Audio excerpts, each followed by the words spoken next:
the audio sometimes, because like it's weird when you that music that plays when you come in, it doesn't play out on the web version, which is of course how I stream this. Okay, give me a second here. So let's see what goes on all of them. Let's see, and then there's that one. All right, okay, just give me 1 second here.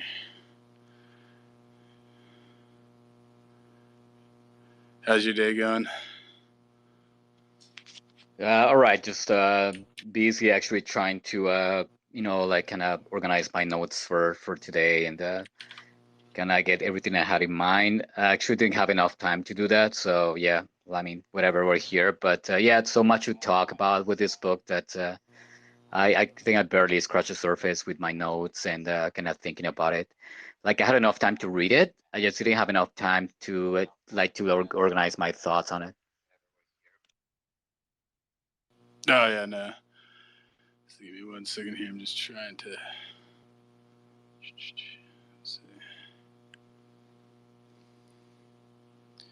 Let's see if anybody else wants to come up. Let me know. We're just giving everybody a chance to kind of flow in there. But yeah, no, it's I think it's the longest book we've done so far, at least all in one go there. Honestly, if it's if it's an engaging book, like I don't think it matters what I told you guys at the very beginning. Like for example, this book, yeah, like it didn't feel long to me. I was really engaged, very captivating. So, and what I mentioned to you before when you talked about Hyperion, that you're hesitating, like a book like that, like you just gonna, like you burn through it because it's so compelling. So same as this one. Yeah, just give me 1 second just to get this going. Yeah, no stress, man. Take your time.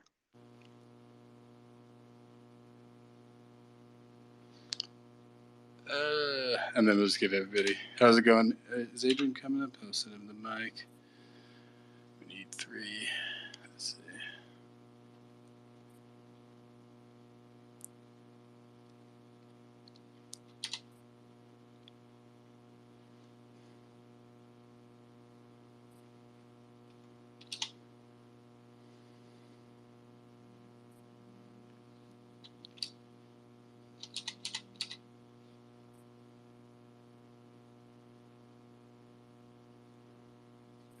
How's it going, Adrian? Posting this in, and then we'll be good to go.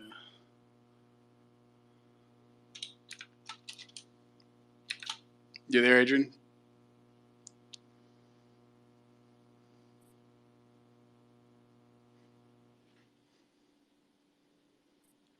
Can you either you guys are you there, Speedy, or?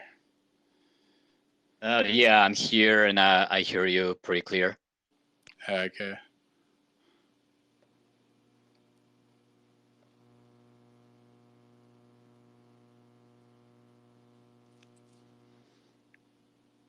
Adrian, are you there? Can't hear you if you're there.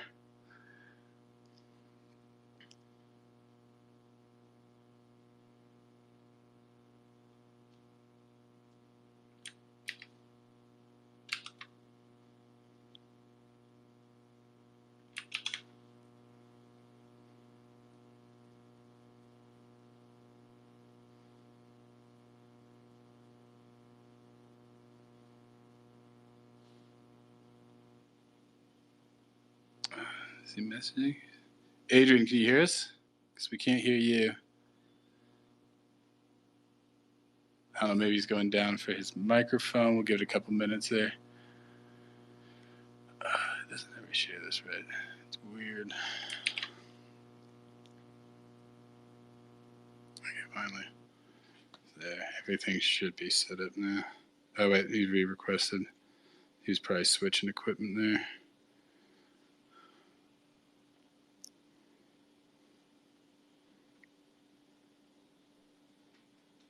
Are you there now? Yeah, we can hear you now.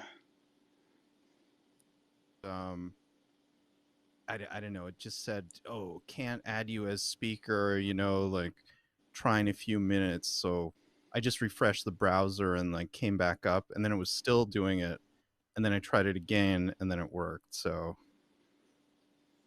Nice.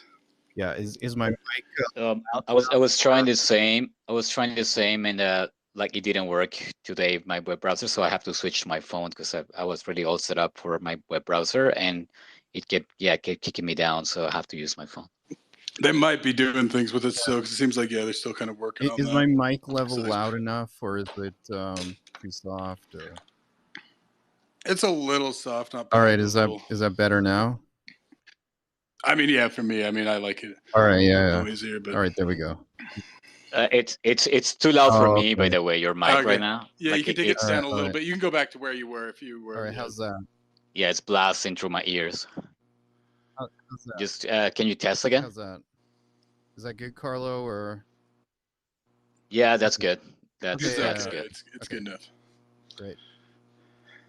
So yeah, I guess we can get started. So yeah, if anybody else wants to come up or whatever, let me know. So yeah, where do you guys want to start? So I just want to talk about the skull gun, which starts off right in the beginning. And I mean, I went online to look at this. Apparently, it's like a thing in cyberpunk literature. I mean, I just don't understand how this functions. Like, it's buried under his skin. Okay, but like when he fires, what does it like break his skin open or something like that? It seems to be some go sort ahead. of nanotech. Okay. But it seems to be very uncomfortable, right? Like it seems like when you fire it, like it kind of rattles your skull through. So it's not. It's more like a badass thing, right? Not like a practical thing. And I'm just gonna say, not to spoil anything from Snowcrash, but that very beginning, it's kind of tying a lot to Snowcrash, like the skull gun and like the guy on skates going really fast and dodging people in the crowd, like. It's a bit of a fake out, by the way. And the reason I think I didn't read this book before, because I had read Snow Crash, right? And I picked this one up, and I'm like, oh, this is just the same as Snow Crash, right? Like the cyberpunk shenanigans. So I put it down, and I mean, as you guys read it, right? Like that's a bit of a fake out, right? Because we start with that, but then the little guy Bud there, it's super unlikable, right? I feel like both the neo-Victorians and the neo-Confucians would agree he's like a pile of of garbage there, not well, it's a someone very productive, like right? Dickensian or just 19th century character, right? Like like somebody's shitty parents, right? Like that's very much what he is, right? That I mean, this is the theme of Les Mis and also a lot of Dickens stuff, right? Where you kind of have this, you get introduced to this character who's actually meaningless, right? They have an input on what happens to the rest of the characters, but they themselves are completely unvaluable, right? Well, I wouldn't say he's meaningless though, because we kind of get an idea of the kind of subtle, like a justice system here, right? Like, I mean, as you begin with Bud, you're like, well, this is all anarchy, right? You think, oh, this is just anarchy, like in Snow Crash, or like just anarchy all the way. But then you get what happens to him. He has the little trial and the cookie cutter, like it's pretty crazy.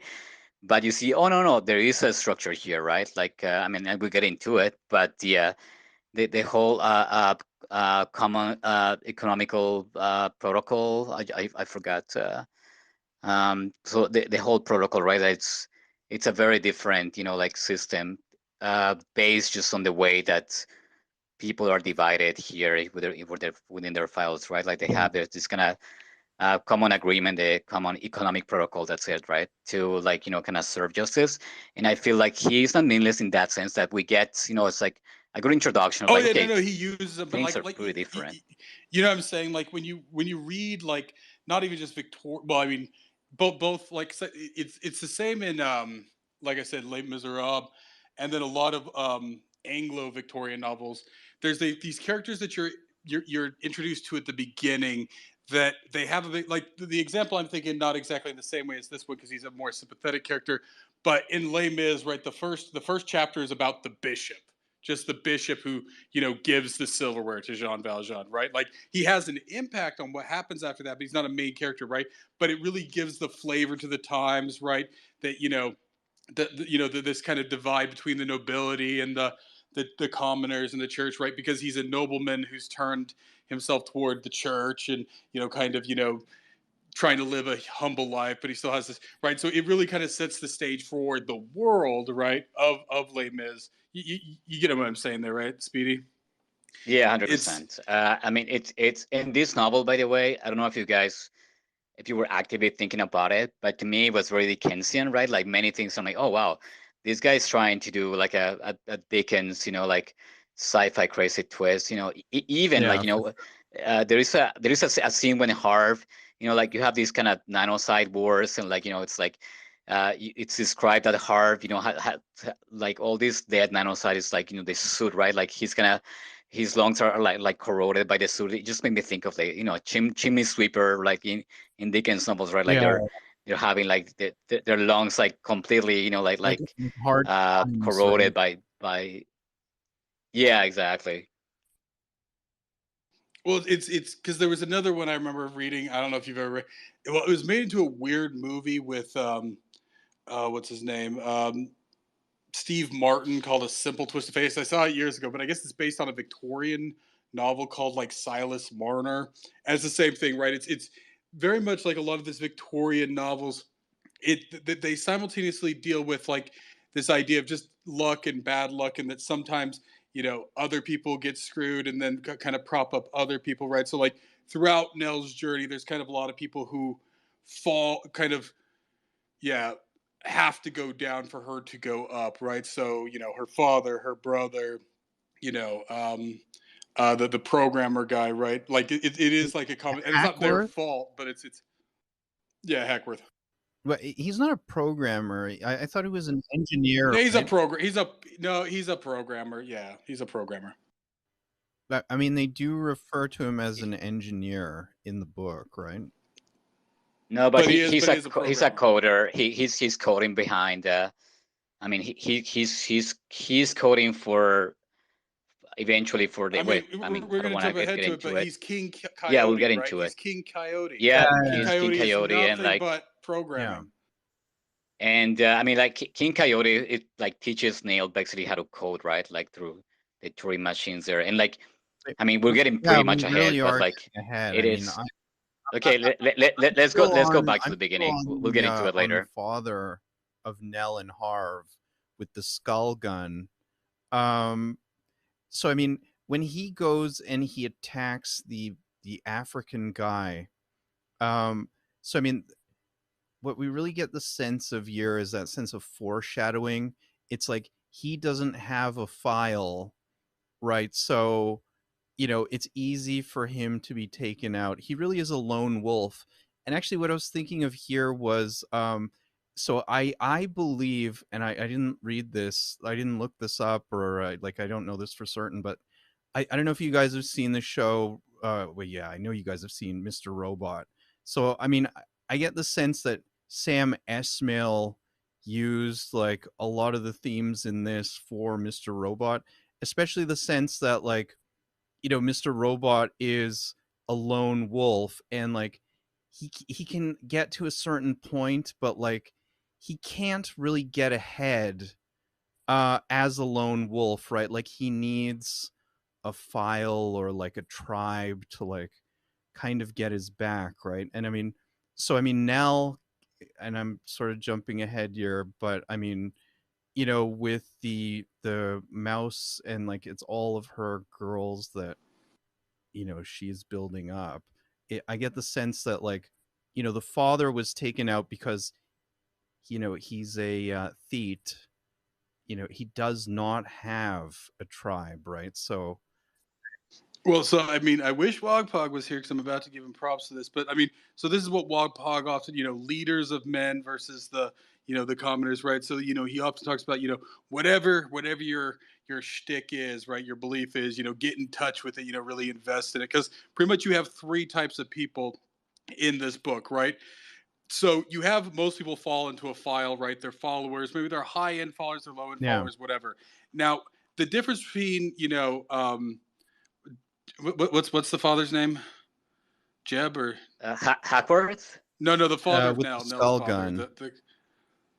It's something like Jeb. Bud. Bud, there we Yeah. go. Bud. The difference between Bud, Bud yeah. and Nell is that Bud isn't in a file, and even to a certain extent, his son isn't in a file because they just can't fit in, right? They can't do the work to whatever, right? It's not that they're leaders or anything. They're dysfunctional, right? Whereas on the other side, you have people who found, files, right? So that's what you get with Nell. So there's leaders, there's followers, and then there's lone wolves or the sort of people who can't really quite fit in, right? Yeah. And so that's sort of what you get, right? So there's in some ways it's the reason he never joins a file is because he doesn't want to follow anybody's thing. He just wants to be kind of chaotic and just do what he wants and just make money and all that stuff. Whereas like initially Nell is like, oh, should I join a file? But no, it's like no, you can found your own file, right? Like instead of being a follower, be a leader, right? Yeah, exactly. To me, it was interesting, like this kind of dichotomy, like, yeah, like, I mean, especially, like basically kind of defining like what the files are, like through Bot, where it's like, okay, like, yeah, how there are probably no nation states, like you have all these files that basically represent, how people are grouping themselves. And like we see that someone who's a loner, right, like Bud, like if they can integrate, like they, like and eventually they get taken out. But also, there's this idea of like individuality, right, and like subversion, like either it leads to leadership, right, or like it leads to that, right, to kind of like the person who doesn't fit, right, and gets like kind of chewed by by their own, like inability to be part of the group, to be like a dynamic kind of element in their society. So that's interesting to me, that it can either go, right, like your individuality can serve you, like to be a leader, to be a functioning part of the group, or to be completely, outside of Well, it, I mean, right? Bud's kind of interesting because he really is a self-centered piece of shit, right? But at the same time, and I mean, it says this. It's like there are.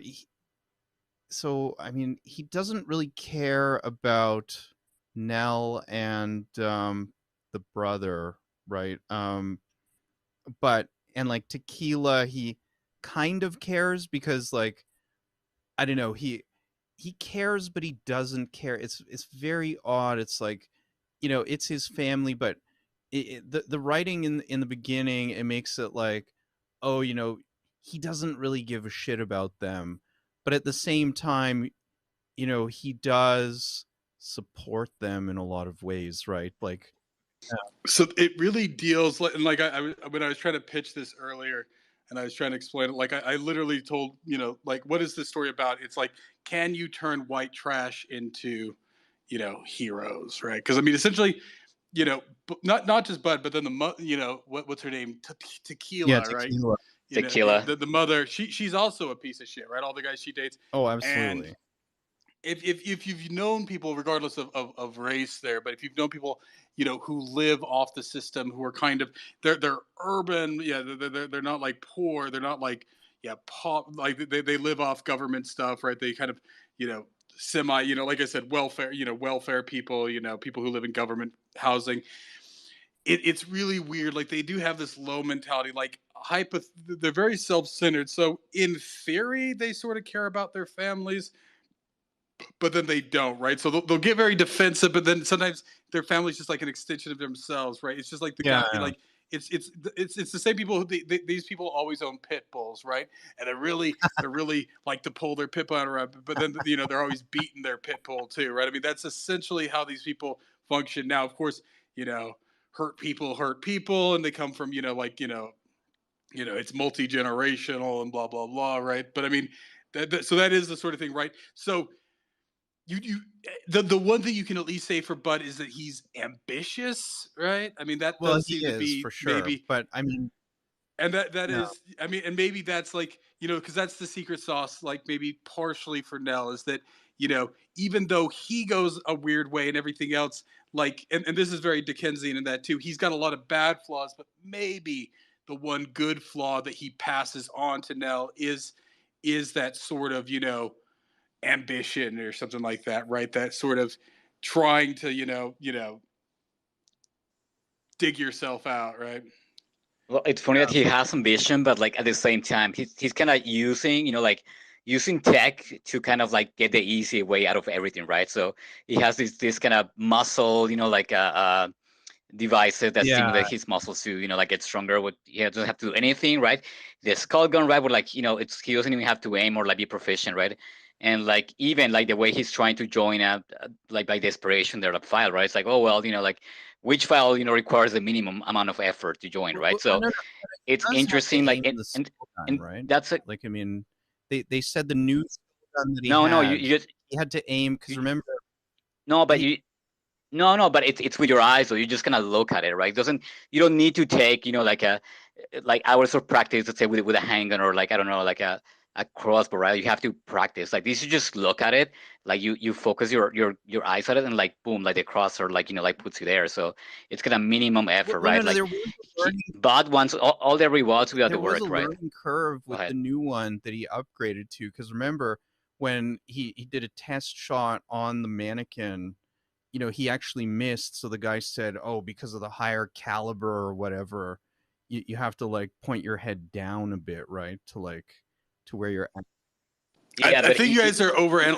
So the one thing about Neal Stephenson's Speedy, don't dig into it too deep. Neal Stephenson sometimes he just sticks this coolness factor in there. Now Snowcrash has a lot of this, right? It's just coolness, right? I mean that's somewhat what you get with no, cyberpunk. for sure. And like I have to say though, like if you read his like later novels, it's all about coolness and less about substance. So for sure, like the guy has a flair So for so like here's the cool thing. stuff, right? If you go and you look this guy up, so he's really into this whole like Victorian thing, right? Like he like does like Victorian weight training, right? With like like not even just kettlebells, right? Where he like uses Yeah, like also the bowling medieval pins. martial arts, Yeah, like and he's medieval like martial arts and like he's into sword muskets, fighting, musketry and yeah, stuff. sword Yeah. fighting and smithing. So he's it's this sort of like warping factor there, right? And so of course, yeah, like I wouldn't date like yeah, I mean you guys can, but it's just like this kind of head gun thing. It's just there for the coolness factor, right? The cyberpunk, it's very that's the sort of very cyberpunkish aspect there, right? Is the body augmentation and all that, but. Yeah, like wetware, Yeah, right? but to me, Bud was kind of such like a contrast to the rest of all the characters, right? But like they're willing to do the work, for what they want to have Hackworth, like they're ambitious, but they're also, like they're willing to put the work right into what they do. But Bud, right, like he's just I'll get the easy way. So Well, but interesting it's that like I said, that it is a character gets class killed thing. off out. It's a class thing, right? Like this to him is like the best, right? Like he can't imagine anything better, right? And that's the important thing when you're dealing with the lower classes and trying to like, yeah, like how do you educate their children, right? Like trying to No, have a higher ambition, right? for sure. I mean, and that's the whole, like kind of theme of the book, right? Like, can you, like get that out of someone, through like empirical learning, right? Can you change that kind of mindset, right? So that is the whole, basis of the book. And it's also a question of when is it too late, right? Like when is it too late to kind of shift somebody away from that, or can you do it later or something like that? Like yeah.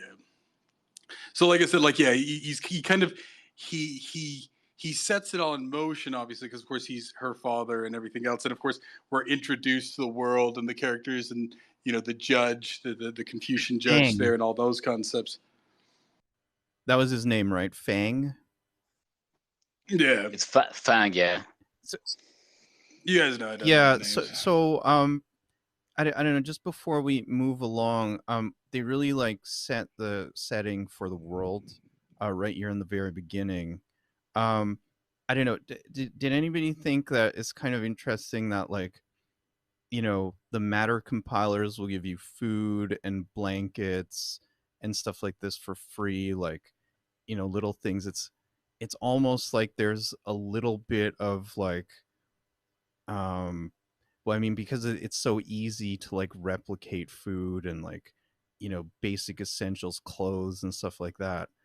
It's like almost communist, right? Like they Well, just yeah, allow you. this is Take, a post scarcity society, right?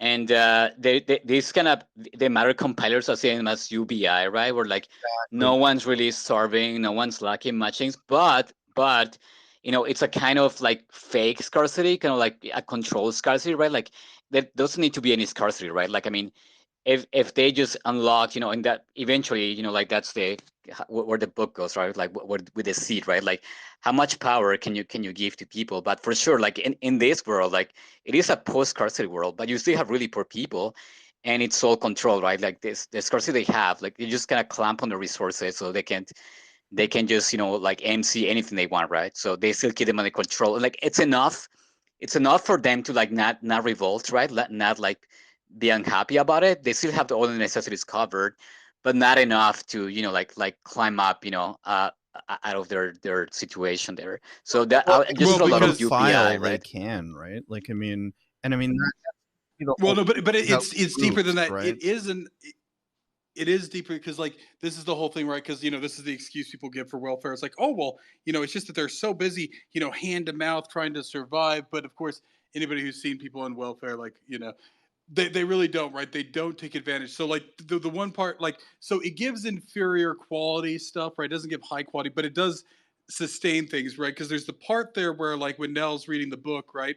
And when she's learning the martial arts, and it's like, oh, this is the kind of food you should eat. So she goes to the matter compiler and she asks for that type of food. And of course, it gives something resembling that, which doesn't sound very appetizing, but at least seems nutritious, right? Because this is often the excuse, right? You know, like oh, food deserts or whatever else. But it's also oh, what was it? It was Jamie Oliver. I don't know if you guys remember, like 10 years ago, he was Yeah, like a yeah. British cooking guy, and he'd go like he'd go around like because like the point is just that some of these people they don't know. You know, to them it's just food. They don't understand the differences, right? They're not educated, so they just eat the crap food. They could get other food, but they just don't know. I They don't remember that. understand it, like That quite was like literally. Jamie Oliver. He went and he actually made like really good, nutritious food for like all the poor kids, and he's like, these kids deserve better. For schools, cafeterias But, too, for yeah, school cafeterias and stuff, right? exactly. But the thing was, a lot of them rejected it. They were like, they didn't want his food. You know what I mean? They wanted fries and like fish and chips and like, you know, all this Well, sort once of again, 'cause burgers. it comes down to that age thing, right? Like, so kids will resist it, but then you got to give them the reason. So there, when she's like, yeah, being taught martial arts and physical fitness and all that, right? Then she decides that this is all she's going to eat, right? This very sort of basic, you know, nutritious, but you know, not quite appetizing meal, right? To Yeah. you know, I because really like she. how go ahead. Oh yeah, no, go ahead. No, I just say like I really like this. I mean, for anyone, you know, like just kind of speculating about UBI, like I love how this is portrayed here. Like it's exactly what I think, right? We're like having UBI, it just kind of yeah, sure, you have your basic necessities, but like it kind of kills the prospect to kind of have a meaningful role in society, right? Like you don't have to strive for anything, right? It's like an ambition, you know, like neutralizer there. So uh, you know, of many books that I read, like where they have that kind of this kind of similar thing, The Expanse, right? Like House of Sons, like books that have the same idea of like having like a kind of UBI system. Like to me, this is just like a really good speculation and like kind of the more realistic, right? Where like it, you know, it doesn't give you any technical expertise or any ambition, right? Like it's just the basics, and like people would happily stay there, and like I just find it's fun being exemplified here. Well, there's a darker side to UBI that this doesn't have, right? Because UBI is a zero sum game. By giving out UBI, you raise prices, and so it flattens the value of the rest of our money. So this one, it's not a zero sum game, right? This machine does output the basic necessities, and the people can use it without driving down the value of other things, right? That's the problem with UBI is it drives down our value, right? Every time they raise minimum wage, they don't really raise minimum wage. They just raise costs and therefore flatten everybody else's wages, right?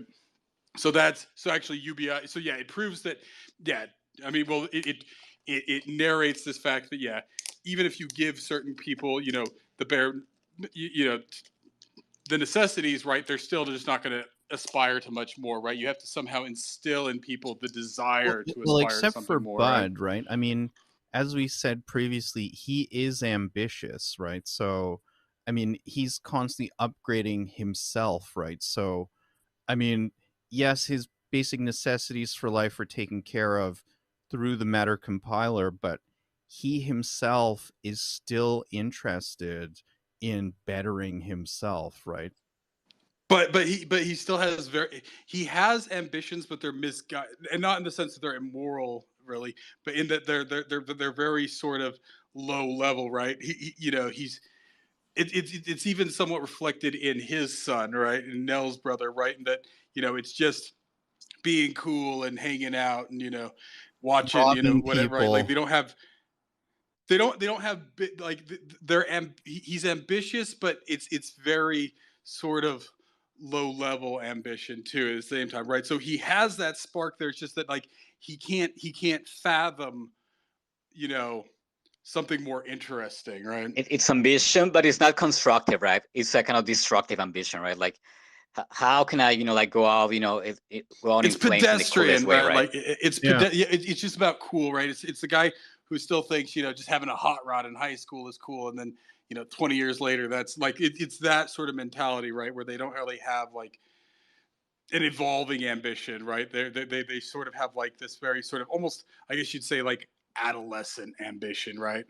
So, I mean, could we also say, though, that, you know, because the matter compilers take care of the bare necessities that you need to live, you know, it's now become more about being a part of a group, right? And the technology that the group has access to, it's like, you know, I mean, that becomes like the goal, right? Afterwards, it's like, Yes, it is. So actually, this is the interesting, and there's so many things that are just barely lightly touched on. So when they try to discuss how the files came about there, right? They dig deeper and deeper on it throughout the novel.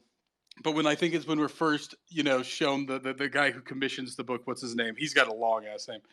Lord something something, you guys know. McGraw or Who, Yeah, Finkel here. McGraw, just Yeah, McGraw, Finkel McGraw. Lord Yeah. Alexander Chung Sik Finkel McGraw, right? So, um, yeah, he's Korean Irish, you know, yeah, Jewish or something. I don't know, but so like when it's introduced, it talks about how when he was like a younger kid and everything, right? And sort of the degeneracy of society, right? Like, which makes more sense now, but even then, and sort of how that, you know, it was that pendulum swing, right? Society was so degenerate that people went into this kind of neo-Victorian thing, just as the original Victorians were a response to the Georgian decadence, right? So the Georgians were just very flippant, right there during and into the whenever all those stupid books were written, like Emma, there's a word like Regency period, right? So yeah, the Georgian area, the Regency, right before the Victorian, right? This sort of very flippant society, right? yeah. Their children saw their decadence, and that's what created Victorian society, where it was self-imposed restrictions and everything else like that, right? So that's sort of what kind of compels these different files is and he talks about it in there too. This idea that, you know, that in our postmodern world, right, which is what he's describing there, you know, the you know, before the change there, the ultimate thing was being a hypocrite, right? Like, because there was no morality, there was nothing striving for, so the only thing people could whip out and say is just like, you know, oh, this said, you know, this is something that you said previously, and now you're a hypocrite. You're a hypocrite, right? Which is very much like this sort of, and it's not because you're not trying. It's just like, yeah, it can be leveled at you, and I don't want to point out anything about that, but it is an interesting, and it's a part of the book that I really had to go over again, where he's talking about this sort of decay, like this sort of fake morality of postmodernism, right, where people can fling anything back at you, and it's not about, you know, something bigger, right, because there is no morality, so all they can do is just, you know, whataboutism and all Well, I that mean, stuff, right? it seems. I have it. I have it underlined. I found it really interesting. What you're talking about, like just Finkel McGraw, like, yeah, like his view on hypocrisy. I have a little quote here. It says, "We take a somewhat different view of hypocrisy. In the late 20th century, a hypocrite was someone who espoused high moral values as part of a planned campaign of deception. He never held these beliefs sincerely and routinely violated them in privacy. Of course, most hypocrites are not like that. Most of the time, it's spirit willing, flesh is weak sort of thing. Exactly. I mean, and it was. I'm sure there was more to it too. Like he really dives into this point here, right? When he's diving into that. Oh, he goes for like 4 pages, but I just found Yeah. that And like I particular said, one like descriptive. yeah, and well, like I said, because it describes this sort of postmodernist, morality, right? This race to the bottom and everything else, right? And so it's sort of core to what we see in this, right? This kind of self-imposed structure, because it's like, oh well, all things are equal and nothing is wrong, But right? Except for saying that something else is wrong, right? I It's mean, there are we're still the only groups that thing. are morally challenged, right? Like, I mean, the drummers are not really a moral file, right? I mean, Well, none of them are, but like all of it, like different files do different things. So the Victorians here, the Neo-Victorians here, or the Atlanteans, or whatever they call them, and their associated files, right? They're yeah, because of course, then within that, right, you have the different Chinese ones and stuff. It's just trying to appeal back to an earlier, getting Well, into yeah, I mean, and I wanted to Wadpog's bring in that here, up, so Dodi. yeah. Go ahead. Well, I was just saying Wadpog's in here now, so this idea of getting in touch with you, whatever your belief is, right? That's sort of the theme here. But I Is wanted to bring that up about I mean, the Chinese side can go into Confucianism, right? Like, it's a very rigid, like system of morals. But I mean, like, they argue, right? Like what you were saying, like, I mean, it's all over the book that like in the 20th century, society kind of degenerated so bad that they have to kind of go back to this kind of more rigid, like social structures to keep it going, right? Because it was just like really, really like disintegrating. but I mean, the drummers don't seem to be bound by any type of rigid social structure. It's just about like, sex orgies, well, the right? drummers Like, the I mean, drummers are hive society, right? They're almost hive like. They're in a trance, right? They're a hive like. Well, what they are literally, and it gets this right there at the end. Essentially describes it, right? They're literally a biological computer, right? Well, it's like parallel computing, with a biological like twist to it, right? It's like Yeah. They're biotech. they're they're a decentralized parallel biological computer, right? yeah, So they lose sort of any notion of individuality they're within kind that, of like right? the Borg in a sense. Sort of, but the Borg is centralized, so they are decentralized, right? So that's the thing, is that that's what it does, right? Every few years it reaches that crescendo where they get that final sort of weird processing there, and then of course the chick burns up from Yeah. it. But so it's organic, but it's decentralized, right? Like it's not centralized like the Borg So I mean, are. Can we talk about that scene though, with the chick, like she just combusts and like and they eat her ashes. That was so shocking to me, and like especially like you don't see the connection until much later, yeah, up until the end, right? So that jumped out to me as like crazy. That was kind of like, and it's so like kind of vivid, the description, that I was like, oh wow, what is this? And like it's very, because it's kind of tied to like a bit of a pornographic, like uh visual imagery as well. That I don't know how you guys found so that, but yeah. it's interesting that it just drew my attention, but it was Well, kind of it's shocking to it's me. Go it's ahead. it's a metaphor for computing, right? Like literally, like you get to this data, like when you're making a data computation, right? There's like depending on the complexity, right? There's tons of little computations, and then eventually you get to the final computation, and then it's just ingested into more computations, right? So you finally get to it, and then it's used or thrown away, right? Like it is like a metaphor for the sort of data flow within a computer, right? So here's my question. I mean, Hackworth was exiled with the drummers for 10 years. I mean, how did he resist not being brought fully into the fold of the drummers? He was, but then somebody came in and gave him something that broke him out of it. I can't remember where, but like he was, and then somebody came in with some sort of a nanotech that broke him out of it, or it was activated within him. Right. So he was in fully incorporated. That's the thing. That's why he was in there for 10 years, and then one day he wakes up, right? Yeah, he's an broken out. antidote. Is the whole you know, like scene on the boat, like the whole reactive on the boat. I don't know if you guys remember, right? Where like it's like it seems super disconnected, and like, you know, like you have like it's kind of like a dream, like, you know, like sequence there with him, with like this, you know, like the kind of Ronald McDonald character there, but it's implied that it's what's his name? Hang on, having a blank here. The Carl Hollywood, right? Like he gives him something there through the Ronald McDonald character. Oh no, it's before that he gets woken up. There's something, because while he's there for the 10 years, he's completely immersed in it, and then something happens that breaks him out. I don't know if it was a nanotech that they'd given him earlier that had a timer on it. Yeah. But like, so that he serves his 10 years, and then that's why he just suddenly wakes up out of it, after 10 years, right? Because it was his 10-year sentence, right? And they had injected him with something. And I don't know if they sent somebody in there. I can't remember if there's like a specific woman that's sent in there, right, that breaks him out of it, right? And of course, this is the same thing that happens there at the end with Nell and Miranda, right? Miranda does the same thing. I mean, Nell does the same thing to Miranda, right? She bites her lip to force the nanocytes in there to break her out of the trance. So I mean, but the only reason that she was able to do that was because she was raped by one of the fists, right? Who had that tech.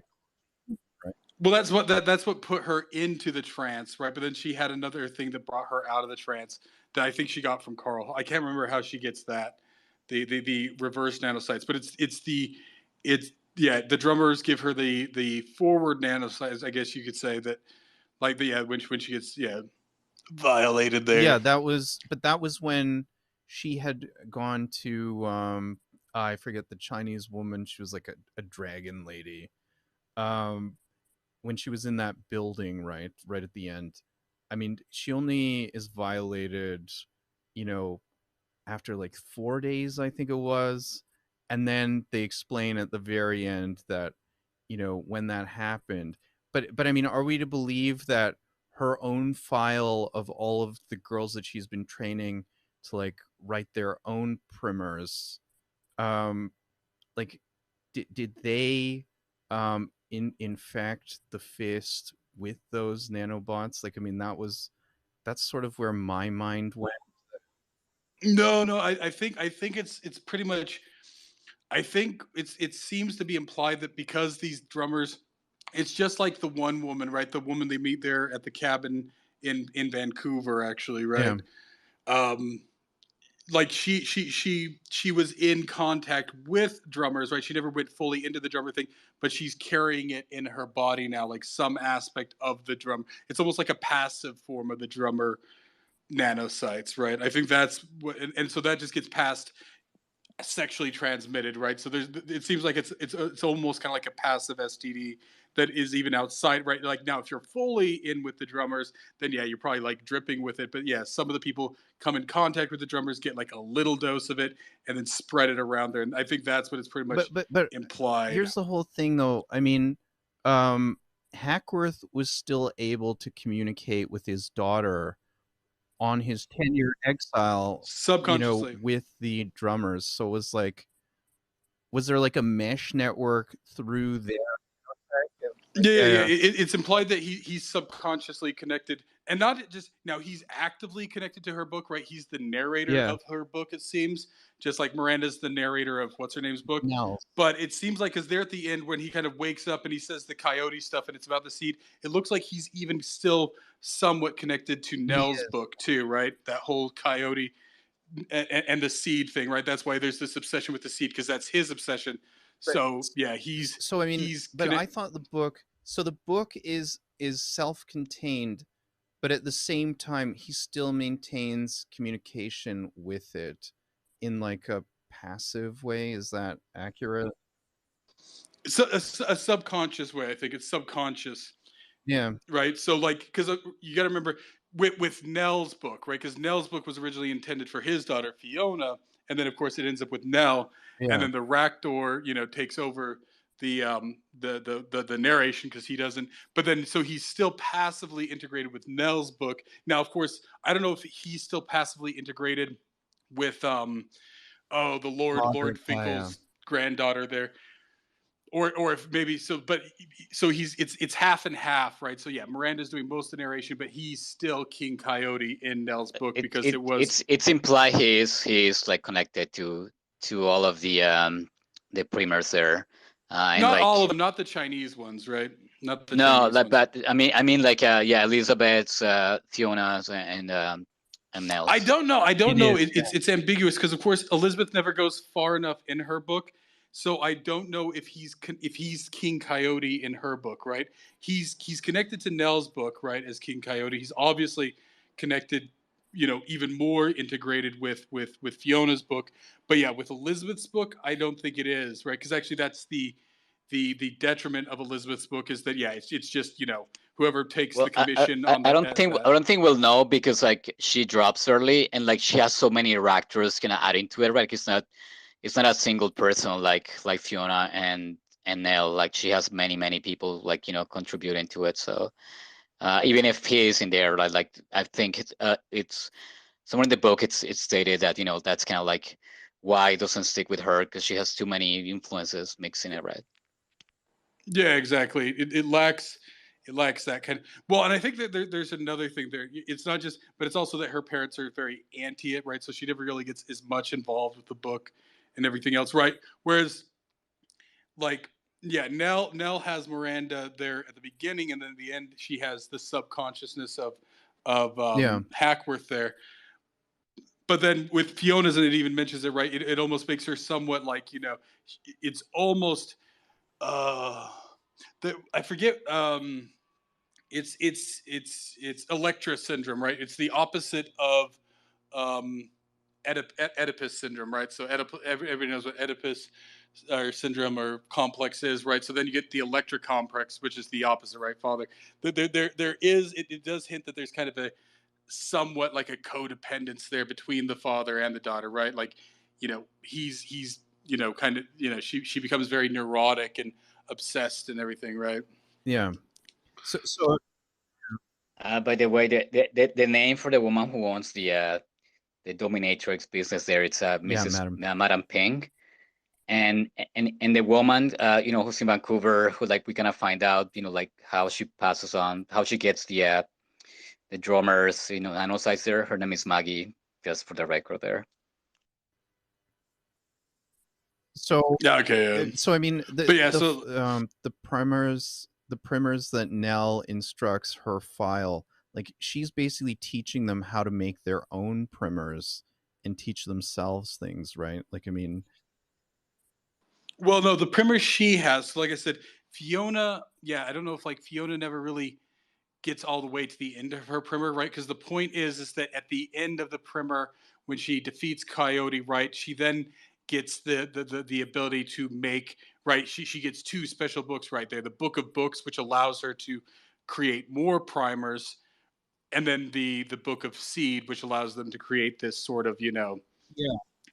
So I've never that put was another like thing. yeah. Just a little technical note. So I mean, the narrator, who I thought was fantastic, she mentions that it's a primer, but I mean it's spelled primer. So like, shouldn't there be two M's there if it's primer? Yeah. No. Both are acceptable pronunciations. Primer and primer. Tomato, Okay. tomato, right? Literally. And of course, I'm just going to keep. Normally, I'd actually call it primer, but of course, yeah, hearing Yeah, her say exactly. primer for the last 18 hours there, right? Same. It got drilled into my brain. So yeah, you guys can tell I keep saying primer because I mean, but I actually like I think in the context of a book it's primer. Like if, I think I looked it up and I think in the context of a book it's Right. primer. I mean same as the movie Primer is actually primer. Like anyway, let's not get into It's that. both. But Yeah, it's one of those things that like varies between people. Like, yeah, normally, like I would never call like in because the other word primer is used for like for um, paint, Well, no, for cartridges, right? For bullet cartridges, right? Like for gun cartridges, right? There's the primer in there, right? I would never call that the primer, although I'm sure the British do call it the primer Mm. or whatever, right? But yeah, it's both things, right? Where it's like, you know, it's one of those sort of like data versus data, right? When do you say data? When do you say data? Or yeah. So another thing, it's kind of an aside, but it just goes to like the world that Stevenson has created. Did anybody find it interesting that things move around via airship between the continents? And this is actually something that we had spoken about a few months back, Zinc. And I see Mr. E is here in the space as well. We were actually talking about it with him specifically about how things will move around like via airship. I mean, like this is technology that commercial companies are looking into. It was first the U.S. military that was looking into moving things via airship once again, and it really does solve the like Zinc. You're always talking about how things need to be on a coast for shipping and stuff like this. Well, I mean, if it's airship, then that really negates the need to be on a coast. It's also just for the flavor, right? It adds to the neo-Victorianism there, right? So I mean, I'm not saying it's not impractical, but some of the things here are done to kind of increase that sense of the Victorian voyage, Yeah. right? Like actually getting on and taking a voyage, right? Because an airplane flight, even a long airplane flight, right? Like if you're going all around the world, right? You're talking maybe 24 hours or something like that, right? Like, and that most of that's just because you're also laying over and stuff like that, right? Yeah. So it's the same as the mechanical horses they have, the chevalins, right? Like, I mean, that's not really practical, right? But I mean, it's to give it the flavor. Do you guys notice that? They use like all the neo Victorians use the maybe mechanical Those horses fold there. up into I mean, something lightweight that you could like carry around with you. Wasn't that like the idea behind that? there is some practical because, of course, like I said, this is like kind of like because later on it's talked about like that at some point there comes some sort of a collapse, right? And like when it's talking about Carl Hollywood's grandfather who left Silicon Valley and then homesteaded and coded during the night and had a farm during the day, right? And then like it's kind of hinted that there is this sort of overall collapse and then things re-centralize. So like the advantage that the Chevalins maybe have is that they're not dependent on roads, right? They are not, I mean, because that's even horses or camels or some of those things. Because like cars need roads, right? Even if it's a dirt road, they need graded roads, which is sort of the inferiority there. Well, I mean, Yeah, but with the nanotech, I'm I just gonna mean, get they a could minute. have done anything. I'm just saying, like, it's cool though. I mean, I Oh like yeah, no, the it's imagery. cool. Yeah, And I find, like, if let's say if we read more books like from China Mieville, you'll see like there is this Victorian steampunk imagery, but it's all gimmick. Like it doesn't really tie to the world too much. Like, wait, people have blunderbusses and bowler hats, and like, why? Oh, it's just cool, right? Like it doesn't really, it's not organic to the world. But here, like, I'm so shocked like how well it's done, because in any other book it's just gimmicky and like kind of it's become oh cliche yeah, in no, the exactly. Like steampunk I books, said, right? But so here it that's just ties it yeah. super well. Go ahead. Exactly. So both the airships and the Chevalins now they're added to give it that Victorian flair, but they are actually practical. Given right airships, it hasn't been used in a while, but there is reasons like we've discussed to believe that airships are practical for moving cargo. Even in the future, right? And this idea, right? Like the fact that it's shaped like a horse. It is a bit impractical. That's just stylistic. That's the Victorian aspect. But the idea of some sort of a conveyance, right? Like like a mecha. I mean, it's essentially a mecha, right? Like from Japanese things, right? This idea, something that has legs, right? Like a goat, it can climb up steep cliffs and other things, right? So it's cool and it's there to add to the Victorian flavor, but it isn't impractical like China Mieville's, right? It's just like, oh yeah, we're gonna use a blunderbuss, right? Hey, so Zinc, go ahead. I was just going to say, I love that you brought it back with the airships and tied that in here. And I totally remember that conversation. And I had actually then done a deep dive following that to tie it in with what I had touched on earlier with like the global choke points around the world. So, really interesting. Love listening to this. I would have joined right at the beginning when my reminder for the space came up. I was still in a client meeting, so really enjoying it. Carry on, you guys. This is awesome. Now, the one thing that was interesting about the airship was the way that they pretty much, it's just like, oh yeah, he just joined up with other Victorians, and eventually they just all got on a ship together, right? That is to say, once again, it's almost kind of insect or computational or mass, right? Like, because the idea was it doesn't even matter where that airship was originally planning to go, but now that it's filled with Victorians and they want to go to Vancouver, that's where it's going to go, right? Like, you know what's cool about it too? The description, it's all diamond, right? Like, I mean, this is a diamond age, right? Let's tell a little book. As there was a Bronze Age, an Iron Age, right? Because it became really available now with the matter compilers, they can create diamonds and like make anything out of diamonds. So that description, I don't know if you guys remember, it's a whole 2 paragraphs describing the ship and like how it's all dark, right? And like it only has like a few lights kind of to like kind of show its contours, like its outline. I found that amazing, and it just made me think of this world like, oh yeah, you can build anything, like like nanocarbon, like structures, right? Like that to me was amazing. In such a like kind of short description of that ship, like it just made me think of that whole world being like just all these nanocarbon diamond structures. Like that gave me such a cool imagery in my head. So I mean, here's my question. I mean, what is the point of the seed, right? I mean, it seems like they're matter compilers and the nanotech. it's But they already decentralized because there's the right. feed. Yeah, No, they have the centralized feeds, but the seed is decentralized. The seed does the same Right. thing, but it's decentralized, right? The feed, and that's right. There's the choke point there, right? The fist of the, what is it? The fist of the whatever, the boxers, right? Essentially Yeah. the boxers.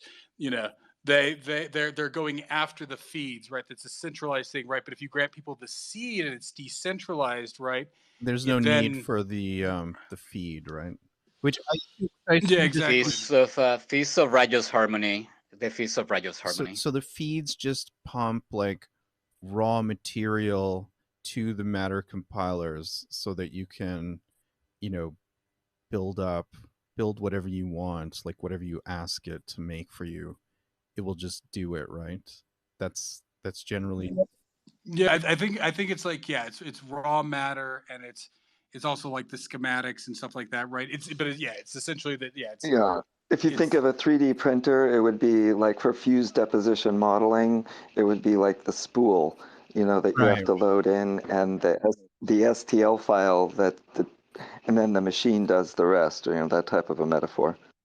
But yeah, it's like steam or gas, right? It's this sort of thing that has to be piped out to everybody, right? Whereas the seed is, it's decentralized, right? You can just have the seed and use it, right? You don't need to be hooked into the central command. So I mean, those like the drummers at the very end there, they have like these breathing gills. It's like they call it like the gill. I assume it's like some type of rebreathing apparatus. It's like, so I mean, the seed was allowing them to create those, but like, I mean, if their society exists underwater anyway, like, wouldn't they have had that previously? Well, I don't know if there's ways that you get down into those underground tunnels and stuff like that. But I think, they provide those to the people up above. I don't know if that's something that the drummers use, or if that's something I think it's just something that they devise and then send up to the people waiting on shore there, right? Right. Because essentially, can we go back for a bit? Because I wanted to ask you a question, Zink. Like before, like when you recommended the book to us, you said, well, this is how, like you just like talking about kind of, like alternate an alternate way of like, structured society, like parallel systems. Like were you like kind of talking about the files, how they function, that the files kind of have like, there's the community styling it, and kind of they stick to one another, and they seem to have like their own kind of set of rules, Is that what you mentioned when you like brought the book up at the beginning before you pitched it? Like, oh yeah, like Yeah. So for anybody who doesn't know, like most of this book takes place in China near Shanghai, right? But there's multiple like it's in some ways it's based on kind of the situation there during the Boxer Revolution, right? Like there was like there was a specific there was like there was the Japanese area of Bay, or I can't remember where the Boxer, but like there was like yeah the Japanese easement and the you know British easement, right? So there was like pretty much like these kind of like areas that were controlled by various things, and that's essentially what you get here. Is that in multiple places, right? So yeah, here in Shanghai, right, you have all of them, right? You have the Nipponese area, you have two different Chinese ones, you have the kind of outlands, right, which aren't really under any of them, although they're technically it's under the kind of de facto what is it Chinese Republic there, and then you have the Atlantean one and all that stuff. But then even when they're kind of functioning within those areas, right? Like there's certain agreements, right? Like essentially everybody has diplomatic immunity if you're part of a file, right? So even when you're in the Chinese area, right, and they're going to prosecute you, well, they first have to find out if you're a member of a file, and then if not, then they have to go through certain processes and all that stuff. So yeah, it's essentially even though it physically it's a single place and people not like the city and the city which we covered before for anybody who's curious, right? Where people ignore each other even though they occupy the exact same space. Here, people don't ignore each other, but they function along. They do interact, but they're under their own sort of restrictions, right? So there's parallel societies, literally, right? I just love this idea that like like more than going like it's like post it's like the nation states like even like after the fall of nation states you have like kind of this idea where like every every community, every file, right, every group, like like they talk here about like Atlantis, Seattle. I was like, wait, is this where is this? It's in Seattle, but like it means that every territory they have, it's more like an embassy, right? Like anyone from a community can have like kind of like the rights around the world, right? It's not tied to a particular country or like territory region. It's just as long as the community has a a kind of judicial base in an area and it kind of functions like an embassy. I just love that like it's such a like different way of structuring things that in in terms of like speculation, like speculating about that was amazing to me. I don't know if you guys picked up on that as well. Well, so I mean, this is the problem we run into right now, right? When people are like, "Oh yeah, we need to separate so we can run things." It's like, no, no, no. I still want access to all that stuff, right? It's because you separate. It's like, nope, nope. This is what we're going to do here, right? And you know, occupy the port city, right, and pretty much disadvantage and all that. It's like, no, no, no.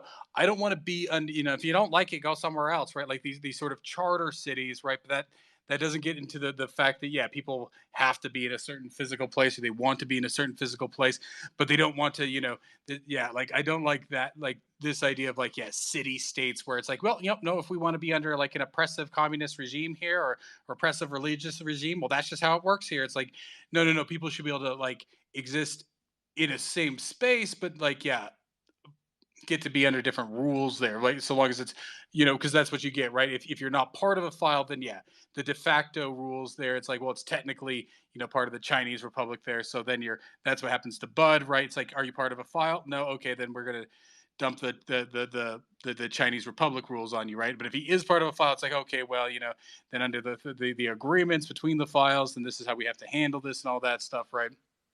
Because yeah, Was that Celestial Kingdom? no, no, no. There's two Chinese. There's two competing. Yeah, there's the Celestial Kingdom, which is of course essentially like the Boxers almost, right? This kind of like this Chinese uprising there, and then there's the Chinese Republic, or or the something Republic. So I mean, is Doctor X Celestial Kingdom, or is like, does he just move in between different No, worlds? no, he's Celestial. So when you first meet him, yeah, you think that he's just like some sort of underground, pretty much black market guy, Yeah. right? But it turns out that he is a high ranking guy within the Celestial Kingdom, right? Because once again, this occupying of different spaces and all that stuff. So yeah, it turns out that he is a high ranking Mandarin of the Celestial Kingdom, right? And then of course, yeah, then people shift between them, right? So Judge Feng there goes from being a judge under the one to being under the celestial kingdom. So I there, mean, right? what I didn't understand. I had notes about that. I had notes about Fang kind of switching files there, like switching allegiances. And like, it's funny because it made me think of Max in the CPC, right? Like Max, it was kind of like a moral thing, right? Where like Max is like, well, like these guys are full of shit, they're corrupted, like to high heaven. So I'm just gonna defect and like kind of, like make my own political party. And what do you guys think of this kind of idea that in this world you can basically, switch your file without any repercussions, and you can just defect. I think there Like, are some repercussions, but yeah, that like, and once again, this actually funny enough, you bring up the whole Max thing because once again, back to that quote there where the postmodernist is like, oh well, you're a hypocrite because you changed your opinion on something, right? It's like, well, Max was a part of the CPC, so I mean, why is he not like it anymore? You know what I mean?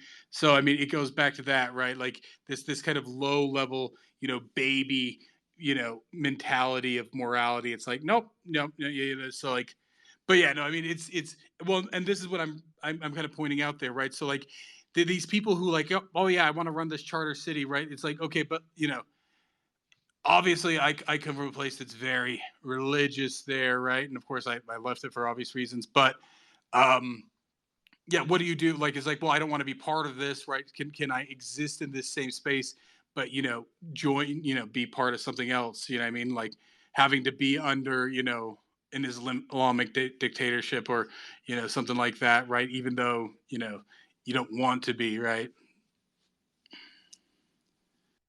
So you don't have to be in the that same file as your parents, even, right? You can pick your own exactly. file. And that to me was, it really touched me, like that move. That was, to me, was, what I said, like, kind of to what we're living now, that having a leader, like a high ranking leader, defect, like their own kind of, their own party, whatever. Not based on, it's not a political move, right? It is a moral move. Like he does it out of like morality. So, and even I don't know if you guys remember this scene, right? Like he goes to see Dr. X, and he's, kind of all proud, like, oh yeah, I saved Neil, this little girl. And then you have Dr. X like, well, I just saved like thousands of girls, right? And that wins over Fang, that he's like, that to him is such a, kind of world shattering, revelation, that he just kind of, like shakes his moral, like compass there. So I just found that really Well, cool. it goes deeper into the Confucianism there too, which I've looked into. So like Fang actually switches twice. Now I don't know if he's ever, because of course he grows up in New York, right? That's why he's got the New York Yeah. accent, Brooklyn. Now I don't know if originally he was part of the Atlantean file, or like I think there's other files, right? Like, or kind of like that. But obviously, he has this Chinese heritage, and he starts to dig into Confucianism, and he decides, okay, well, I want to be a Confucian, you know what I mean? And I really want to drive into that. And so he joins the Republic, but of course, he finds that even though he's upholding this kind of Confucian ideal, and he's like, non-corrupt within this corrupt, republic there, it's not fully. So he then finds, because this was actually Confucius in his own time, the reason he became more of a philosopher, because he was essentially trained as a bureaucrat. It was what they call, well, it's the Warring States period, but then there's like periods within that, like the spring and summer. I forget the terminology, but essentially he was a trained bureaucrat, and so he was trying to go to different like courts and get a position there and become a retainer and loyal, but he could just never get like a respected position. They were all corrupt and everything. So then he essentially wrote about the way things should be, right? It's like this is how it should be and everything, right? Because he was never able to really find a master that sort of Yeah, lived up to, yeah. right? Because Well, I mean, core it, to it's Confucian philosophy is, you take care of yourself first, then you take care of your local community, then you take care of your municipality, then you take care of like your province or state, then the country, and then the rest of the world. But everything is very much focused on you take care of yourself. well, no, they In, mentioned the four concentric relationships. circles out from yourself, right? Well, there's the four relationships. Like it's like, and of course, it's obviously given in masculine terms, but like it's the primary relationship is between like father and son, right?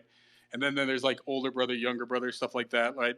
So actually, there's a quote by Confucius that I always remember, right? Where like somebody goes and asks him, like, it's like, well, what would you do, right? So like, I knew of a guy who, he knew that his father was, kind of, embezzling money there, so he turned him into his, into the authorities there. And Confucius's answer was like, where I come from, you wouldn't do that, right? The idea is that, you know, your loyalty is first to your family and then the state and then everybody else, right? So you're loyal to your inner Exactly. circle there, then you're loyal to the laws, Yeah, and then everything but I else mean, you're is loyal outside to that. yourself first, right? It's like it's very much this like concentric circles out from yourself, right? It's like, I mean that.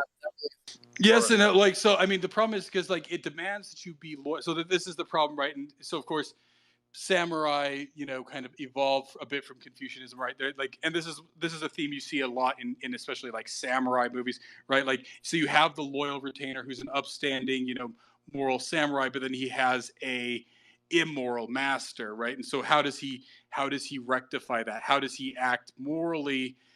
Because of course, within that case, his morality, he's supposed to serve his master, but then his master is also like whatever. So and I think that's what we get there with Fang, right? Is that, yeah, he's supposed to serve this state, but the state isn't living up to the ideal, right? So when is it moral to break?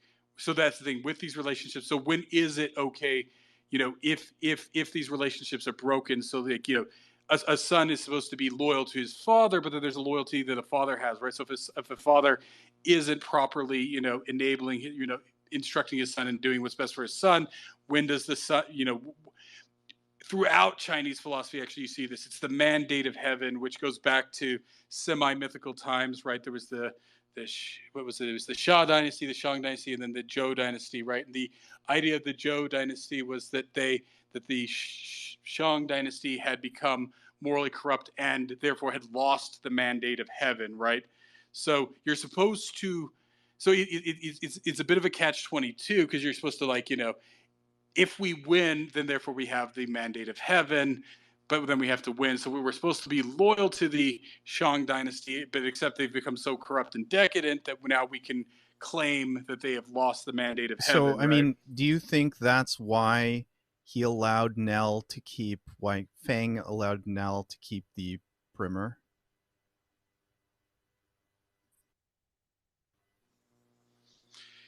It's a very strange thing because, Yeah. of course, the one thing that they focus on there too is this sort of ethnocentrism of the Chinese morality, right? So he refers to her as a little barbarian girl, but at the same time he sees it as neutral. That is to say that it doesn't, yeah, because like obviously in this case, like, yeah, his loyalty to, I guess, yeah, his state or his race there, but this one doesn't violate it, right? Like it's even, yeah, like it's even.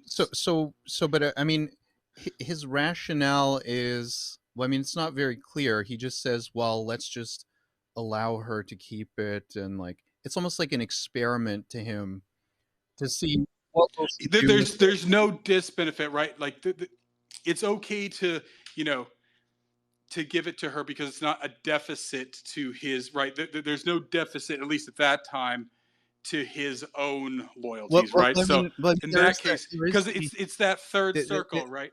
It's that there third is the circle. fact that stolen intellectual property, which Hackworth stole to make the primer in the first place, um, I mean, they did know that he had used stolen intellectual property to fabricate this device, right? So, um, I mean, there is a legal aspect there, but it seems like Fang just doesn't give a shit, right? He's like, well, let's just see what this girl does with it, right? Like, I mean, it's, Well, he has no more, like there is no obligation, right? So I mean, because nobody's making a claim against it, right? Nobody's saying that, right? Because Hackworth never actually claims it, right? Nor does Lord Finkel McGraw, right? And those are the only two people who can lay a yeah. claim to it. Now he could repossess it, and that would be, and this in the history of China. So, like I said, when the Zhou dynasty finally falls at the end of the Warring States period, it's replaced briefly by the Qin dynasty, right? And this is where, uh, you know, Qin, what is it, Qin Shi Huangdi or whatever, the Qin emperor. That's the guy who had the terracotta, right?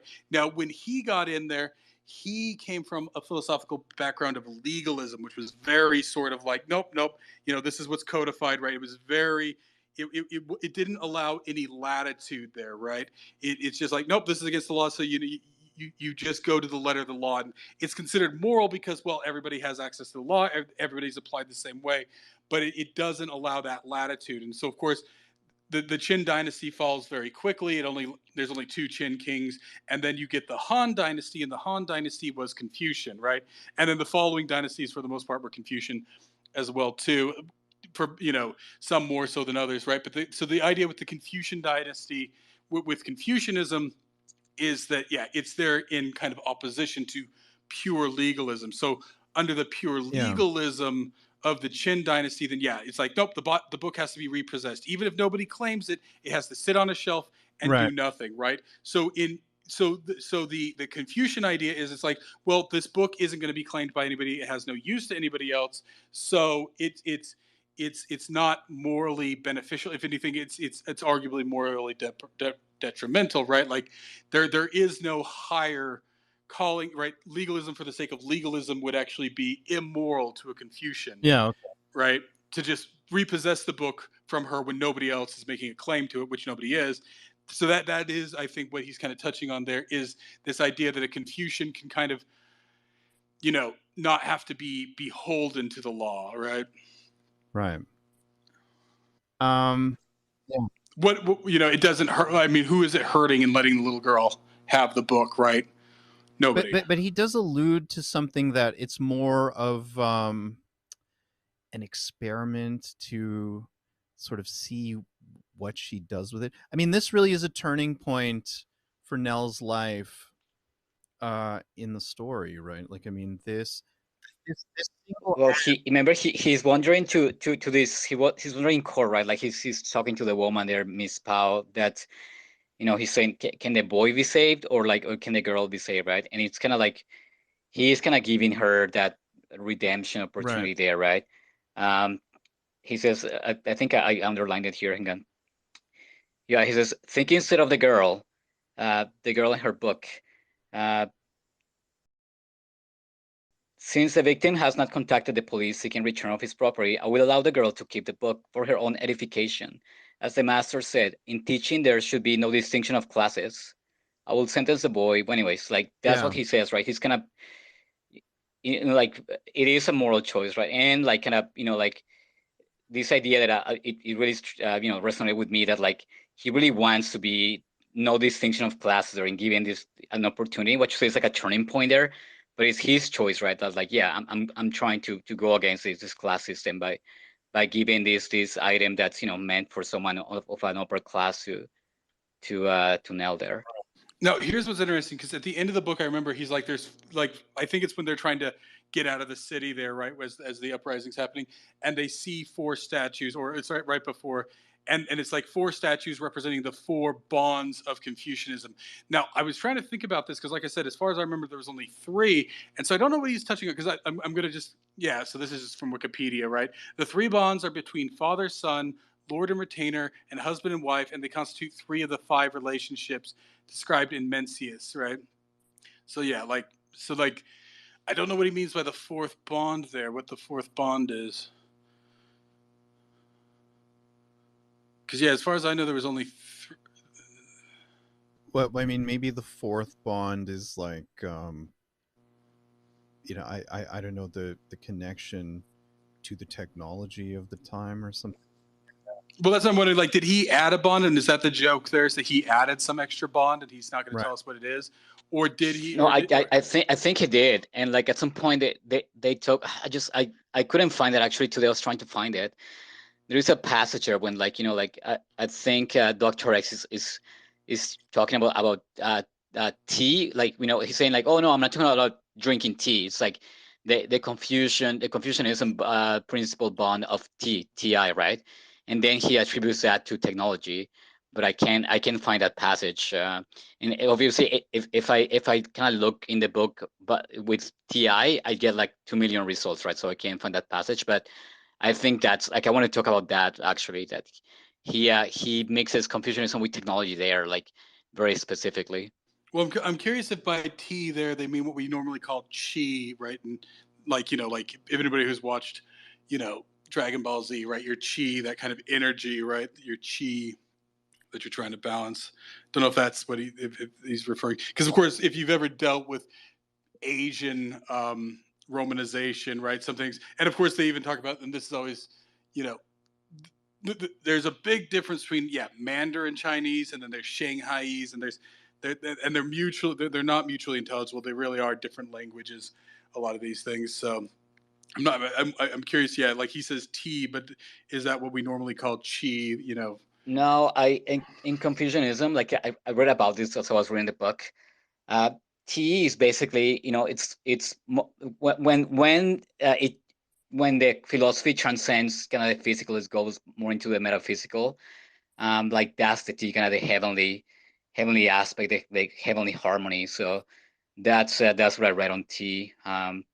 Yeah, and it's interesting. Like I wish I could find that passage there, but like Dr. X is trying basically to say like, oh yeah, if with the seed we'll be able to attain that heavenly harmony, like the T, right? Using the seed, and that's why he's kind of seeking the T so desperately there.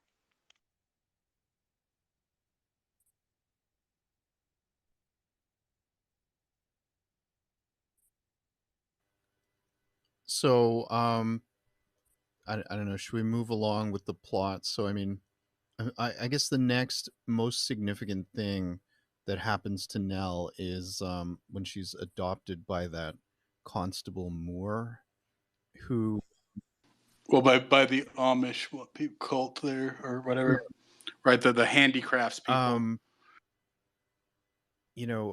what was I going to say there? Yes. So, I mean, and then the decision to put her into that academy, where I actually don't know how she ended up with Fiona and the other. Well, it's Lord Finkel McGraw, because they all know who has the Right. book, right? It's not a mystery. So Dr. X knows she has the book, right? Judge Fang knows she has the book, right? Yeah. Hackworth knows she has the book, and then Finkel McGraw knows she has the book. So it's almost kind of now not as it's some once again going back to the Victorian literature. It reminds me of Great Expectations there, right? So he grabs her, like he tries to put, because he finds out that the book has been copied, and maybe that was even his original plan, right? Because it seems like that he's always ahead of people. Yeah. Finkel McGraw is, and so he wants to put the three girls together to kind of, right, so that they're not like siloed, right, that they can kind of bounce and contrast each other, right? So like at least in his maybe vision of this, like because these three do exist, there's something else that reminds me of this. So because they actually do all exist, maybe he kind of considers it fatalistic. And so, like, it's pretty much implied that he's the one who pays her tuition at that school to attend there with his granddaughter and with Fiona and everything else, right? Right.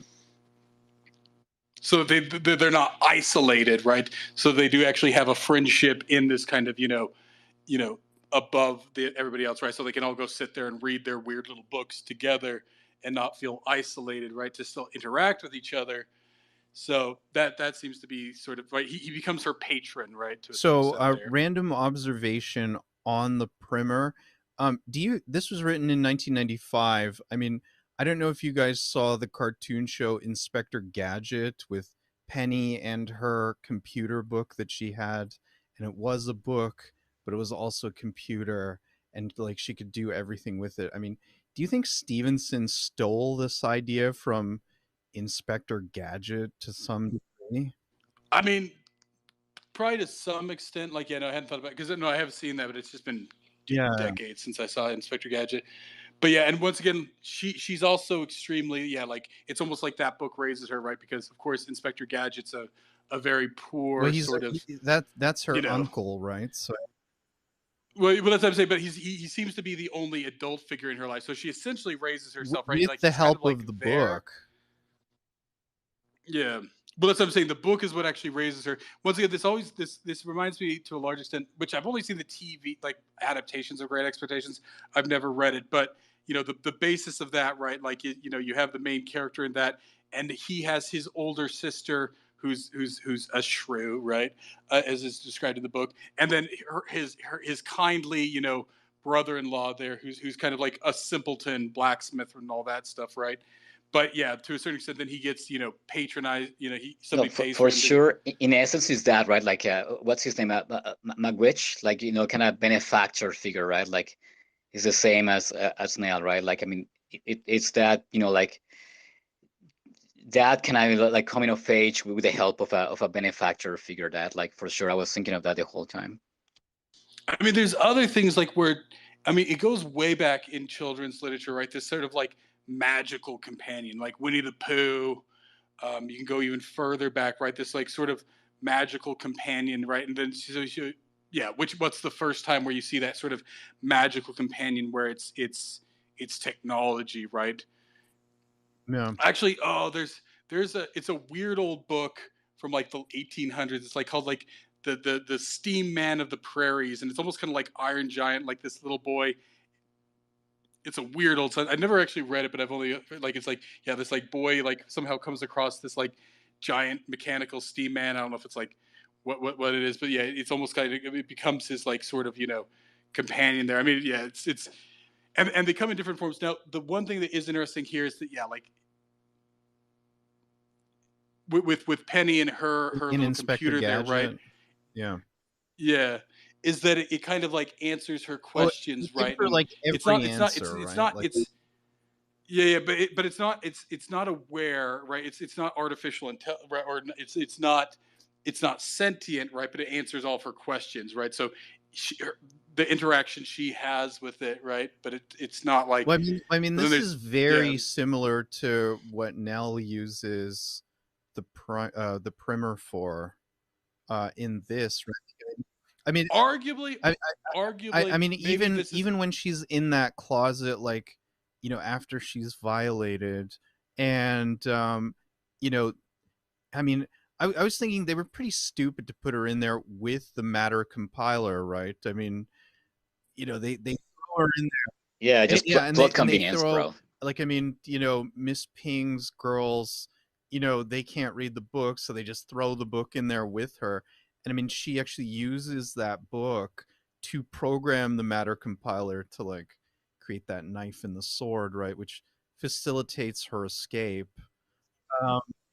Well, to them, it's just seen as a very basic tool. Like they don't think it can actually, right? Like I think that's the thing. To a certain extent, these matter compilers are such like basic appliances that it's not seen as anything special to a certain. I mean, yeah, maybe it's a little bit of a god for the machine. I'd have to think about that one. But actually, the one thing I will say, maybe because the big thing that he seems to sort of be like rejecting is that it's just the book, right?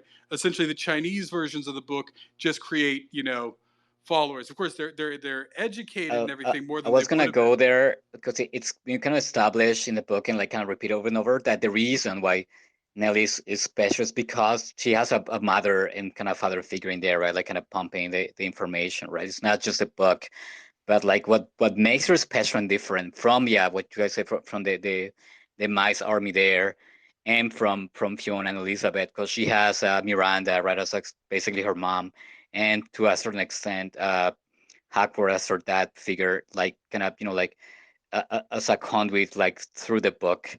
So I feel like that idea of like tech raising children, kind of removing responsibility, or like like as a device itself, I feel like it's being challenged here. But again, like it's mentioned so often that the reason why Nell is it's what is the way she is because Miranda and Hacksworth's influence. Well, it's a combination of things. So in general, the books are a benefit to everybody, right? Even the Chinese girls are better off for having had their books. Otherwise, they would have just been neglected, uneducated, Nell's poor. file? Okay, yeah, the Chinese girls that had the mice army. Right, the mice army. So the main thing is that the book is a benefit to everybody, right? But I think this gets back, and it's something I often talk about, right? Like it's a combination of things, right? So like I said, even though Nell's parents are themselves pure garbage, right? Maybe some aspect of Bud's ambition there, right? So there is some genetic, right? genetic component there that maybe gave her higher ambitions or something like that. And then on top of that, it is a lot of luck, right? It's that her brother went and took the book and gave it to her, right? And, you know, so she has benefited from, But you know, that was a few purely by kindnesses here and there from chance, people. right? I mean, yeah. Well, no, but that's exactly. It's all by chance, right? So that's 100% the thing here is that while some of this can kind of be compelled, there is also Yeah. chance in all this, right? So it is that Miranda took this extra interest in her, and Miranda was, you know, overqualified, right? She had previously been a governess, right? So it's a combination, right? Like it's what I often bring up, right? Everything in life is luck, but then everything in life is also seizing upon the luck, right? You can have the best luck and not seize upon it, or you can have, you know what I mean? And or sometimes you can have the best, you know, sort of, you know, efforts, but to not have the luck, right? So you need both things, right? So that's why this idea that anybody got ahead entirely on their own is bullshit, or that, you know, nobody can lift themselves up, you know, everything's against them is also somewhat bull, right? It's hard, you know, both things are true, right? Like luck does play into it, but it's what you make of it, right? And sometimes you are just unlucky, but the missed shots are the ones never taken, right? You miss 100% of the shots you never take, type thing. But then at the same time, bad luck does occur too, right? And it's both of those things. So Nell is extremely lucky, right? That, yeah, even though it seems like she's completely disadvantaged, there are people in her life, you know, her brother, and then later on that group there who take her in. Later on, Finkel McGraw, who allows her to, go to school with the other two girls. Her relationship with the other two girls, right? So that she's not isolated. She isn't completely, weird and antisocial, right? She does interact with people. The teachers there, both the good ones and the bad. So that all of those things go into making her who she is. The book is important to that because the book gets her, even in the door, right? The book teaches her to read, right? Which is, like just that foundational. Now, the book alone can't get her beyond that, right? Because to a certain extent, that's what happens with the Chinese girls. The book does make them better off than they would have been, but it doesn't propel them, to being a queen, right? Which is essentially, well, I mean, like that part, like, I mean, we even see when Miranda, basically talks to Nell through the narrative in the book, when that one of Tequila's, like, the new boyfriend who's really, really abusive. Bert. Oh, it's Bert? Yeah. Yeah, that's his name. The one she tries to kill with a screwdriver. That's exactly the part I'm talking about, Carlo. Miranda is like, no, I have to stay here and make sure that she gets out. And like, it's like, no, get out of that house right now. And like, they end up getting out. And like, but I mean, the one part there when they run onto the street and he's like, chasing them down the street, then somebody, knocks him out, which helps facilitate their escape. It's Fang's. It's Detective Chang. Okay, it's Chang, Inspector Chang, whatever. Like, and actually, I love that part. Maybe we can talk about it later. Them through, because like they were watching the kids like through it was like floating drones or something that would like I forgot. I actually forgot about it. Yeah, some nanosites. But you know what? Like, maybe we can talk about it later. Like, I'll remind you guys later. I just love how, like, let's say in that instance that like we find out it's Chang, and it's not explicit. It's just kind of like through Neil's eyes. Like, he's so good.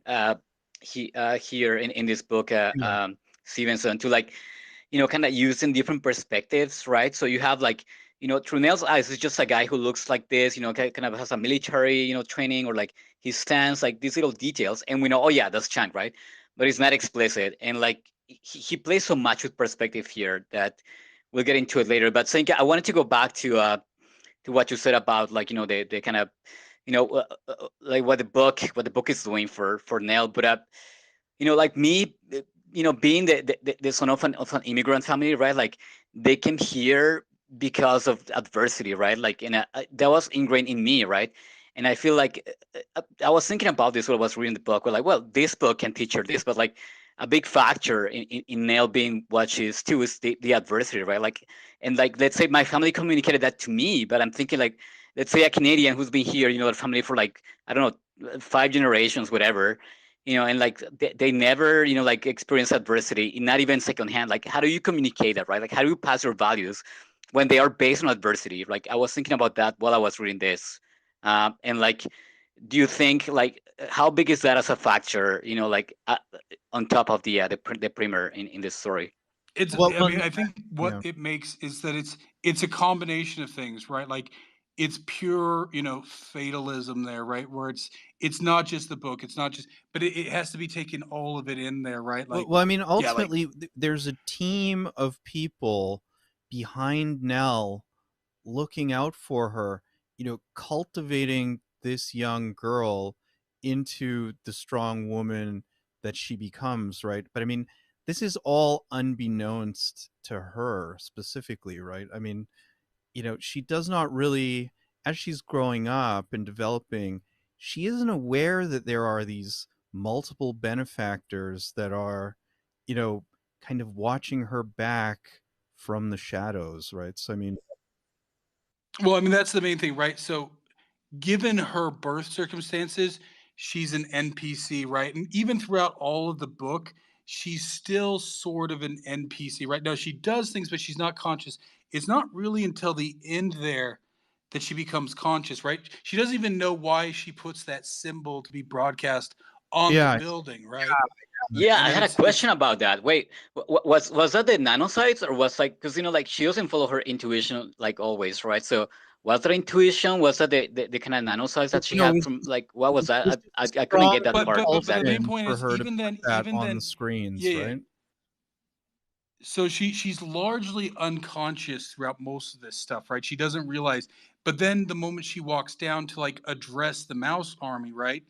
She fully steps into it, right? So that's the thing, is that like up until that point, she's still just kind of in her own, she's unactivated, right? She's still sort of trying to think of another example or something of this where she's unactivated, and then she finally, kind of then finally, oh, it's a bad, and there's a better example, but it's like, and I hate that I ever saw the movie, but The Bourne Identity, he's like, oh, why can I do all these things? Oh, I forgot all this stuff.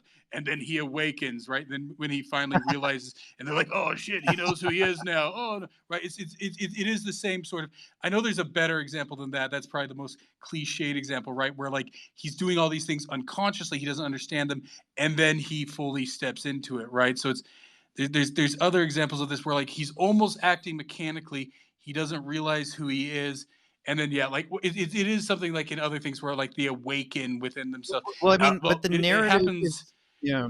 It happens in Dune. It happens in Dune quite often, right? Where they're sort of, they're aware, but then like when they become fully conscious, right? When they become fully conscious within Dune, when they become the Kwisatz Haderach, right? And there's a few different characters within that series that become that. Well, I mean, the narrative is guiding her like through life, right? So, I mean, ultimately, I mean, while she's like a little girl, then becomes a young girl, then becomes a young woman, right? Like the narrative in the primer or the primer is guiding her through life, right? So, in a sense, she's actually living in her own little world, but she's actually learning things. And actually, Zink, you always say like you don't want to discuss nonfiction books because like you can't really get anywhere with it. It's like a narrative, it actually gets you further along.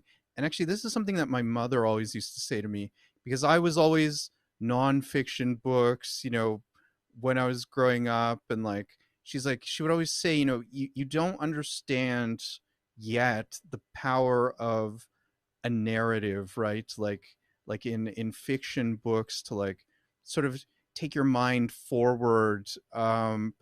It's like if you're just doing nonfiction all the time, it's like, yeah, there will be lots of facts, you'll know a lot of things, but it's like you sort of need that narrative. And actually, like, this is something that I was thinking about my mom when when I was reading this, and like, yeah, I mean, that's something that she would always say to me is like, you have to understand like fiction, there are benefits to it, right? That you just don't see. Well, I mean, you read Atlas Shrugged, Yeah. right? So if anyone who reads Atlas Shrugged, like that's embodied right there, right? I mean, like it's the ultimate libertarian values, like package, like around a fiction novel, right? Yeah, exactly. Although I mean, Rand specifically, it was that sort of um, explains her objectivism philosophy in that book. Well, that one's a bit Yeah. heavy-handed though. Like that's the problem, right? Where like you're trying to force your philosophy into the narrative too heavily there, right? It's not organic, right? Which in some ways, right? Yeah, there's still probably, I mean, probably more people have read that than any of her actual nonfiction writings, right? Because yeah, Yeah. the narrative makes it easier to digest, but it also illustrates it, right? But I mean, probably the best thing, yeah, like when it comes to just knowing facts, right? It's like the difference between like having making a meal and just eating the ingredients separately, right? You need to understand how they combine. Yeah, You need to exactly. understand the big picture, right? Exactly. So can we But talk then about there's that? also Well, the Can we gamification talk about aspect. how the book teaches her how Sorry, to can I just go build ahead? on one thing that Zink said there about the gamification? So I remember this is like several years ago, maybe like 2013, 2014. I was watching an interview with Sal Khan of the Khan Academy, and he was interviewing Elon Musk.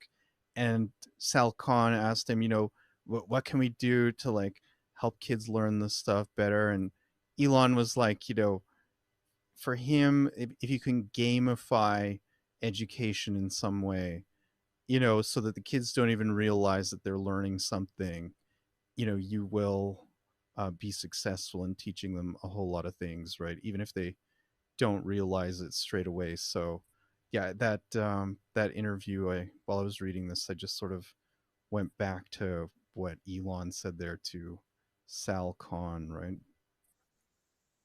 Yeah, I saw the interview. I was thinking about it, especially with the part when she learns how to code, right? Because like she learns like first the book teaches her how to code in binary, and then like how like makes everything a Turing machine. It's like, oh yeah, this is just a bigger Turing machine. It was so awesome. Do you guys enjoy Oh that? yeah, Because that yeah, was that so was Well, cool. I awesome. mean, this is the big point of the book, right? More than anything else, and they say it very early on when they're describing, yeah, what Hackworth does, right? He's a what is it?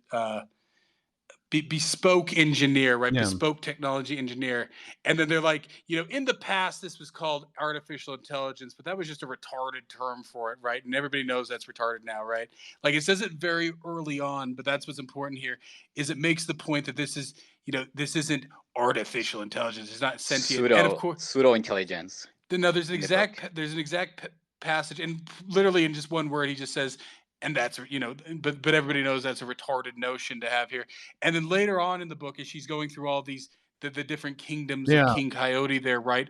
And in every single case, what is it? Oh, it's just a bigger Turing machine. Now, Yeah. when I've tried to explain this to the AI doom and gloom dumbasses before, I was using the term Van Neumann machine, which is a subset of it's a further evolution of the Turing machine. The Turing machine was more of a purely kind of theoretical, mechanical kind of idea of Yeah. what a computer should be doing, and then the Van Neumann machine is kind of more of implementation of that.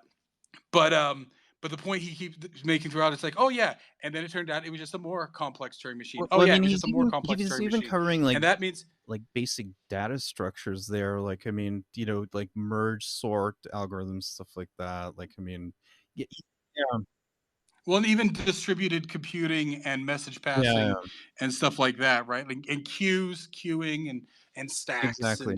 and all that stuff, right? But of course, at the bottom of all of it, she's like, oh yeah, this is just a Turing machine, which means it can never really think, right? It's just Yeah. read and write, right? So if nothing else, that's the important part about this book is that it explains very clearly that yeah, like there is no like I mean until computers don't, and this is what I keep trying to explain to those dumbasses, like unless you devise a computer that isn't a Turing machine, it's not sentient, it's not Skynet, it's just a more and more and more and more and more Yeah. complex Turing machine. It's still Deterministic. just a Turing machine. I mean, within certain parameters, right? Like, yeah, like it's like all of this Chat GPT stuff, still just a Turing machine, still just a Turing machine, still just a Turing machine, right? And like this is what I keep trying to explain. But guys, you know, and of course, yeah, these people don't read actual science fiction books or anything else like that, but they believe in the science fiction, right? Like this is the irritation endlessly that I cannot get across to these people, many people, right? That I keep trying to explain to them why this is not. Yeah, it's just it's my and 100%, right? It's read, write, and print, and that's it. You know, to a massive scale.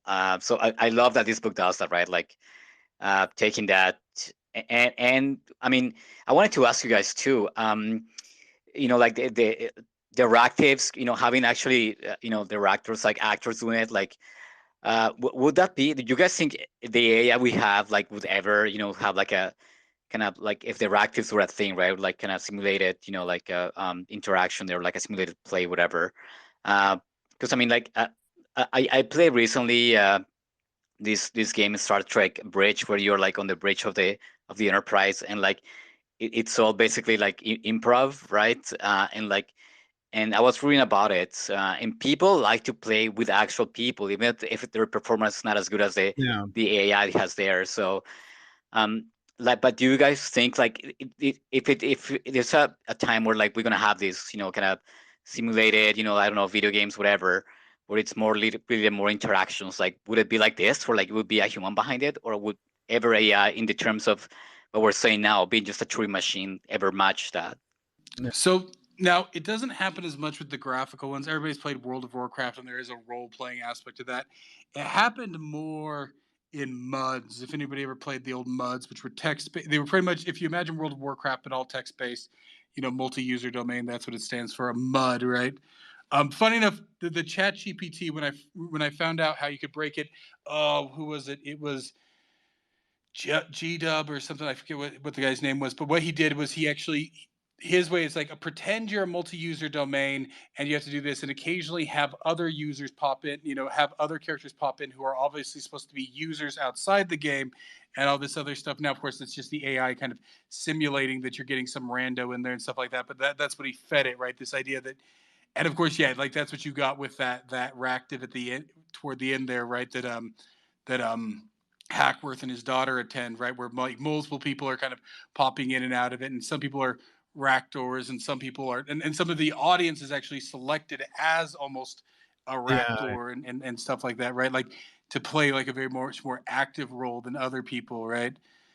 So I mean, did you guys find it interesting when Miranda was trying to trace where Nell's location was to try and find her, and like she goes to those, like, I don't know, I guess black market, like techno mob, to like, you know, hackers to figure out how they can do it, but like in their internet it's like you can't actually trace source Until they get the destination, right? keys. Like, I mean, yeah. This is actually what's interesting. So I know I've never read it, but like later on he did a book called Cryptonomicon, which is much more, I guess, from '98, which is much more kind of Yeah, related to I read cryptocurrencies that. and stuff. So, We yeah, have to read it eventually. It's yeah, pretty yeah. much you know, kind of Bitcoin taken to, you know, to the power of Yeah. 10 in But speculation. Right. Go ahead. here's the important thing about all of these. There's no public ledger because the public ledger is fucking retarded, right? Yeah. So that's important. So he's dealing with the concept, right? Because that's the thing at the end there, right? Pretty much with the keys, right, are literal keys, right? It's the private keys, right? Yeah. Using the biological computer of the drummers, they crack the private keys of everybody, and therefore have, right, because that's always the problem, right? Like he makes the point that like as a more advanced computer is created to break older keys, well, now that more advanced computer can make more because it's always it takes less computing to create a new key than to break a key using, you know what I mean? Yeah. So but then finally using the sort of biological distributed computer there of the drummers, they break the keys and then they do it. But yeah, essentially, but it pretty much hints at the fact that yeah, it's you know cryptographically, you know, signed and all that stuff, right? So you do have cryptocurrency in this, but it's not on a public ledger. That's the important, right? You can't trace it. You can't trace it. It's impossible to trace anybody. Yeah. Yeah, which is why I don't yeah, trust Bitcoin. it was interesting. Yeah, I mean this whole like it's almost like a post-internet that they have in this where like it's like it's not just everything is it's like a hyper connectivity, right? It's yeah, I mean even to the biological level, people are connected in like this giant mesh network. Yeah, it was very interesting. Now here's actually an interesting thing to bring up, unless you guys have something else you want to. Was there something you wanted to do, Speedy, before we were? And then we Well, went no, I briefly on. we're just gonna break everything that's about the book, and then like once we're done, we'll move into more of the kind of structure. That's what I always like to do that, right? We go into more like the structural, like more on the writing aspect. But let's just continue to break down the story. So So go the ahead. so the other part I wanted, because obviously nanotech exists in here, and it was actually something, right? Because of course, too often in these spaces you have people who are luddites, and yeah, they're not afraid of the AI. Oh, nanotechnology, nanotechnology. Now here's what I always try to explain to them about the inevitability of these things, right? It's like, oh well, we just got to slow down. No, you can't slow it down because somebody else is doing it. So in this book, right, to defend yourself against other people's nanosites, you have to have your own defensive nanocytes, right? The immune systems, as they call them in that case, right? Because somebody else is going to attack you with nanocytes, and if you don't have an immune system, right, this is essentially what happens to Bud there, because he doesn't have, I think, a clad, right, and so he breathes in all these excess nanocytes and essentially, gets COPD or something like that. They call it consumption, I think, because that's the old timey term for tuberculosis, but it's not very much, usually when you just have that degenerative COPD, and that's what ends up killing him. But actually I'll get back to that too. But so here's the sort of thing it points out, right? Like, yeah, if you don't keep up with the technology, you get left behind, right? And this is what I always try to explain to people with these things. It's like, Yeah. oh no, I just want to live in agrarian society, right? Because this is the thing, right? It's like, I want to live like grandpa. You can never go backward, even if things decentralize, right? So of course, when, like I said, when Carl Hollywood there is describing his grandfather, who left Silicon Valley and homesteaded out there somewhere, and was living in communities of, they'd farm all day and then write handcrafted assembly code at night, right? Like, you don't go, you don't really go backward, right? Like, yeah, centralization, decentralization, centralization, decentralization, right? But you don't want a dark age. And so the main thing here is, yeah, you can't, if these things are going to exist, and that's the important thing, if they can exist, if they're going to exist, they're going to exist. So you have to sort of fight fire with fire, right? And so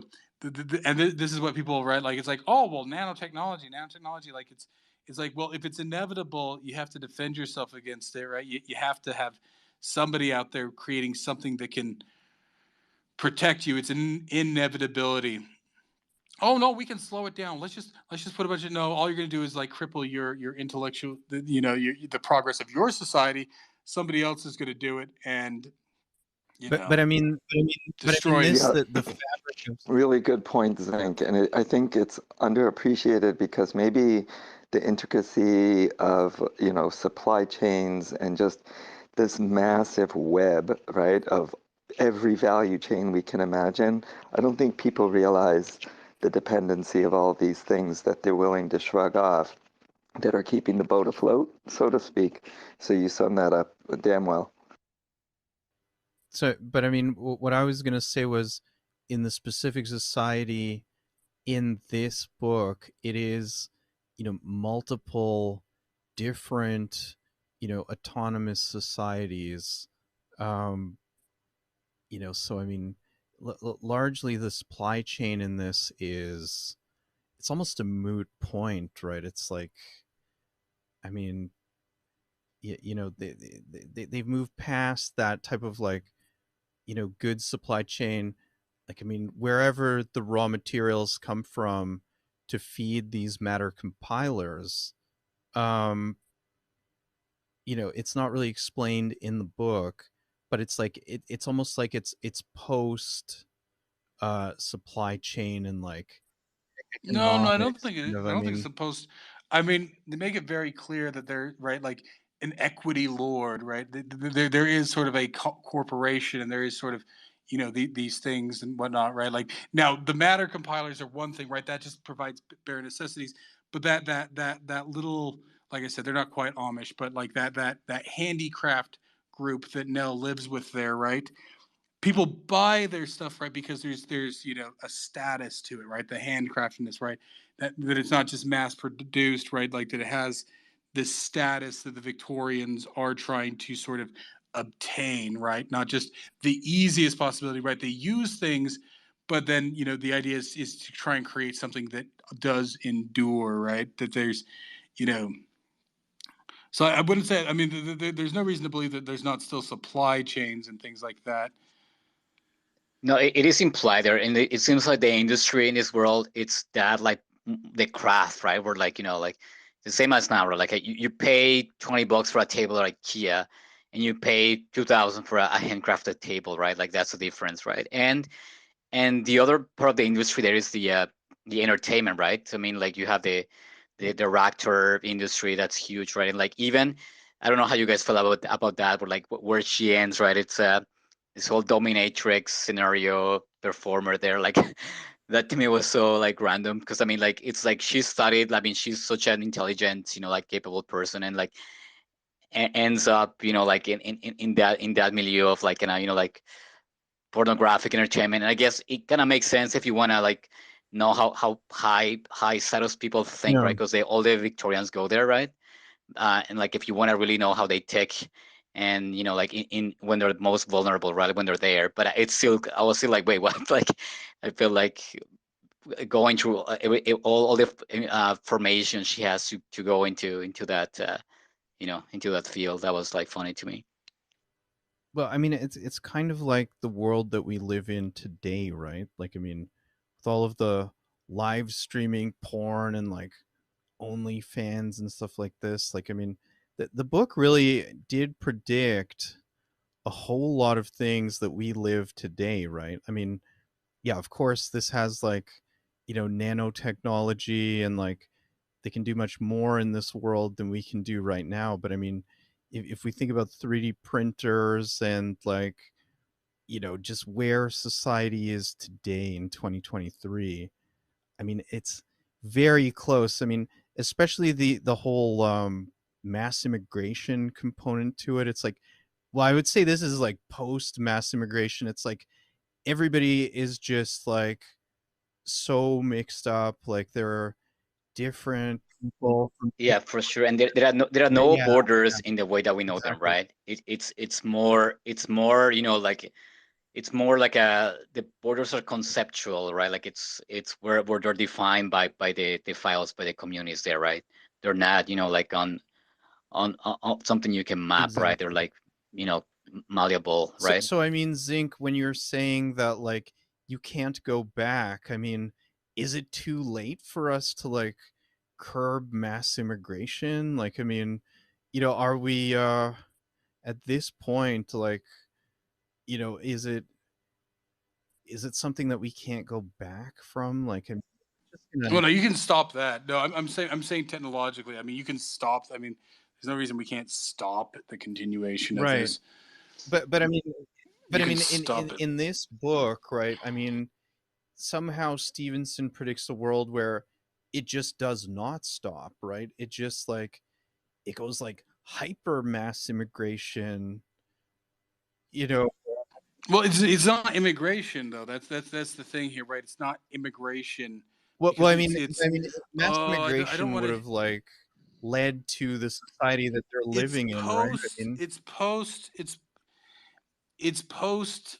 It's post territorial, I guess you could say, right? It's not post national, right? If anything, it's uber national, right? People pick their file, and that's your right. nation, right?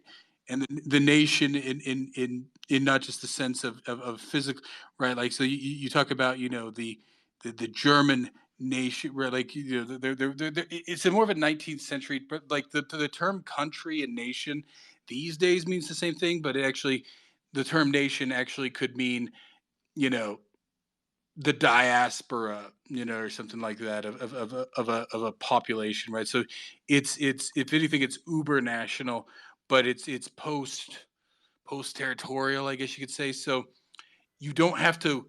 They're there, but you don't have to let them in, right? Right, right, As right. it is right now with the mass immigration. Well, now they're here, they're a resident, so we have to, suddenly care, what they're doing with their weird things and all that stuff, right? But if you have it post, now you do have territories, but they don't have.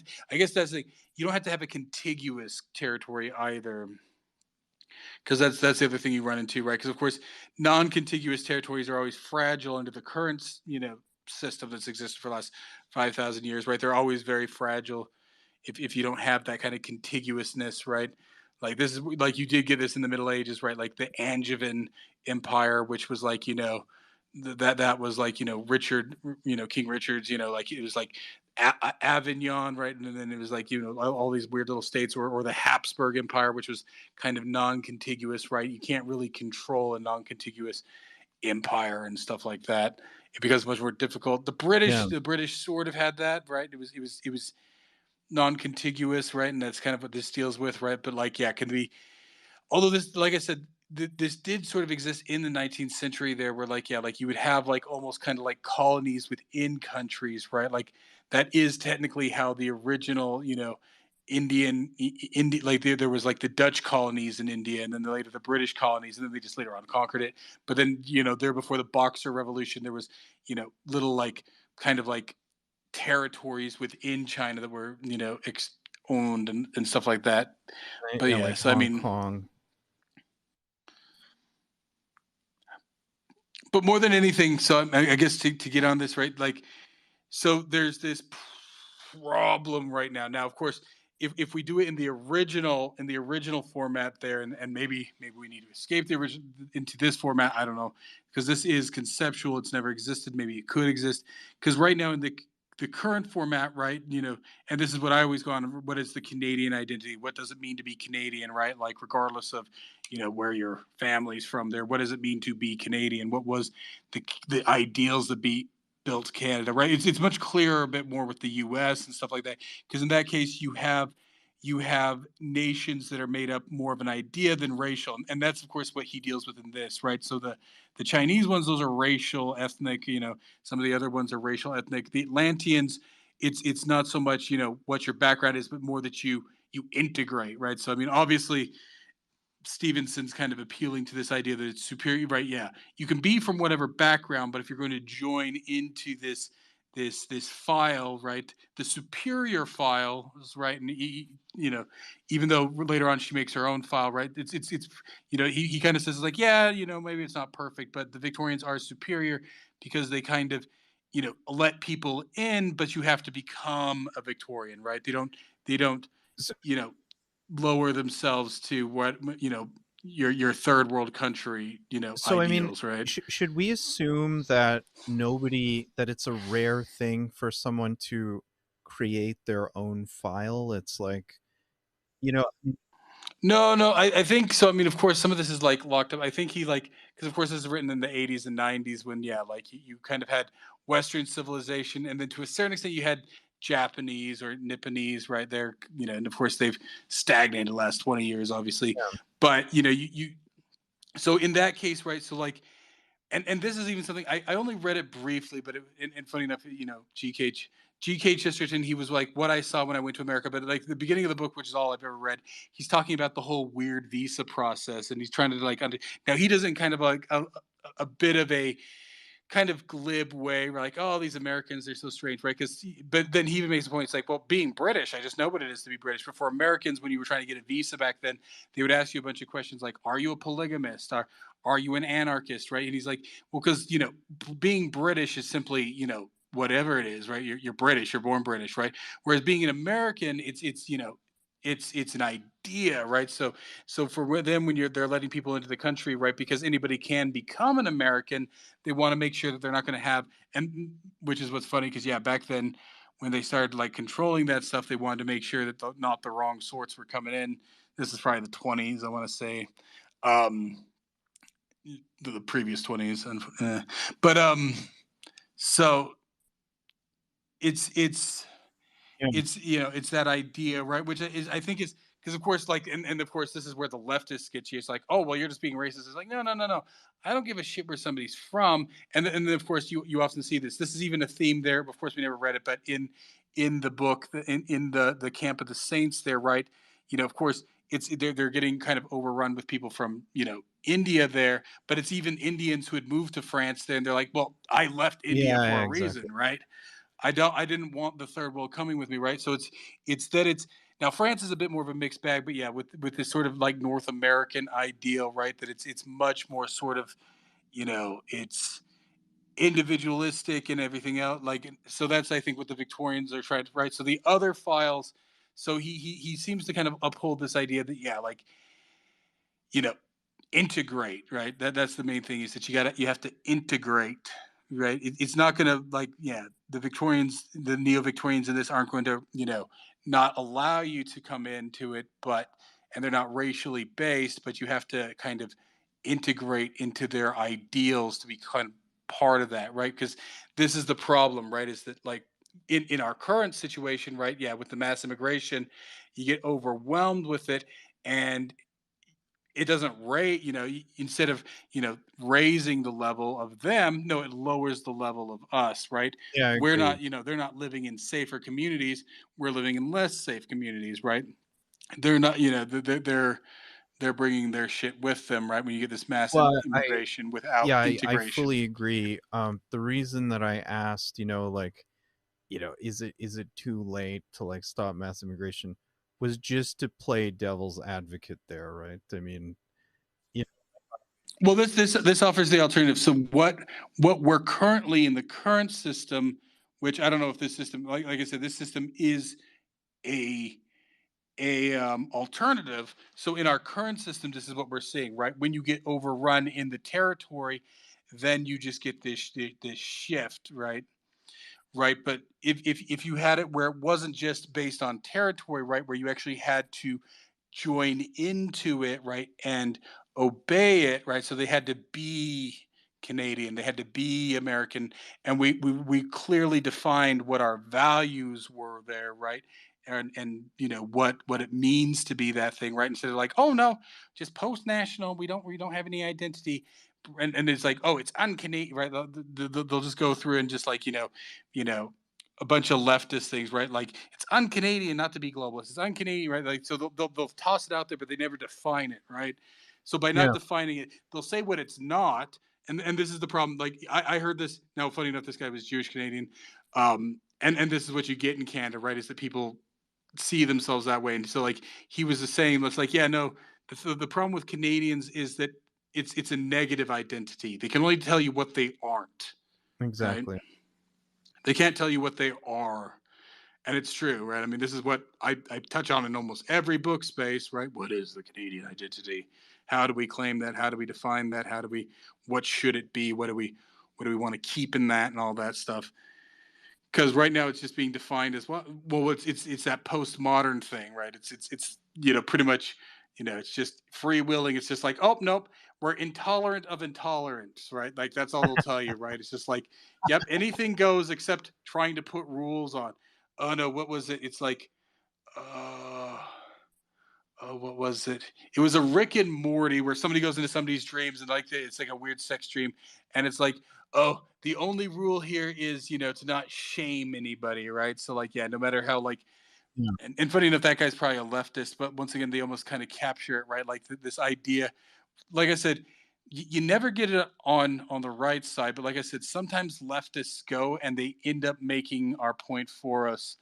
Um, and like I said, I always divide the left, because like I said, the left defines themselves. The right is everything else, right? So I'm some flavor of the right, but I know what I'm not, and that's the left, right? The left defines itself. It always has defined itself, and then they group everything else on the right there, right? Like I said, going back to the French Revolution, right? Whether you were, just like a, capitalist Republican sort of guy, or you were a straight up monarchist, the leftists called you all right wing, right? Like, so that's how they define themselves. Um,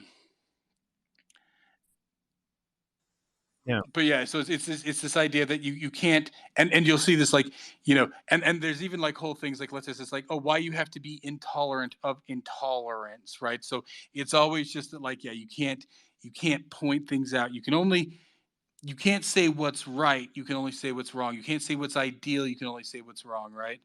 And so going back to sort of what's touched on there, and I'll have to go and dig out the few quotes where he does touch on this stuff. It's touched on there when like Lord Finkel McGraw is talking about his childhood and kind of that stuff, and you know the way the Victorians of his age and then the Victorians of the previous age kind of rebelled against their parents' kind of, you know, listless, you know, kind of like lazy decadence.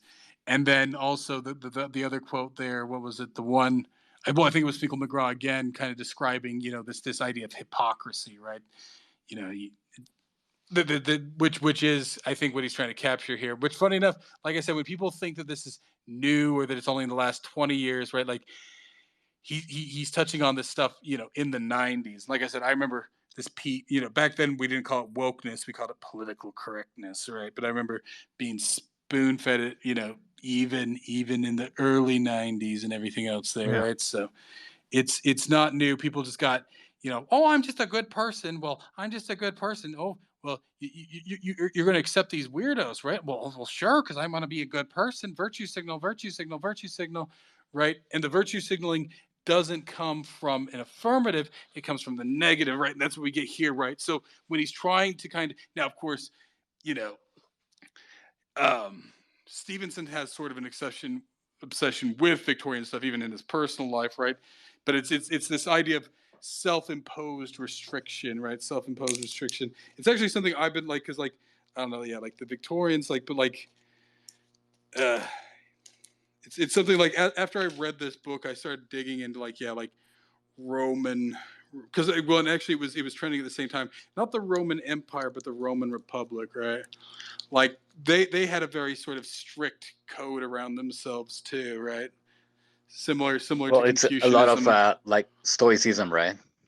Well, Stoicism. Well, that's the thing. You get kind of all that stuff, you know, Stoicism, and then on in the Eastern realm, you get Confucianism, and there's a lot of similarities there between I, I Roman.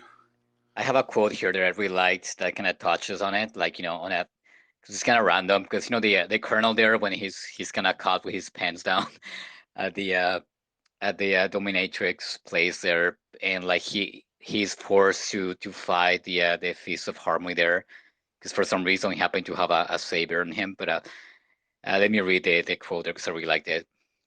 Nell would have been dazzled by Colonel Napier if she had not recently seen him strapped to a rack. Still, there was something about this very contradiction that made him, and by extension all Victorian men, fascinating to her. They lived a life of nearly perfect emotional denial, a form of asceticism as extreme as that of a medieval Stylite. Yet they did have emotions, the same as anyone else, only vented them in carefully selected circumstances.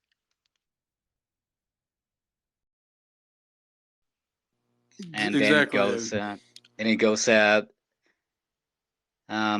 watching Napier at work, watching the metals and braids swinging and glinting on his jacket, and I realized that it was precisely their emotional repression that made Victorians the richest and most powerful people in the world. Their ability to submerge their feelings, far from pathological, was rather a kind of mystical art that gave them nearly magical power over nature and over the more intuitive tribes. Yeah. So I mean, are the neo-Victorians like? I mean, there's obviously like a hierarchy to all of the files, right? So I mean, um, they're considered the top, but like Celestial Kingdom is like right up there with them. So it's like, Well, it's them, the Nipponese, and yeah. I mean, the drummers seem to be the lowest on the totem Well, there seems to be lots of other ones, but yeah, there seems to be certain ones that are kind of super files, right? Just superpowers, super files. Now, the Celestial Kingdom, was it the Celestial Kingdom? Well, like, well, because then there's a few other ones. Like, certain ones are much more, like, yeah, the Celestial Kingdom just because of its massiveness, right? The Nipponese because of its efficiency, and the Atlanteans probably because of its expansiveness, right? Yeah. Like that seems to what make, but then there's are lesser files because then, but the other ones are kind of like they flex more, right? Because obviously you have the what do they call the hacker cult? It's the hacker communes. That's how they're No, no, no, mentioned no, as. no, no. There's something the net people, the something net, they call it. Oh, CryptNet. CryptNet, because and then the CryptNet, it's pretty much is implied because then they say like yeah that like oh yeah there's only 10 levels but there's actually 33. That's a magic number. So they pretty much it's pretty much hacker Freemasons, right? It's so but they're decentralized, which is actually the way the Freemasons work too. There, right? So like they know who and all that stuff. So it's not an overt one, right? The other ones are more seen, right? Like yeah, so there's multiple files out there and what makes them sort of more present than other files.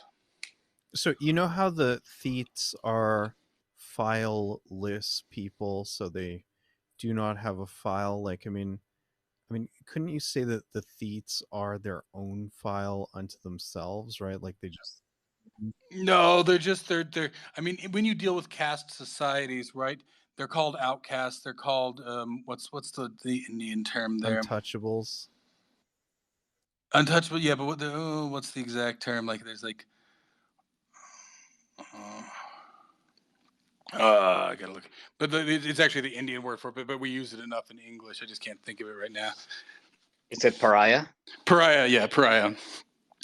So you have that. So like, and it's a weird thing. It's not that they're their own cast. It's just that they're like yeah. It's kind of like they're undefined, right? Like to use computer terms, they're undefined. Yeah. So there's different things there and whatnot. But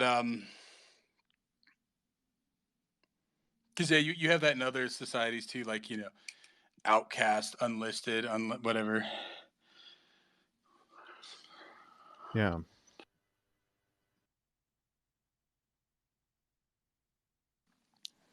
Because they're handled in different ways. So they don't really make up a. I mean, yeah, they are a fought like yeah, but they're not. There's no structure to it, right? So it's just unincorporated area, people. So, moving along in the plot. So, I mean, I think the third most, well, I guess it would be the second most important thing, which tracks Nell's progression through the narrative, is when she's at the academy and Miss Stricken, she learned from the primer how to fight back, and Miss Stricken uses this corporeal punishment on all of her students for minor infractions. And then Nell grabs it. She's like, I'm not putting up with this anymore. So then the other two girls, they like kind of laugh. They all get detention from Miss Stricken, which is cool. They have to sit there and like, copy out, you know, different textbooks and stuff like that, word for word as a punishment. And, it kind of brings the girls together. Um, I mean, the most important part about that is when the headmaster, she comes and she talks to Nell and she's explains, like people like Miss Stricken are extremely cruel, but like they're actually very, very necessary because it teaches you just how cruel and unfair the world actually is. And that's why like we have to value like these, insane, unfair punishments that Miss Stricken puts on the different girls, right? I mean, that she has a purpose. So I mean, what did you guys think about this part? I mean, really right close to the end when Nell is being violated and mistreated there, when she's captured by the Fist and Miss Ping. um then sort of like that lesson comes through to Nell at that point, right? But I mean, Nell had been through some other hardships previously, so I mean, the string of like abusive boyfriends that Tequila had over the years, right? So I was thinking like, yes, I understand the lessons of Miss Stricken, but I would think Nell would have learned those lessons just through the other parts of her life, right? Like, Well, those ones, I think the main point is the difference with those was they just happened, right? Whereas with the Miss Stricken, she was still trying, right? So like she's like, okay, I can deal with this, and then it would still slap her down, still yeah, slap her down. So I think it's sort of the reinforcement to just like muscle through it, right? It's like, okay, yeah, there's adversity, but like that's a passive adversity, right? It just was whatever, right? And she reacted to it, but it's the sort of death by a thousand cuts too, right? Those are like extreme, but it's each little thing, right? It's like trying to, like, as she's trying to escape from the other women there, as she's trying to do different things, right? Like each and every time, right? Like if she gets thwarted, does she just give up, right? It's overcoming like all the little things into, it's like, okay, like, which goes back to my original point, right? Sometimes you're unlucky. It's like, okay, where do I go from here? Where do I go from here? Where do I go from here? Right? yeah. To kind of always, like, to be dynamic, I guess, right? That's the point. It's sort of the dynamic resistance, not just the big things and you know, you know, enduring. It's thriving, right? It's not just surviving, it's thriving past the things, right? Because I can't Yeah. remember now. Now I'm thinking, because I'm trying to remember exactly, yeah, what the explanation about Miss Stricken was, but and yeah, it was probably something along those lines. I'm trying to remember it actually. It's pretty much what I said, right? The headmaster, as Yeah, she yeah, yeah. came and she said to Nell, because remember, I believe it was McGraw. She actually gave up. It was like the punishment was just too much for her. She couldn't take it, and then she left the academy, and like, so it was. And then I believe Fiona left too. She was like called out of it, and then she reconnected with Hackworth, her father. Um, but then the headmaster took Nell aside specifically and said, Nell, you truly are special, right? And then that's when she explained to her about why Miss Stricken's punishments were, terrible but necessary, and like, why we have to like kind of pity Miss Stricken, but at the same time recognize that she teaches very valuable lessons about the unfairness of life, right? Just like you're talking about there, the death of a thousand cuts. It's like, when you face that, like, because that stuff really is unfair, right? It's like, Jesus, like, I'm just getting another little cut, and like, there's just cruel people out there, and that's how they are, right? They're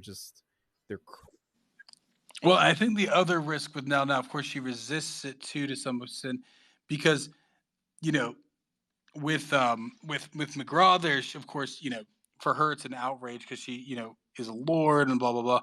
But for Nell, in some ways, Nell does just take things. So for Nell, it's also the balance on the other side of not just being a yeah, peon, right? Of sort of standing up for herself to some extent there, but then knowing when and where and blah blah blah, right? So it's both things, right? Because some people just become sort of emotional masochists or whatever, right? It's like, oh, I'll just keep taking it, I'll just endure, I'll just be patient. yeah. But she was patient after the fact, right? She pushes back. It was conscious patience. I guess that's the main point, right? Is that it has to be intentional, right? It has to be why you have to know why you're doing it. You're not just taking it for the sake of taking it because that's what you deserve and blah blah blah. It's because you're trying to get something on the other side. Is the goal on the other side of value? And that's the important question too, which maybe the other girl, maybe McGraw learned it because for her it wasn't necessary, it wasn't valuable to her to get on the other side of that because she didn't need it. Whereas for Nell, it was worth getting on the other side of it, but not just because she endured, but because she actually consciously derived value from it, right?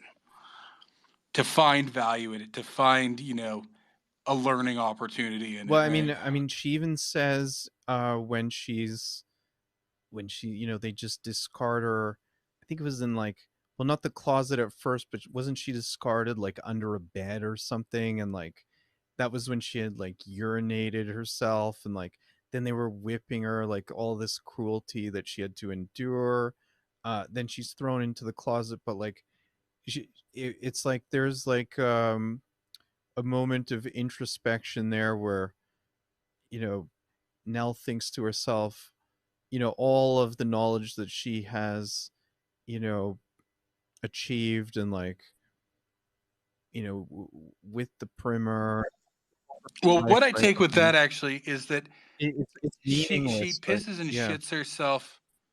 Well, no. But so here's the thing, and I think that's what she learns once again there.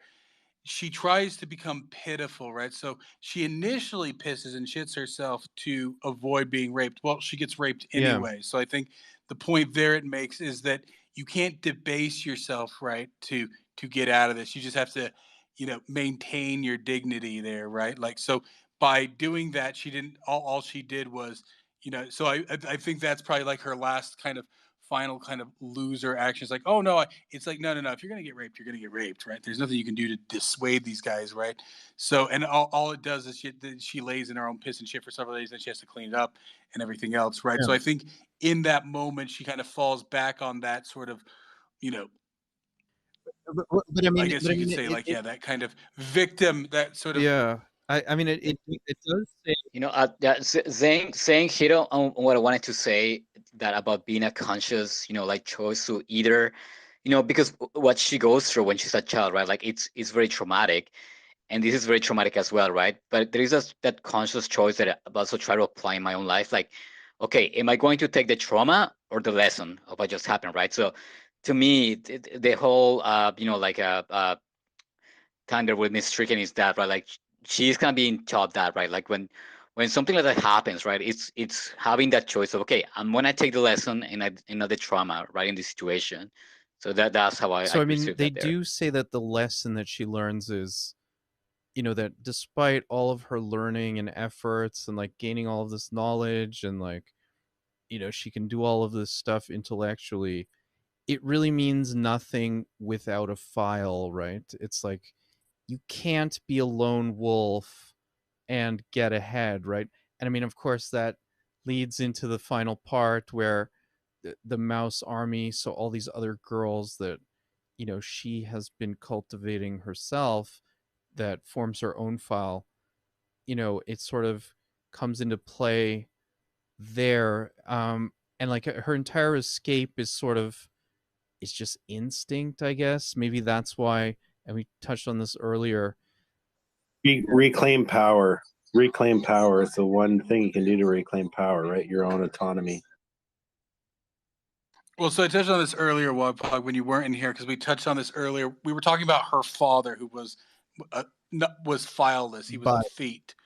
And then we talked about what happens to her, where she pretty much founds her own file there at the end. And then in between that, you had the people in the file. And I made it to your point there, where, some people are not leaders of men. So, as you often tell people, embrace whatever your thing there is. If it's religion, if it's philosophy, right? For most people, that's the best way to go, right? Because the people who are outside usually of a traditional file or, group, they're either completely just like in the case of Bud there, maybe he had iron ambitions, but it was mostly just that he wasn't willing to sort of, discipline himself, right? He lacked the ability to self-discipline, so he couldn't fit anywhere. But so he was just chaotic and he was outside. He just didn't fit in. But he wasn't a true lone wolf either. It's just that he was just too, so that's the kind of people who you just can't deal with. But on the other side, which is the entire point of this entire process that Nell goes through, right? She becomes a leader of, well, a leader of mice, of the little Chinese girls there, but a leader of men, right? A leader of, an army of followers there, right? So those are the three possibilities, right? Some people are followers and they just kind of have to like, find that and embrace it and do the best they can within that. But then and it's very subtle because it's hard to tell who is just simply antisocial and, just kind of unable to either lead themselves or other people, and who is just currently a leader without an army, right? Because of course, if you can't lead yourself, you can't lead anybody. And this is always the point I make there with the Pierre Poilievre thing. It's like, well, he's the leader now. It's like, no. You know, if he was a leader and he actually believed these things, he would have been out there like Max. I don't want to make it about this, but this is what it comes down to, right? A leader is a mindset, right? You lead yourself first. And if people choose to follow you, then they follow you, right? Yeah. But you got to lead yourself. If you're a follower and then suddenly you're made a leader, well, you just waited your turn and now you're the leader. It's like, no. If you were a follower all that time, you cannot become a leader, or you can, but you're not going to work. You don't work your way up the ranks. You're faking it, right? You're faking it. So I just want to. I've been sort of deking out on the internet here and sort of geeking out on different modalities. So if you guys could do me a favor, just because I've been trying to. Zinc threatened to leave the internet if this thing wasn't a successful thing. So I want you to. Is this recorded, Zinc? And streamed.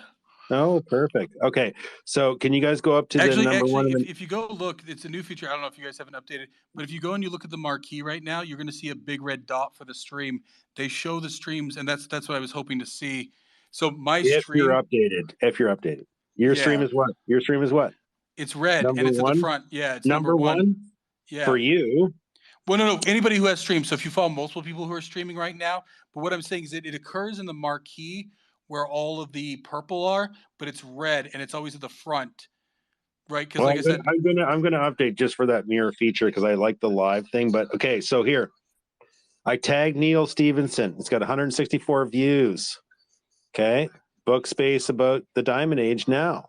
So number one, if we can get some retweets on that, we can push it up in the algorithm and try to get some other book wieners in here. And then number two, it's another guy. I found the most tractionable tweets on the internet just for you, Zinc, just for you, because you said you're going to leave spaces. And number three is also 2 days old and there. So if you guys retweet them, try to interact maybe and say, oh my God, this is such an amazing space. Zinc is such the best spaces host besides Wogpog, who's way better, but Zinc's okay. If you interact with those things, maybe we can get that book club and we operate on the algorithm side of things. But it's actually more interesting to me, but I am a dual spooler, as you guys know. But I'm fascinated with this, and I'm really sort of choked that I couldn't be more educated on the book. But you guys are almost at the point of leveraging some of it. What?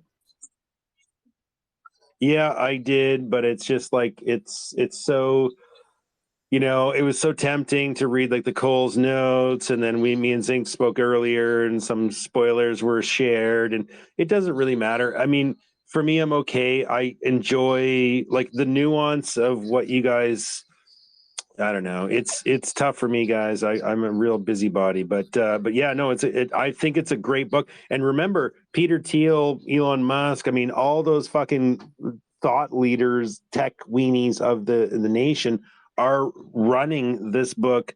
This is not Snowcrash and all that other shit, which is in my. I mean, I haven't read it, but from what I've read of the summaries, it's not quite as deep as this one. So we've passed Snowcrash. We're past Snowcrash, right? Yeah, I know. I know. You passed that's what I'm saying is that this book's often forgotten, at least as far as I can tell. So all those guys, yeah, they love Snowcrash, but this book's actually forgotten. But if anything, it's actually more relevant now, right? Snowcrash. Now, of course, Snowcrash is a little over the top in some places, but everything it was sort of talking about there with the metaverse has come, right? We're in that thick already. So the question is, what's next? What is the evolution? What is the inevitable? Yeah, so exactly. So then that's why we have to retweet said tweets. Oh, I did already. Yeah. But I mean, like I said, like you can already kind of predict. There's only 2 reposts and there's 8 people in here. This is a very motivated group. Come on, Jesus H Christ, come on. We gotta leverage into this so we can get this algorithm. We can get these books up. We just have to. These book clubs up. We just have to be smart. So keep on retweeting that stuff. Interact with those things, guys, and let's get those 1,000 people that are interested in this in the same group, you know? Yeah. I think it's stronger. I think it's strong because I've noticed. So just for you guys to know, like, I do get value out of your book clubs. I just often sit silent because I'm usually the slowest kid in the class that didn't do his homework. So I just sit in the background. But once you guys get done, like actually, like, you know, fornicating, the because of the topics that came up, usually the level of discussion is so high that it entrances me. So yeah, just keep it going. I'm really stoked that you're doing this, and don't leave the internet, Sync, please. Wait, why were you going to leave the internet? I mean, Oh, that's another discussion. We'll go into that later. Yeah, later. The book club is what keeps me here, guys. Otherwise, yeah, no, I really don't know. It's retarded out there, is what I guess I'm saying. Well, you're That's not what wrong. I'm trying to do here. We're trying to. So, but I don't want this to be about that. So yeah. So we'll get back to the book there. I personally, for a while, just did the book club space, and that was it. I wouldn't touch my my social media for anything else. So I definitely understand that position there. Ram Ranch. No, it's actually, once again, it's the people pissing inside the tent. It's always the people pissing Dave, inside the tent. have you read this previously? Like, I mean, do you have any thoughts or opinions, or like, I mean, did you get a chance to read it? No, not yet. No, I've been I listened to you guys' conversation, so I looked at the book, and I'm getting. Yeah, I would say actually the audio book, it's very, very good. The woman that narrates it, Jennifer, it's like, is it Gwillis or something? I forget her name.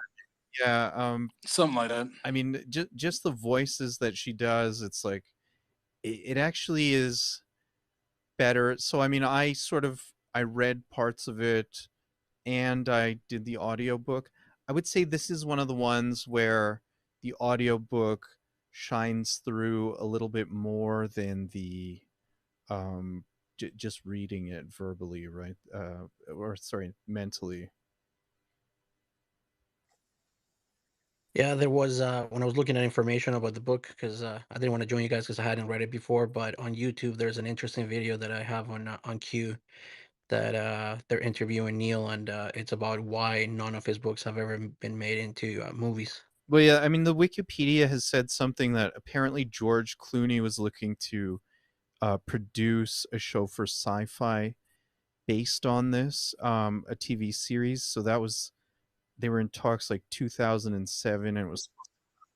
Wait, based on this book or based on based Neal on this Stephenson? Book. Yeah, stuff. Based on this book. So here's what's funny about my relationship with this book. Years and years ago, when I was trying to listen to audiobooks, it was much harder back then. But I was commuting, and so I was on. So I was listening to Snowcrash back then, and so I meant to always get to this book. And what's funny about it though is, because I remember reading that Wikipedia article, and that Wikipedia article hasn't been updated in 15 years. I remember, because this was probably like 2009, or it might have been actually like 2000. It still seemed like it was possible, right? That's how long. It's like, 2007 they were in talks, and of course, if you're in media, there, I see Esme's in here. Those talks take a while. So at that time, it seems like, oh yeah, maybe they'll actually make it. And then of course I go and I check it now, and yep, it's still just the same Wikipedia article there. But what's funny is, if I had read this book 15 years ago, this was before I was actually in tech, right? At that time, I was still in linguistics and film there and stuff like that. If I'd read it back then, I wouldn't have understood all the Turing machine stuff. Now, of course, it explains it in such a way that anybody can get it, but it's very, very strange. Like, yeah, what would it have been if I'd read it back then versus now, when to me, it seems very relevant, or all this stuff. So that's sort of it's extremely relevant. And you know what's funny? Like, I feel like people know Neal Stephenson because of Snowcrash, and like the newest one, Read Me in the Baroque Cycle. But this is the only one that has won an award, actually. This one won a Hugo Award, and no one even knows about it. So to me, that's so strange. Like, the one that won an award, it's kind of the least, prominent of his books. And like you think, had I read this after the Snowcrash when I read it, because it's so relevant to me personally now, I don't know if it would have the same impact as it's having, right now. So yeah. Yeah, good point on the relevancy, you guys. Totally awesome. Zinc, don't leave. I would have commented more, but it's been years since I read this. I didn't have time to review, but really been enjoying listening. I just finished up a nice fish taco for dinner, so sorry about the background noise. Thanks again. Oh yeah, no, Joe. I don't want to make it about that. Like I said, this was just, yeah, this is something else there. But to the point, right? Like I said, it's just that this book kind of touches on everything we've been discussing for the last year and a half. year, Yeah. 2 years, yeah, like all of that stuff. Like, yeah, it's like I said, and that's what's strange about this book is that it's very relevant, and of course, then that it does beg the question, right? Like, is this the solution? Is some of this the solution? I don't Well, know. I'm really baffled because I've been really thinking about and reading about kind of, like what's, like the fall of the nation states, right? Like the post, like post nation states. Like I've been just reading about this recently, and for for this book to have it so kind of blatantly there, like it's super interesting that he had this kind of predictive power. Trudeau declared Canada a post-national state. Great. Zinc, I read up to just over page 400, so I didn't finish the book, and I felt a little embarrassed. Book, almost like I hadn't done all my homework. Oh my God, bad. Jody's bad. Where's the spanking stick? Just calm yourself. It's just after 6, Wog, for God's sakes. So it was a really good book. I really love his writing style. Like sometimes it was so intricate, and then sometimes it was just so very simple. I couldn't imagine. I'm old fashioned.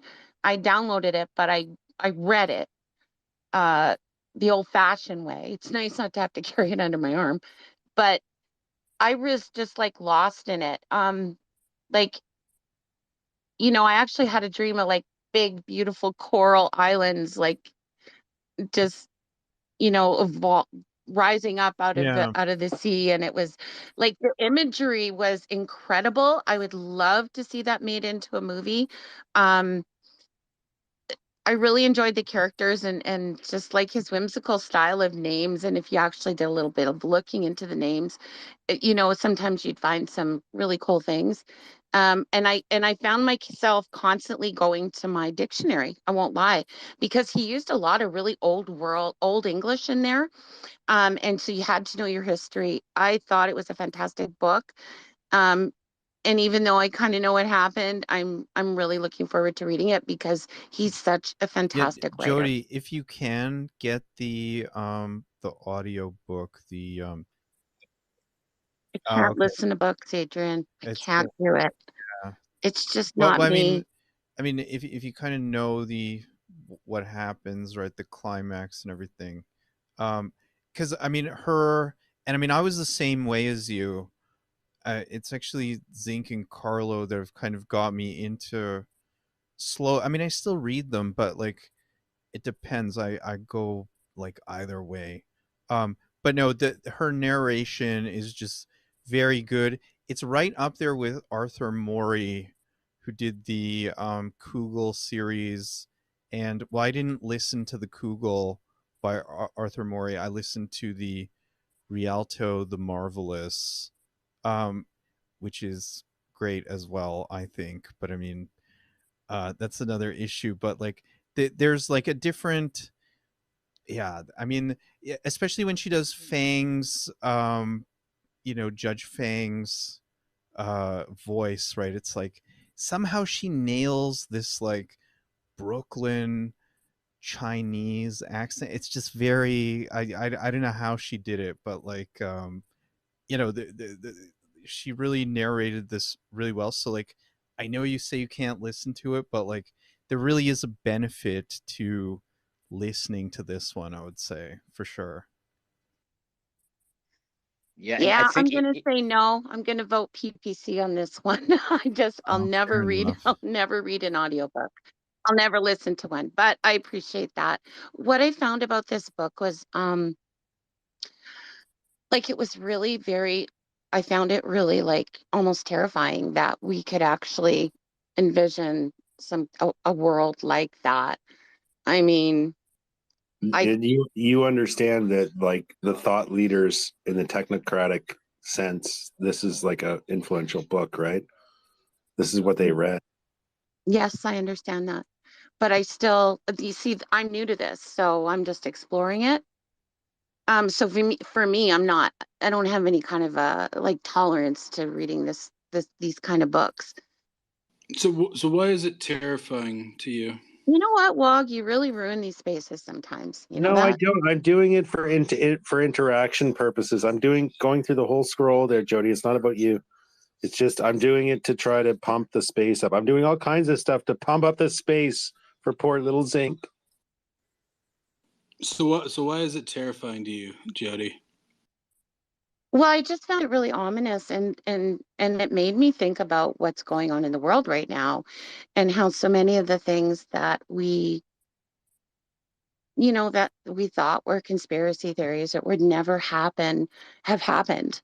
And it just shows you like the boiling frog in the pot, you know what I mean? Like little by little by little by little, we become something else, and we just get so full of ourselves. And especially with like the idea of the files, right? Like you had to be a part of a society in order to exist. Like right there in the beginning with Bud, right? Like when he's escaping and he's trying to get into the Chinese file, and he gets captured by those African guys and wrapped up in plastic. And it just, for me, that is mind-boggling. Like I just found it terrifying that like, and it made me think like, could we actually get to there someday? So I'll let somebody else go, but the one thing, yeah, I want to come back to what you're saying there. So I'll let Dave go real quick, Okay, cool. or wherever long we want, but I'll come back to what you were saying. Hey, can I just say something quick about Jody? Yeah, go ahead, Matty. I'll go after Why you. not? Okay, thanks. So Jody, you've said that before. Whenever I bring up Baal worshippers, Kabbalah, Satanists, but you know what comes through for me is that you get it, you see it, and I commend you for being so honest about how it makes you feel. Because most, and I'm gonna say this that I might sound sexist, but most women turn a blind eye to it and won't go out of their way to, like you keep coming to my spaces and these spaces. So as honest as you are about how this intimidates or scares you, you're still kind of drawn to the truth. So I commend you for that, and you're Morbid very smart. curiosity. Morbid curiosity. Thanks, Matt. Go ahead, Davo.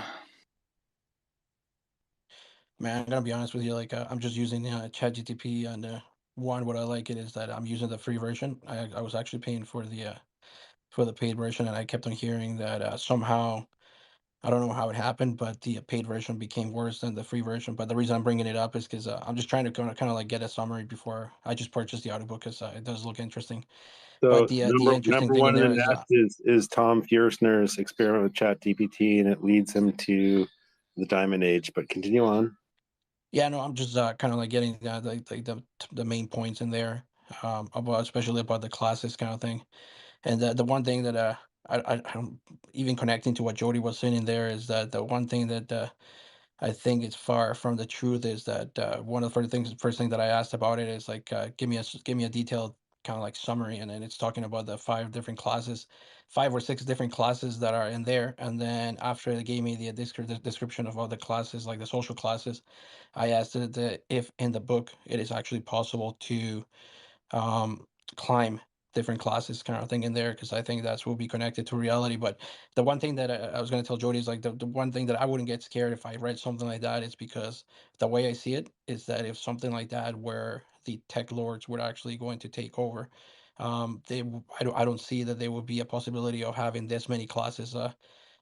When people take power, they want to take control, and with that, you end up with what we see right now with socialism and totalitarianism, and we see it in reality what could happen right now. And basically, what ends up happening is that you have a powerful class, and those who have amassed large amounts of money, and then all the other people who are kind of stuck with them because they're willing to do. Uh, the parties or the people's bidding sort of thing, and those are the only ones that can actually benefit from the system, and then everybody else is kept struggling because not And see, necessarily because they that's exactly like perfect, because that's exactly what I was feeling. It was like it on a much simpler scale, of course, right? It was we're we're mimicking what the book mimics what's happening right now. Like we are a class society, right? Like we are working to support the government and the unions and the NGOs, and it's like, and no matter how we work, how hard we work, we can't get up that class. So we start to band together into little communities here and there, right? Like I don't think that tomorrow, I mean, I'm not scared like I'm in my bed, like, oh God, I'm gonna have nightmares. But it makes me fearful because like if we get to like even a modicum of that, right? Like that's terrifying. And after what happened in the last few months in this country, like everybody's starting to feel that kind of anxiety, right? And on top of what happened in the pandemic, scandemic, right? So that's how it really did make me see similarities in society today to how Neal Stephenson was describing societies and classes in the book. Can we get some retweets on that shit in the Sorry, nest? just But go a ahead, quick question Snoop. for you Go ahead, regarding Dave. that. It was just the last part that I wanted to say in there. I wanted to ask you guys why do the tech lords or whoever is in control there, why do they allow so many different classes? It sounds like the people are kind of happy and they're okay. That's not the case here with this book. So funny enough, when I was pushed, there was a kid that I'd run into. Like he's back during the Alberta election. Like we were all like, oh, let's go see what the leftists are saying. And I ended up in a room full of like hardcore Marxists, right? So for them, the Alberta election, it was the same for both. We got along fine because to them, Notley wasn't far enough left. They saw her as a centrist, right? I saw Danielle Smith as a centrist. So we actually got along because we just didn't care, right? It was two centrists running against each other. And so like I've been sort of talking to this kid, right? So of course he runs like hardcore Marxist rooms, and Adrian knows the guy too. Yeah. And so so I was pitching the book to him, and I'm like, oh, it might be interesting. Like I said, because originally I started these book spaces because it's sort of neutral ground. People can come in and everything else like that, right? It's all that stuff. And when I was describing it to him, it's like, oh yeah, no, this book's great. Like, of course, I told him it's like, it's a right libertarian fantasia, and I actually told him because it's not a utopia, because right libertarians like me and Speedy and Adrian, like we usually are in here, utopia doesn't sound good at all, right? The idea of a utopia, right? Because it has no competition. And competition is the only thing that makes life interesting, right? So I mean, that's why I call it a fantasia, because to me it's actually the best. It's a better possibility than what we're in right now, where we're headed, right? Like that's the thing, because like actually same thing pretty much. Because I like this because it's voluntary, and that's the important thing here. It's voluntary. There's not classes. I mean, if you move into a society, right, like it's voluntary, right? People choose to join the Victorians, or they choose to join one of the other files, and yeah, there's going to be people who never really rise to the challenge. And how do you? And that's the entire theme of the book. How do you turn the lower class? How do you make the lower classes kind of more ambitious? Hey, Poople, you just did a Freudian slip. Poople. I'm gonna adopt that. Poople instead of people. Yeah. Poople.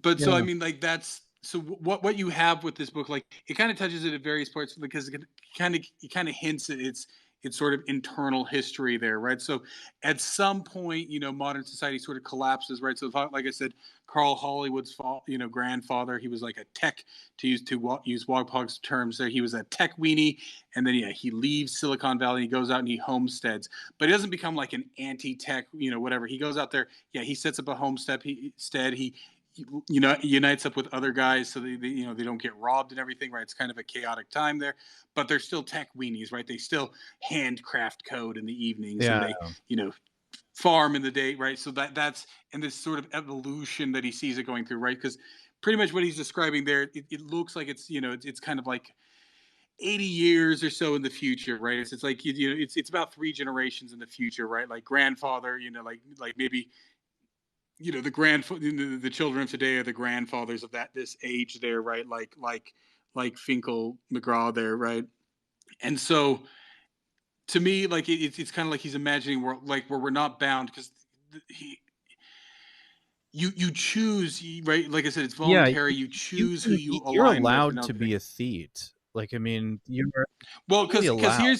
here's to get into my problem, right? Like, because right now it's like, oh well, we gotta go along with what other Canadians want. We gotta go with what the people who live in our vicinity want, right? It's like, no, I don't want that, because this is the game that's always irritated me with, like, supposedly, conservatives there in Canada, right? It's like, well, guys, I don't like this, but we got to go along with it. We got to go along with it. It's like, no, I don't want to go along with it. I don't want to compromise, right? I want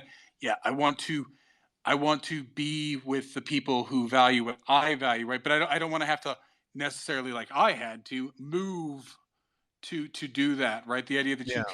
you can be a part of something and exist in a certain physical space, but in your social space you define yourself, and beyond just like mere religion or anything like that, like to actually have these social orders that you can exist in. So to me, it's actually, now of course, like I said, I'm not a utopian. I don't believe utopia is possible, right? That's sort of what divides I think a right libertarian from even the other four extremes, right?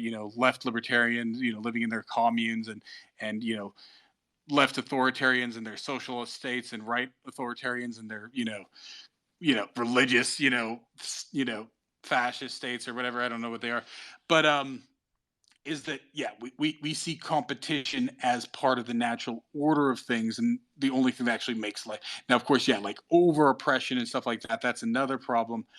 But in this book, right, like the oppression really in the seats is in their own minds, right? That's the important thing Exactly. here. They're not, now the ethno state of what is it, the Chinese, fist of the whatever. Now they are actually actively doing that, but for the most part, until that time, right, when the feats are kind of, they're held back by their own sort of low mentality. And of course, the entire theme of the book is, can you raise those people up? How do you fix them from I mean, that this sort of situation? ties into something that you were talking about previously. And it was in another space. I don't know, maybe like a couple months ago, about how you would read like U.S. military guides and documents, because the whole idea is, it's like, what can we teach somebody to do? It's like, what is possible? What can we teach somebody from, like, the lower classes, or just like people that society has given up on? It's like, what can they actually do, and how can we get through to them to enable them to do this, right? It's very interesting. Don't dox me.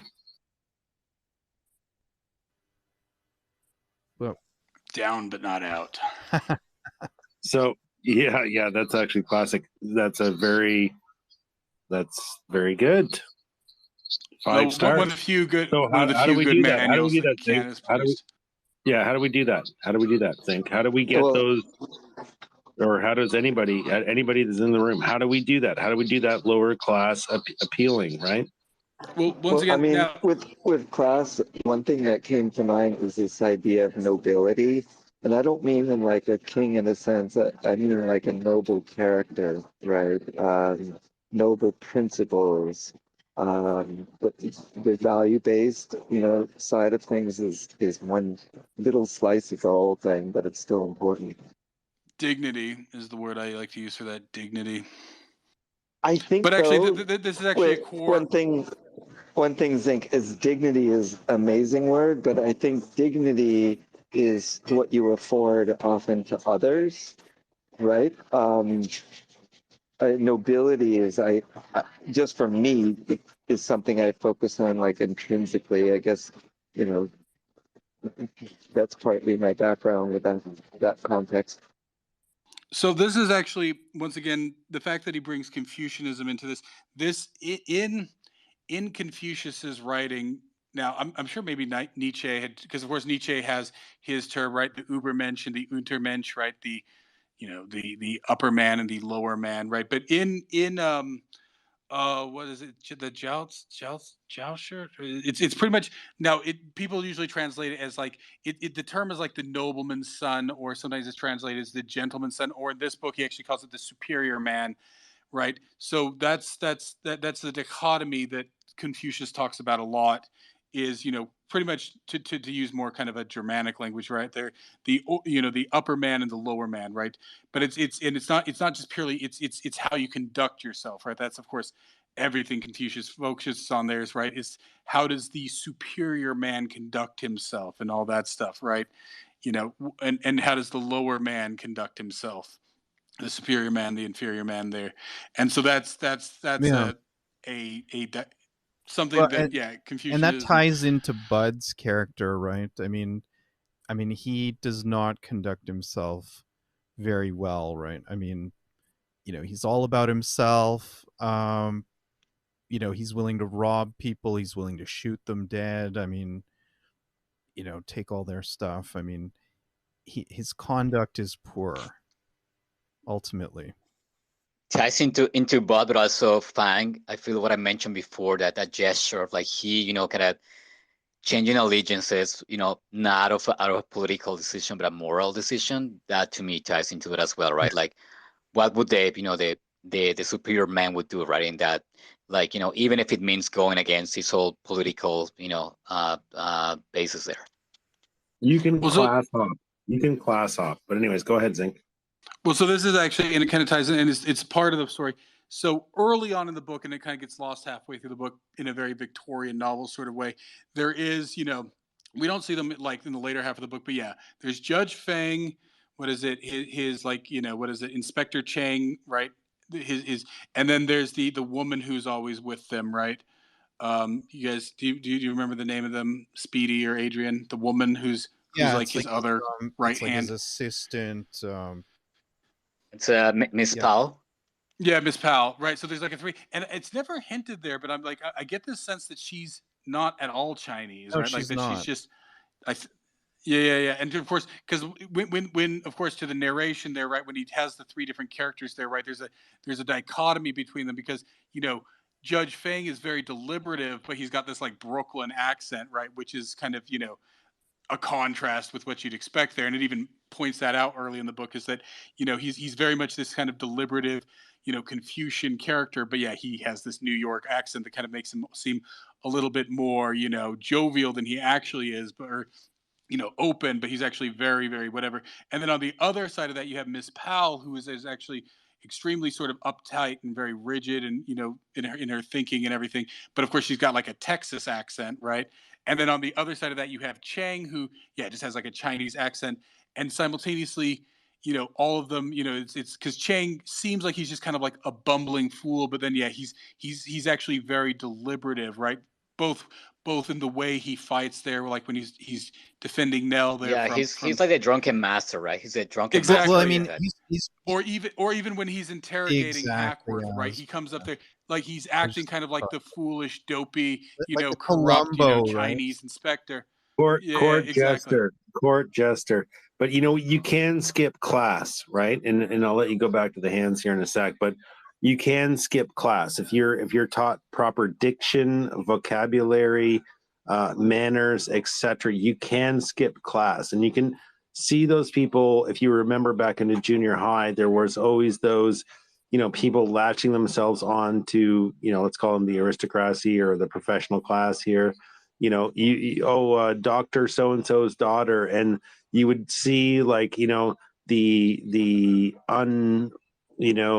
lower class girl, but she had the proper diction, she had the proper manners, she knew how to dress correctly, and she matched into the group, and or he, and then was able to sort of leverage themselves out of the whatever. But what that speaks to is it speaks to that tribalism and that classism that exists in our natural identification of human endeavor, right? So why am I able to hang out with hobos and eat hobo stew, and why am I able to hang out with millionaires and not give a shit? It's because you've been set off with a thing where it says like you're not going to judge these people, you're just going to continually if in fact it's an elevation, which that could be debated, but what it is that you're going to look at people as people, and therefore the bigger humanity, and this speaks to the bigger Canadian problem and et ceteras and worldwide Western democracy problem, speak to it and just be, I am real, are your ideas real, and whatever? And then are you social jumping when you push the end, when the aristocrat pushes the envelope? Do you acquiesce? Right? Do you acquiesce? So I mean, so in this, it's a little different. I mean, it's about jumping social class, but it's almost like people in this story don't care about class. It's like it's you never get the sense that the Theets, the people that do not have a file, that they're looked down upon. They're just there. It's like, because there's so many other decentralized groups that are all into their own thing. It's like the class. It's like, it's almost like it doesn't matter. I mean, Well, the it's text there's helps no facilitate that too, right? Because nobody really wants for anything because of the matter compilers, right? It's like, it's not like they're like, I mean, economics 101 is about the fact that there are a limited amount of resources on the planet and we're all competing for them. I mean, you don't get that sense in this, that they're competing for resources. It's like they're just competing in a purely technological sense, right? It's like, achieving more technological superiority. I mean, well. So, like I said, this is why it's like I said, a right libertarian fantasia, because there's really no, except for, yeah, when the celestial kingdom comes kind of in there, right? But for the most part, before that, there's no artificial yeah, barriers, right? And of course, this is always the point, right? There should be no artificial barriers. You shouldn't be prohibited from a certain line of work because of, race, sex, whatever.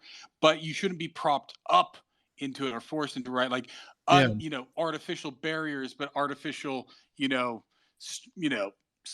whatever the opposite of, support, right? Artificial supports, right? So that's the thing, is that in this, the barriers to the Theets raising themselves up is just simply their low mentality, right?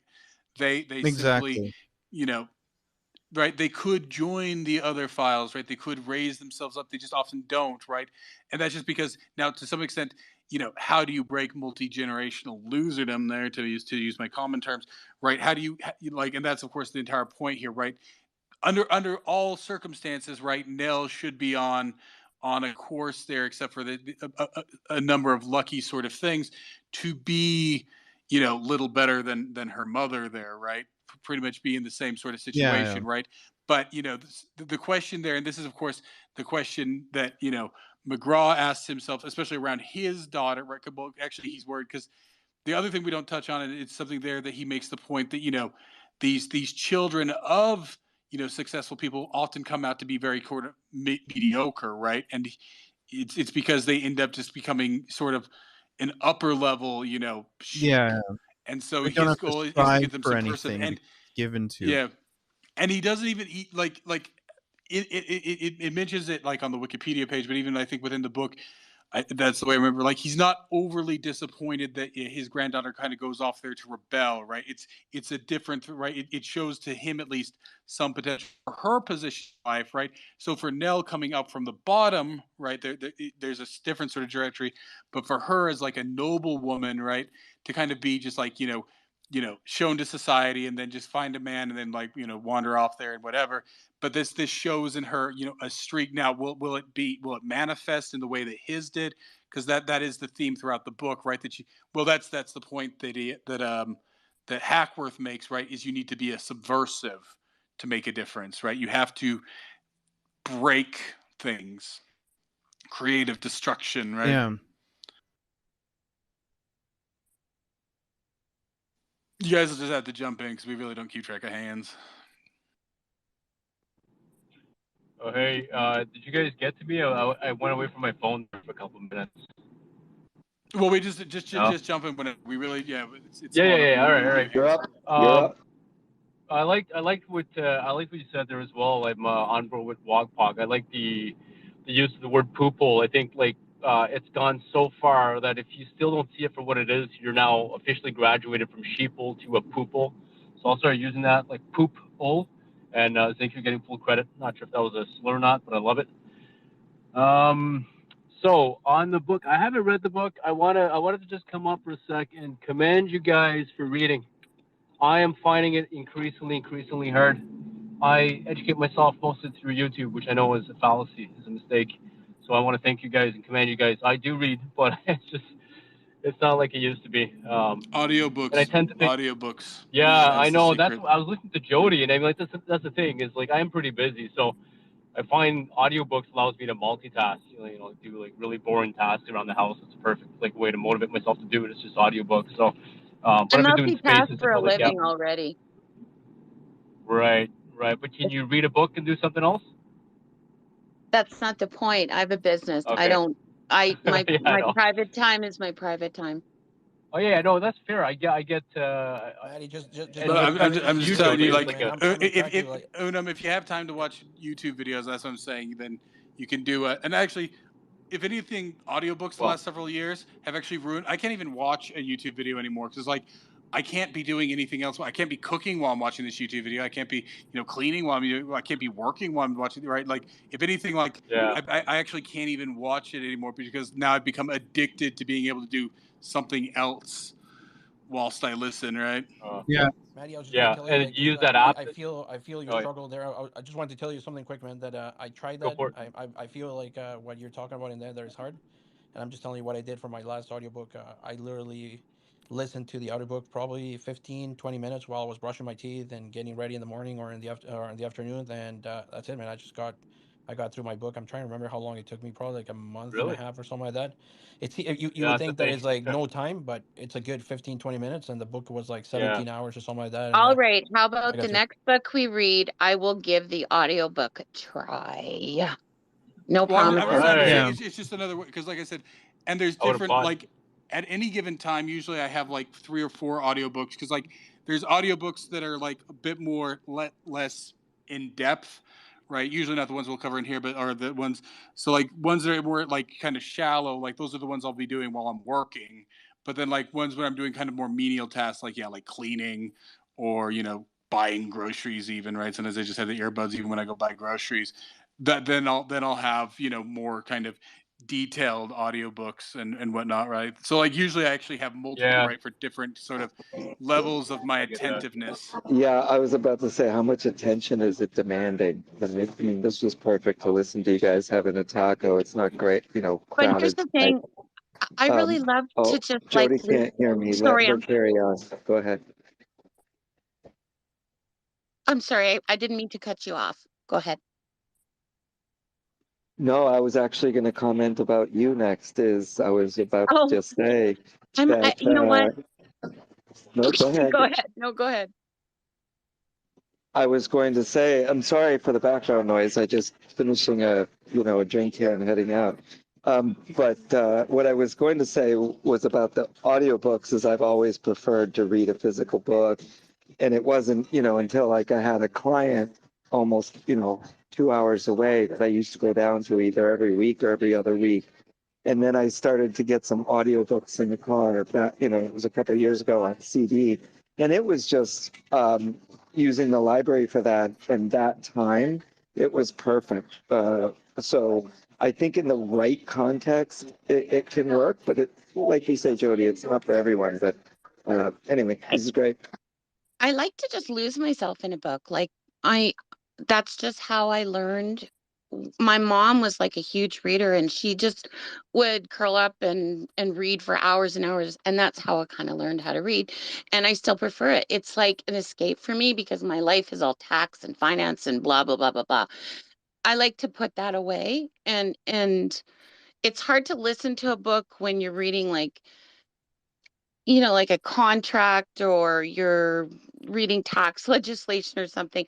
For me, it's an escape, but I will give it a try and we'll see how it goes. Well, I'm not telling anybody. Well, people can I was do. just going to say that's why Zink's point about the required attention of what you're doing for that alternative activity is so crucial. And how much of your cognitive focus it requires with the content. It's the same with spaces. Some spaces you can leave on the background and actually do a little work. This space, I wouldn't do that. Like you guys are talking at a more sophisticated level. So Well, I mean Can you still read normal books or no? Do you still read normal books or only audiobooks? I try to read normal books, but here, as I was going to comment to Jody as well about opportunity cost, is I have less time to just kick back in the chair and do that. And also, it competes with things like sitting at the bench and tying a fly, right? And then there's this opportunity cost that if you only read, you might do like, X number of books per month or year. But if you read plus these other avenues, you might do almost the same number plus, these extra ones with this other medium. And maybe they're not as rich or whatever. But at the end of a year, you look back and you're like, oh, I ingested 2x kind of the content. And, I didn't displace anything that it was so valuable I would have been doing while I was doing the dishes. The only annoying thing about doing the dishes is this damn headset always catches on the, when I've got the thing out and I'm loading the dishwasher, it always freaking catches on the top tray. There's an open little damn space. So like I got to tuck it. Anyway, sorry. I think doing the dishes is the annoying part of doing the dishes. I mean, the main thing here is just. Hey, I'm a common man. I do my dishes. Sorry, Zink. I apologize. Oh yeah, me too. I mean, there's no perfect like. I guess the only irritation here is like some people come in and it's like, oh no, physical books, those are superior. Right? Whatever works for you. I mean, and different ways work, right? Like there's things I read technical documentation all day, and that's something I can't listen to an audiobook for, right? I need the diagrams, I need the code examples, stuff like that, right? So I mean, that's the point, right? It's just however you get it in there, right? There's different things, there's different levels, right? So like, I guess the main point here is just like. Because people will be like, oh, well, I just don't have time to read. It's like, well, I mean,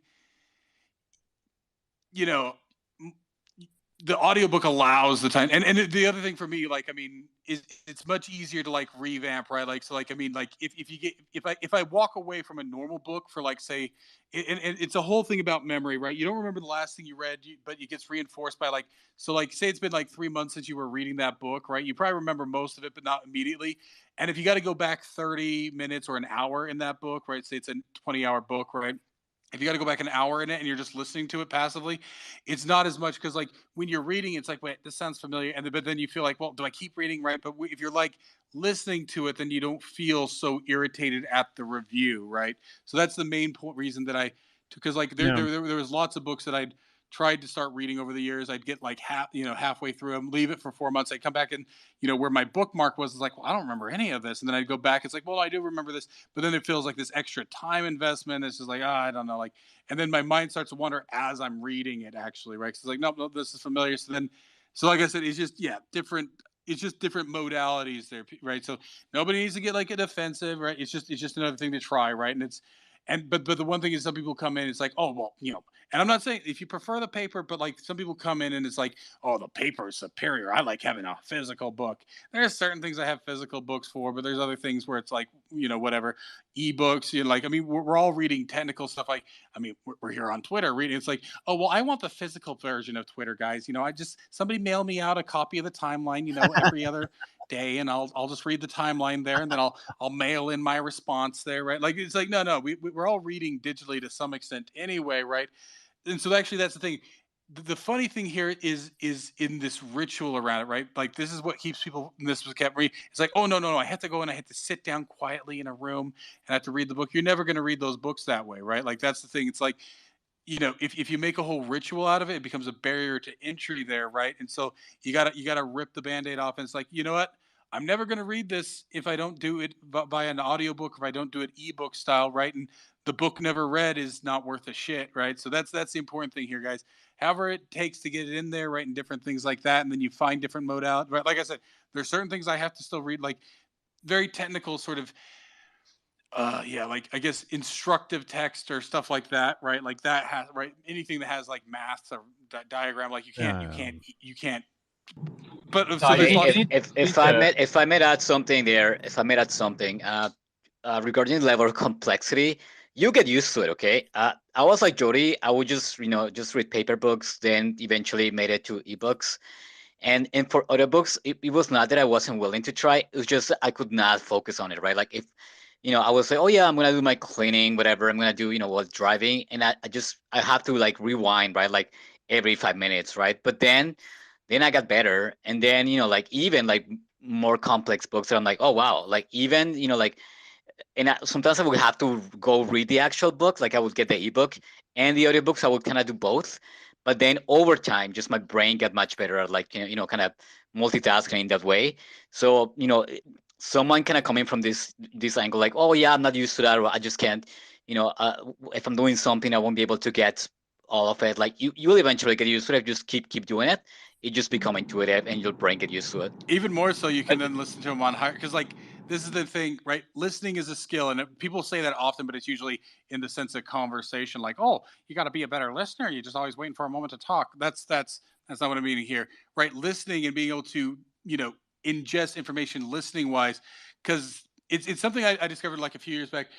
'Cause of course I make mobile apps, and like one time I was getting a consultant, like this guy, this blind guy, and how like they use these mobile apps, right? They have the screen readers, and they're so used to listening to things, right? Those screen readers are going at like 3x speed, right? It sounds like pure nonsense to us, but they're so used to listening to it that they get, they can listen to it at that speed because they're used to it, right? So it really, like, just like the whole speed reading thing, right? Like speed listening, is a skill that you can. So like I mean, that's the thing. Like when you're listening to these audiobooks, right? Yeah, depending on your level of attentiveness, it's just like anything else. But like sometimes you get used to listening to stuff and sort of listening to it, that you can even go and listen to it at like, and it's funny, right? Like, so like you go and listen to these books, right? And like as you get used to it, try, or even just try listening to a book at 1.5 speed. Just muscle through it. Then go and try to listen it back at 1x speed. It'll sound like they're retarded because you're used to them moving at that 1.5, 1.3 speed, and then you slow it back down. It's like, oh my god, this is slow, right? Like, so your brain adapts to it, right? So I mean, that's just something else. Yeah, it is actually a skill, right? It's just another It's definitely a skill. skill, and I have to say, like on the other end, like there is an art component to it that some of these voice actors are really amazing at injecting, kind of, like personality, or like injecting flavor into some of the characters, or like the situations. Like it makes them so much memorable sometimes. I would say, when we read here the Dying Earth books, that I read them, but I also listened to them, kind of back to back, and the audio version is just so much flavor, and like like kind of texture injected by the voice actor, that it makes it extremely memorable, right? So in that aspect, you're right, like you're missing on that side as well, that it's also a skill for the voice actor to make it so just so vivid for you, right? Yeah, Yeah. Hey. Yeah. Oh. Yeah. I fully agree, and I mean, like, I feel like if you buy a book, you should get both the audio version and the paper version. So Amazon are cocksuckers for not rolling that out. They, they're so big in the industry, and they sell both. So cocksuckers. But yeah, I mean, I fully agree with you guys. The reason why I've focused more on YouTube videos lately, I don't read so much, is I've been recommended some really shit books over the past decade. I've done a fair bit of reading back, when I woke up to a lot of this shit, and that was important because a lot of the stuff online is, is manipulated and not the full truth. You can't say anything on YouTube, for example; they censor. But after a while, you grow enough of a base, and you get your head screwed on right, that you be like, oh my god, that was a great, mini documentary. Great information, but the guy kind of missed the point here because he's an idiot. So, or he's not getting the bigger picture. So it's important to get the bigger picture before delving into things like YouTube videos. But the reason why I'm drawn to you guys is I trust your taste in books, because we're like-minded. So that's why I'm highly interested in this book here. I haven't read it, but I'm reading the other one that Speedy recommended to me. I could not listen to that at 2x speed because it's an old book. Like, old books are very hard to read. And I do read them because I think those are the richest, because history gets manipulated. You read old books and there's some nuggets in there. It's like a trip in time. You're like, oh, this is how people saw stuff back then. Like, and it helps you like see things from a different perspective. But what I like about condensed like documentaries, it's like getting the executive summary, and then they just do they're just like giving you the executive summary. But I'll run the YouTube video like on my TVs and do the treadmill, and then I'll have my phone and I'll research everything that they say. Like, I'm just researching everything, so I'm learning new words and that kind of stuff. But definitely I'm due for a good book. It's got to be something that really piques my interest, which is why I'm reading that book that you recommended, Speedy.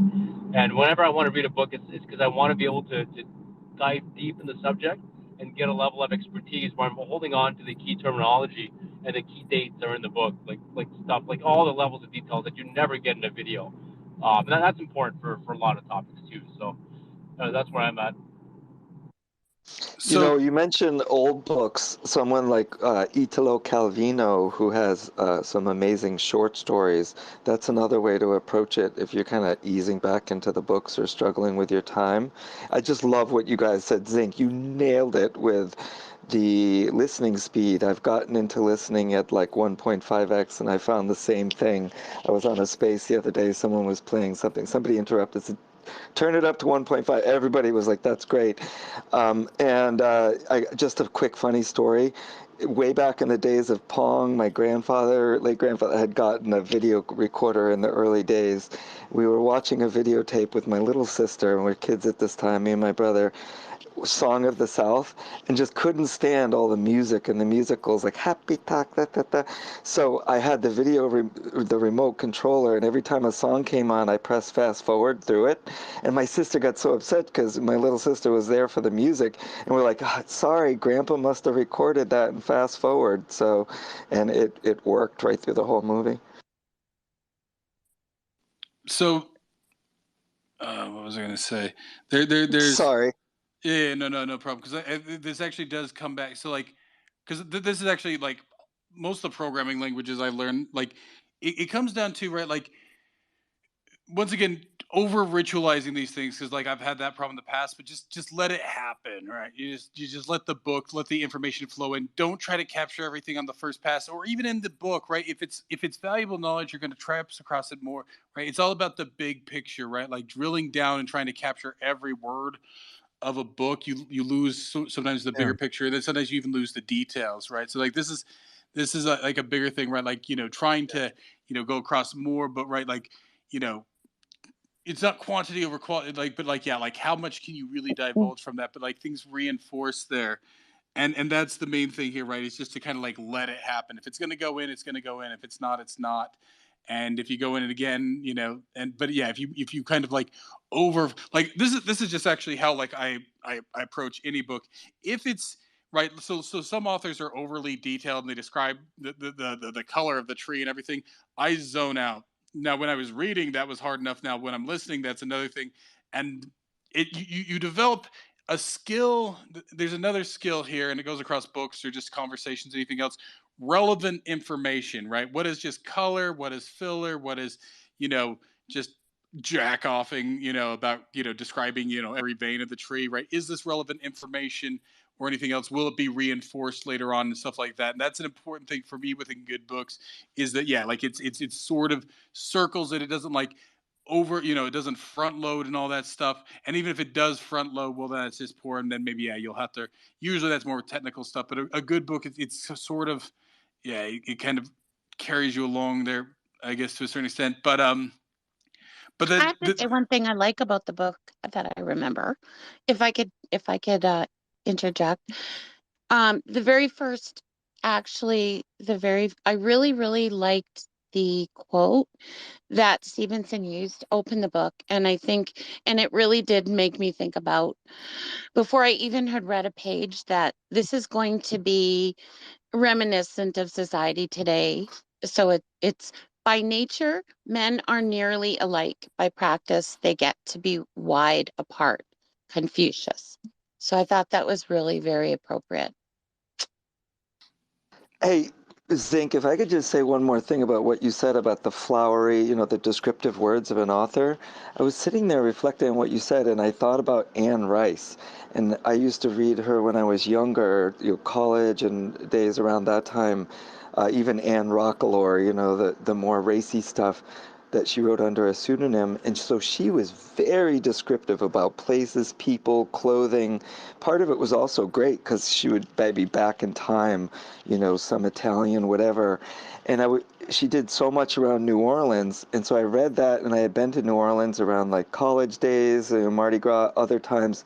And I'm sitting right now thinking about New Orleans, and half of my memories, I think, of what I envision New Orleans to be like are fabrications from her descriptions that I visualized New Orleans filling in when I had been there, that were enriched with her stuff because it's so much about New Orleans.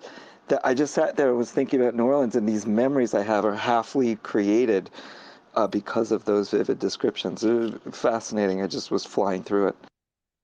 It depends. Like, this is why, yeah, we often talk about, yeah, Jack Vance and the Kugel stories, because is it interesting? I guess that's always the question, right? Some authors are just trying to fill pages, right? Especially in the old days, they did get paid by the page there in, like, 40s, 50s, 60s. And sometimes they are just trying to fill pages, right? Is it interesting? I guess is the question there. Is it relevant and stuff like that? Because some are just, but like I said, like, I naturally zone out on those things. If it's relevant, it'll come in, it'll kind of stick. And even just being able to pick out relevant information in a conversation, in whatever, is a skill unto itself.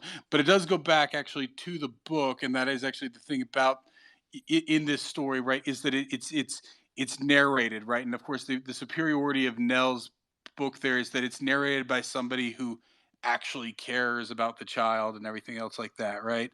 And so, and that's sort of another level there, is this sort of interaction. And it also tells her, like, there's points in the book, right, where it's like, you know and then I learned lots of things from the dinosaur, like I said, within the context of the book. The dinosaur learns from the little mouse a bunch of, martial arts, and then the dinosaur tells Nell, it's like, and Nell, if you ever want to know more about this stuff, just let me know, right? So it's not wasting her time on it, but it's leaving it open there. It's like, do you want to know more, right? Like, I think of course, Hitchhiker's Guide to the Galaxy, or then there was the and I love the movie Starship Troopers, right? Like, they always have, like, the commercials in between. Would you like to know more? Would you like to know more? And of course, this of course is the value. Now, I know people have opinions on Wikipedia there, and of course, yeah, it's more slanted, but this idea of being able to kind of, like, but of course, anything you read, you should always be aware of narrative push there. But being able to jump into another topic, into another topic, into another topic, right? I call them wiki loops, right? Like, we just are, or wiki dives or whatever, right? Where you end up going to look up one thing on Wikipedia, and then you click another blue text, and then you look up another blue text, and then you end up in some really weird place, and then you're trying to remember, wait, why was I even looking this up? But it's that sort of free form exploration, right? Like I said, more than anything, there's sometimes things where you just have to cram, and that's another matter. But if you're forcing yourself to cram when you don't need to cram, then you're defeating the point of this, right? If you're not, you're actually constipating. There's all sorts of things around learning theory and everything around this stuff. But I mean, more than anything, that's the thing. It's just not make it seem so. And that's what I always try to do with these books. Because I don't. Yeah, I mean, if somebody reads too much, right? They feel it's like, oh well, I only read part of it. It's like, whatever. I mean, just come in, say your piece or whatever else, right? Like, it's it's not like the main point with all of this stuff, and with the book too, is that it should be,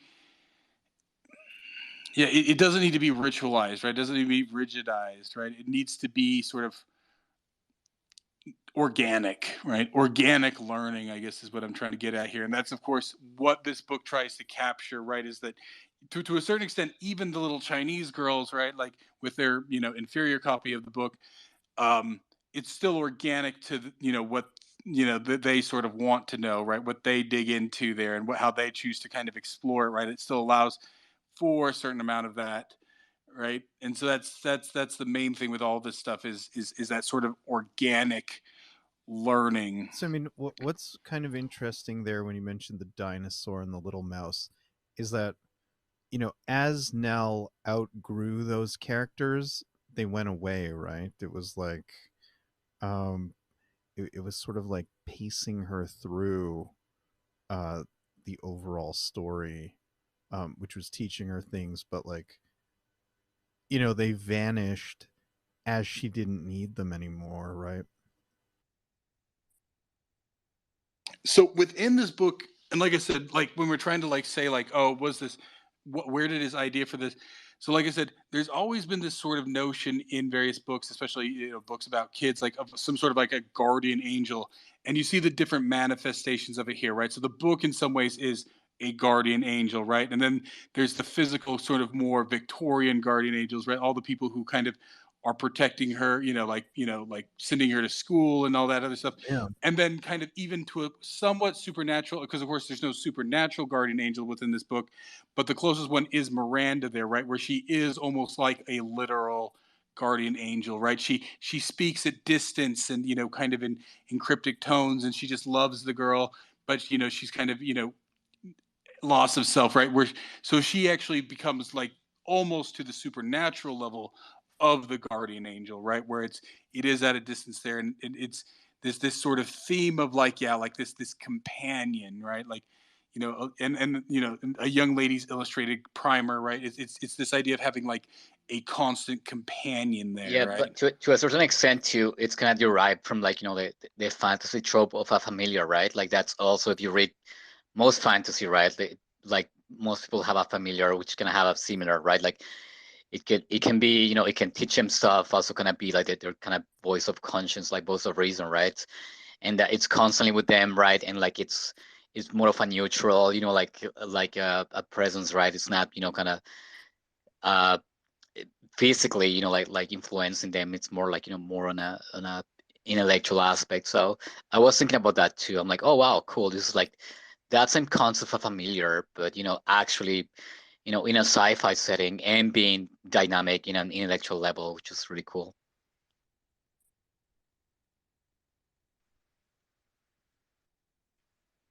Okay, Well, so are we ready to talk like a structure? Maybe we get into kind of break down the plot and the characters and how the structure is, or like you guys want to maybe talk some we more can about go. I it. mean, wherever you want to take it. Well, yeah, I was surprised by the kind of plot structure of this book, and I want to compare it to, since we read the book there, Embassy Town, right? Like I find they kind of have a kind of parallel thing going where like both authors have like this kind of shotgun approach, like it's a lot of things in them, right? And kind of exploring different things.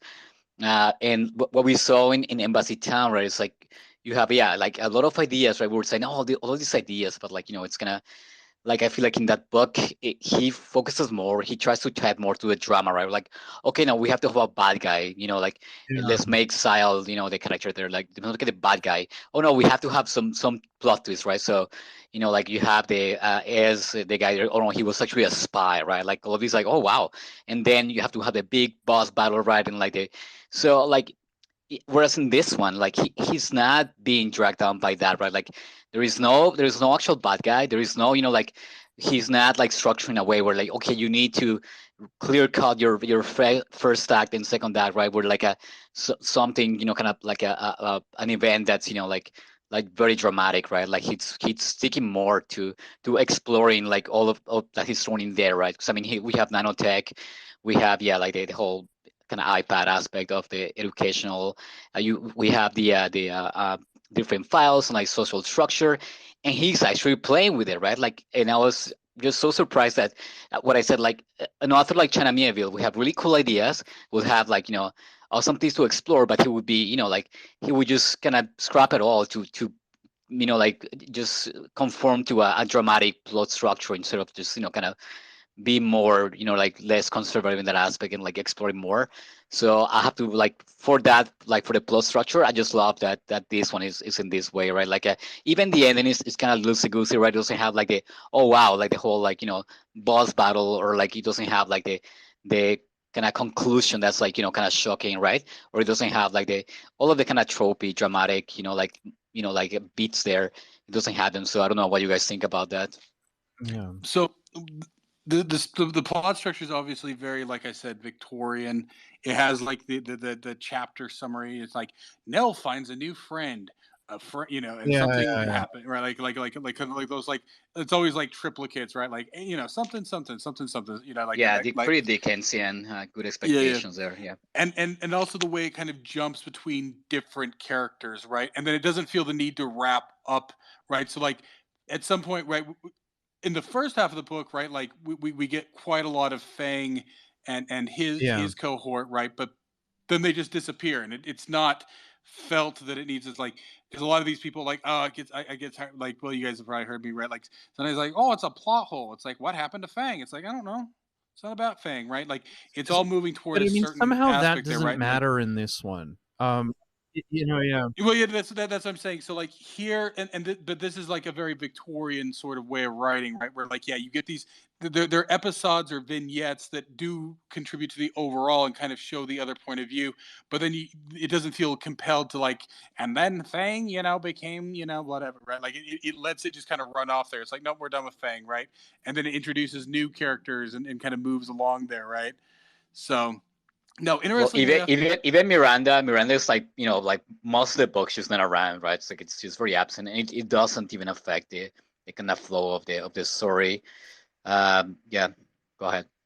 well, and so now the ending, and I gotta replay the ending too, because like the ending, there's actually, it's the same ending, but it tells it twice, right? Like it tells kind of like the mythology of how it ends, right? Like, and everybody just went into the waves, and then it goes back and it tells the act, like a more kind of like point of view ending, right? Like it tells the ending twice, right? You know what I'm Well, saying? Like it gives kind of like the mythological ending, and then the act, like the sort of you know non-mythological ending, right? What they were doing under the yeah. waves, right? It's So I mean, so the ending I did like, but I felt it was a bit too abrupt after the second ending there. I feel like it could have benefited from an epilogue. Um, not necessarily to like tie everything up, but like just to give us a little bit more. Um, I would say the second ending is the epilogue, right? The real ending is the mythology there, right? Like that's the mythology, right? That the right. princess whatever and the people just disappeared in the wave. Like that's the ending. The epilogue is sort of the nitty gritty of what actually happened, Okay. right? Yeah. So I would actually say in some ways that the detailed ending is the epilogue, right? It's like and this the one is sort of like the mythology, and the second one is sort of the epilogue, I guess. Well, I mean, I kind of am like thinking to myself, well, like, what happens to Nell and Miranda and, Hackworth and, you know, after this, right? Like, I mean, I guess it doesn't really matter. I Well, mean, funny enough, it's the epilogue that actually leaves those open, right? Because the other one, it's almost kind of like because like it ends there, with Hackworth being the last one, kind of looking away right before he descends under the sea, right? Kind of this, kind of dramatic finish there, right? Kind of him looking back before he then proceeds into into eternity there, right? That kind of mythological ending. But then the next ending is just kind of, I think it's more that like mythologies don't end, right? So yeah, now she's the leader of this file, but there's still just work ahead, right? It's like what right. comes next, right? How does she lead her file, right? I mean, it's just another day done, which is entirely the point of the book there, right? Is that it's it's work. Yeah, yeah, Every yeah. day's work. It's like you move from one thing Yeah, I think next. it's established. All of the characters, are well defined for you to kind of know where they would go after. Like for her, it's work for Hackworth too, right? Like, I mean, he says like a true engineer, kind of they do things all the way to the end, right? And that's sort of their main motivation, right? Like going all the way through. Even if like everything's not in favor, like for him it's just like do it, finish a project, right? So you kind of get that intuitively, right? Like okay, knowing Hackwork, we know he's gonna try to like finish the seed, like stuff, right? So, Go ahead. yeah. Well, I mean, essentially, it's all part of that birth of the new file there, right? So there's this mythology around it, but yeah, like to a certain extent, you get the ending there, with them saving Miranda, right? So now they have Miranda, they have Hackworth, they have Carl Hollywood, right? Who you know, at least I don't know. It was the Wikipedia implied. I'd have to go back and like almost say it's implied that yeah, like they pretty much kind of leave their current files and almost kind of journey with her, right? Like it's an organic file. Like it doesn't. All the other files sort of make sense, right? Like that they're they're ethnic based, or they're sort of this ideology of the Victorians or whatever.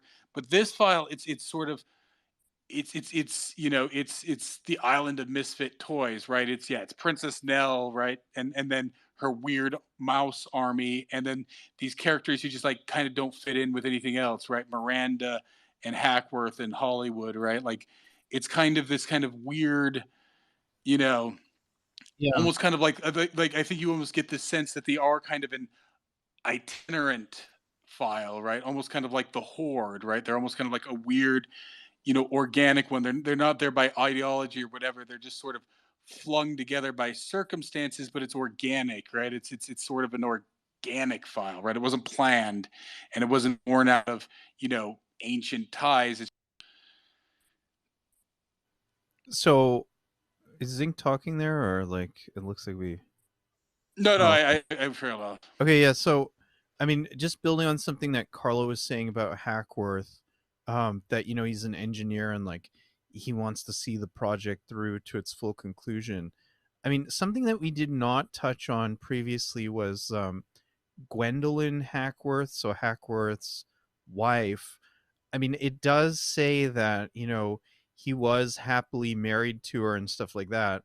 And I mean, when he comes back from his 10-year exile, um I kind of get the sense that he's upset that she divorced him. I mean, even though he says, I understand that you divorced me and stuff like this, but it's like, I mean, he was happily I married, think right? So I mean, so he's not happily because like it's covered several times there, right? Like, and this is where his worry for his daughter comes. Like, he loves his wife, but he thinks she's stupid, right? He says this like this is covered in no small terms. She's very simple. She's very bland. Now she's a perfect Victorian wife and right. everything else, but he has higher ambitions for his daughter Well, and no, everything, and I that's his understand real that, but worry, right? I mean, he, I don't know, maybe it was just for appearances or something, but like, I mean, it does go into it that he really does love his wife, right? So I mean, uh, I think he loved the idea. So I think it deals with, like I said, the hypocrisy or the dichotomy of that Victorian, right? And that as a good Victorian man there, right, he should want, a nice, simple wife who's dutiful and affectionate and, a kind person, right? She is perfect in every way, but he just doesn't, but she doesn't, he has this like, he's so I think he kind of sees that he's kind of fallen outside the Victorian norm, right? He's gone on this journey, right? It's something once again you see in Victorian novels, right? Like, what is it like? The one I'm thinking of is, of course, Little Prince. Is it Little Princesses? Yeah, I think right where her father's like, he's been to war and now he can't really kind of fulfill his, he's kind of broken from it and stuff like that. So it's this sort of thing where he can't really re-enter Victorian society. He's kind of become the person he actually is, not what his ideal was, right? His ideal of being like, the Victorian, but he's kind of fallen into this sort of like weird, sort of quirky, eclectic guy that he really kind of always was. And so like, I think it's more just the passing of it, right? So like, I think his biggest worry at first is just that he won't have contact with his daughter. Then of course he yeah. does get contact with his daughter, and then he doesn't seem overly broken up about it. Like, I think he sees it like as a Well, no, passing, right? I Like he mean sees that like, part when he's like he first encounters the drummers and like that sex orgy that's going on, and like he's like they're like he's getting those nano implants, like becoming part of the drummers, but like and that was that whole scene where the one woman burns up, and like after they're all done like having group sex with her, she burns up from like the nanobots that are within her, and then they all like eat it to like, I don't know, re-ingest like parts of her. It's like a very tribal thing, but like he even gets into like, but I mean, there was a part, and I forget exactly what it was. It was like, he was having sex with one of them, and like, he's kind of thinking like about his wife and stuff like this, but like somehow he can't stop himself from doing it because like, and don't leave us for not, Adrian. what's that? Go on. Well, like I said, this is a theme in Victorian writing, and right, like so, like these guys who would go and explore the world and all this stuff, Yeah. and then like so they would like almost live like this dual life, like when they were out in the bush and everything, and then they come back and they were a Yeah. proper good Victorian gentleman and everything, and sometimes it's the sense that like maybe they'd become gone too native, right? Like that term gone native comes out of the Victorian period, right? Because these guys would go out and explore, which was a Victorian ideal, but it would change them, and then they would just not right. They'd be gone for too long, or they'd be lost at sea. Like I remember, because of course they're not quite Victorians, and it's very late there. But the guys who explored the North Pole Lost at originally, right? It was an sea. American. Yeah. Yeah, it was like an American guy and like and his assistant, and they had summer wives, right? They essentially had Inuit that they had that like so like it was this weird sort of Victorian thing where they were very stodgy, but then like yeah, when they were out there, and so I think it's more just that like the things that he held as an ideal he falls short Yeah. of, but I think in the end he sort of embraces it, and maybe that's the thing when he kind of looks back at it, he kind of like looks back at like I think that's what you get with Hackworth is that he sort of has this sort of he's It's caught like a between things, right? nostalgia And for that the he wants life to that he be a previously had. well, it's always this like he wants to be dutiful, but he wants to be ambitious. He wants to be dutiful. He wants to be ambitious. He wants to be dutiful. So like he's always looking backward, but the engineer in him can't help but drive Yeah. forward, right? Yeah. No, I can see that for sure.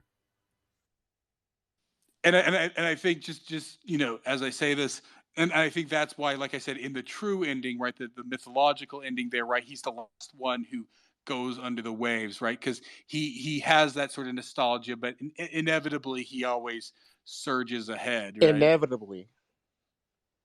Yeah. So, Theta, did you manage to read the book, The Diamond Age? No. Shocker. So Speedy, there was All there right. anything So else since you, structurally? yeah, for sure. Yeah, I mean, I don't know if I'll be able to finish. I have so many notes on this, but like something that I absolutely found I fantastic is came the in the late though. voices. Like, hey, I'm speaking. Sorry. So the voice of the characters are just fantastic, right? Like, uh, I mean, I think Zing mentioned before how Nell, when she's a child, right? Like we really get, like her diction, like the way she phrases things, like versus when she's older, right? And something else, especially a Hackworth, right? Like as a Victorian, that whenever it's a moment where it's like kind of like the emotions go high, he's kind of formal, like diction goes high too, like they go hand in hand. I was just picking up on all of this, and it's amazing. Like, and something else too, right? That I love too. That you have like like Nell in like for example her, right? Like she's very when she's a kid, like even when she's being abused, she's very kind of matter of fact. The way she's describing things, like oh yeah, there was a my pee turned red, whatever, right? Or like like Brad, like he took me to the shower, like, and you're like, oh God, like she's being horribly abused, but to her it's just like an everyday, like, and the language, right? Like her voice, right? It's just a matter of fact. So I just found this incredible. I'm not sure you guys picked up on it. I want to hear your opinion. But I mean, wasn't she 4 Well, years old when that happened? Like, I mean, 4 or like 5 years old. Like, I mean, she was very young when that. Yeah, well, so I mean, so there's two levels here because obviously we listen to it, and this is the voice actress does a good. Now, of course, I think it's captured in both, obviously, the text and in the voice actress, right? She, the performance, right? Like character of Nell at 4 versus at 8 versus at 10, 12, whatever. Yeah. As she goes, right? The evolution of her, right? Which is, like the way she taught, yeah, like you know, kind of childish, kind of naive, kind of simple, right? And then kind of evolving there into these things, right? Yeah, absolutely. Yeah, I mean that was yeah, it was messed up, that part. Like, I mean, oh my God. Like, I mean, the amount of abuse that those two kids took, I mean, yeah, it's just yeah. Now here's the weird part. Like there's a part there like when they bury Bud, right? Her brother. Like it's done within the Oh, context of the Wait, novel. what? blood. No, it's Harv. Harv is Harv, yeah, is her so brother. Harv, yeah, Yeah, yeah, Bud Harv. is her So, dad. yeah, Yeah. yeah, but like when they bury Harv, like it's done within the context of the book, but like I never understand like if it's in the context of yeah, like does he actually die? Like it sounds like it's in the but like because in that part there, like right before the fist rises up, there's like it's very much dodging back and forth, and it's very kind of like difficult to keep track of the things that are happening within the book and within or whatever, right? Because like the way they describe the funeral for Harv, it's all within the context of the Well, she had book. visited Harv, remember? He was at the Yeah, yeah, hospital. yeah. No, Yeah, I know yeah. he's sick. I know That he's was like sick. the last But time. That was like the final. yeah, Like, yeah, yeah, but what I'm saying is that we never get a a a physical like parallel. You know, we never get the because usually when things happen in the book and there's parallels, we get both, right? We only ever get Harv's death and funeral within within the story, right? Within the context of the Dark Castle and the forest friends and I think everything, that right? was intentional, right? Yeah, Well, for but sure. I took it as she just moved on, right? It's like, okay, I'm moving on from this, yeah. like part of my life, and like Harv, it's symbolically dead to me, or I have to move on to my purpose. But there's a lot of the ways that the book deals with Harv. It's always sort of like mixed, right? So like Harv is always included in the story, like early on, right? But if you guys remember, early on in the story, like it's like it almost kind of like skips to the end where like and in the future when Princess Nell comes back as a reigning Yeah. princess there and Harv won't leave the castle and he goes to attack her and she has to and one of her forest friends shoots him or something like that, like it's changing, like it's almost like it's like setting him up to be her rival initially and then later on not, right? Like it Well, almost I like mean, and then dinosaur like embodies for like well, it's it the changes primer like is adaptive, right? Or the primer. well, that's what I'm saying. Like it's very strange in that way, especially when it deals with Harv because he's present, but then like and even some of the characters, right? Like when Dinosaur leaves, it's kind of like a harbinger for Harv having to leave, right? Because Dinosaur's the protector, Harv's the protector, right? So Harv kind of like appears there like in multiple facets, and so like yeah, it's just strange because yeah, like you see Harv die in the book, Yeah. and of course we know we do know that he's very ill, but yeah, but then like it never actually says like what physically happens to Harv, right? It's only and of course, yeah, is that but so I almost have to wonder, and I don't think it's implied. I think it's implied that yeah, it's obviously only happens in the book, and that's just how she deals with it is by only thinking about it in the book context and not dealing with the physical context, if at all, because it might just be that yeah, Harv is you know there is no funeral for him, so the only funeral is within the context of the book. But the other possibility too is just like does like d- did he die earlier and then it's only done within the book at that point, or like it's very strange because like yeah we don't ever actually get the physical end of Harv, so it's left that is like left ambiguous, obviously intentionally, but yeah, we don't actually see the death and burial of Harv because I we mean, see, like I said, we her see death. life in the book and the primer are moving in parallel, right? So I mean, yeah. Not always, but like I said, with Harv, it was always dealt with weird, right? Because like he dies earlier on in the book, right? When it's like saying, in the future, Harv, and he dies, right? He dies earlier. Honestly, I thought he died, right? But then, like, we had that scene with that she goes back to him, right, and like talks to him as an Yeah. adult, right? But I legit at the beginning thought he was dead, like just following the primer story. So it's always very strange there, like yeah, like so like with that part, because like of course that happens in the book, but then like she's also just like in the dormitory. Because actually I was actually getting confused there. So like when the fist like so like when she's there, because like it's talking about her being in the book with the mouse army, and then when the girls are attacking her when the fist is rising up, I thought it was actually the mouse army, right? I didn't like, for some reason, like I was confused about because they was talking about like the older girl and all that stuff. So I thought it was like, and it wasn't until like later on it's like, wait, was this the mouse army? Why are they turning against her and all that stuff, right? Like when she's getting attacked there on the elevator and all that stuff, like I was confused because it's jumping back and forth there, right?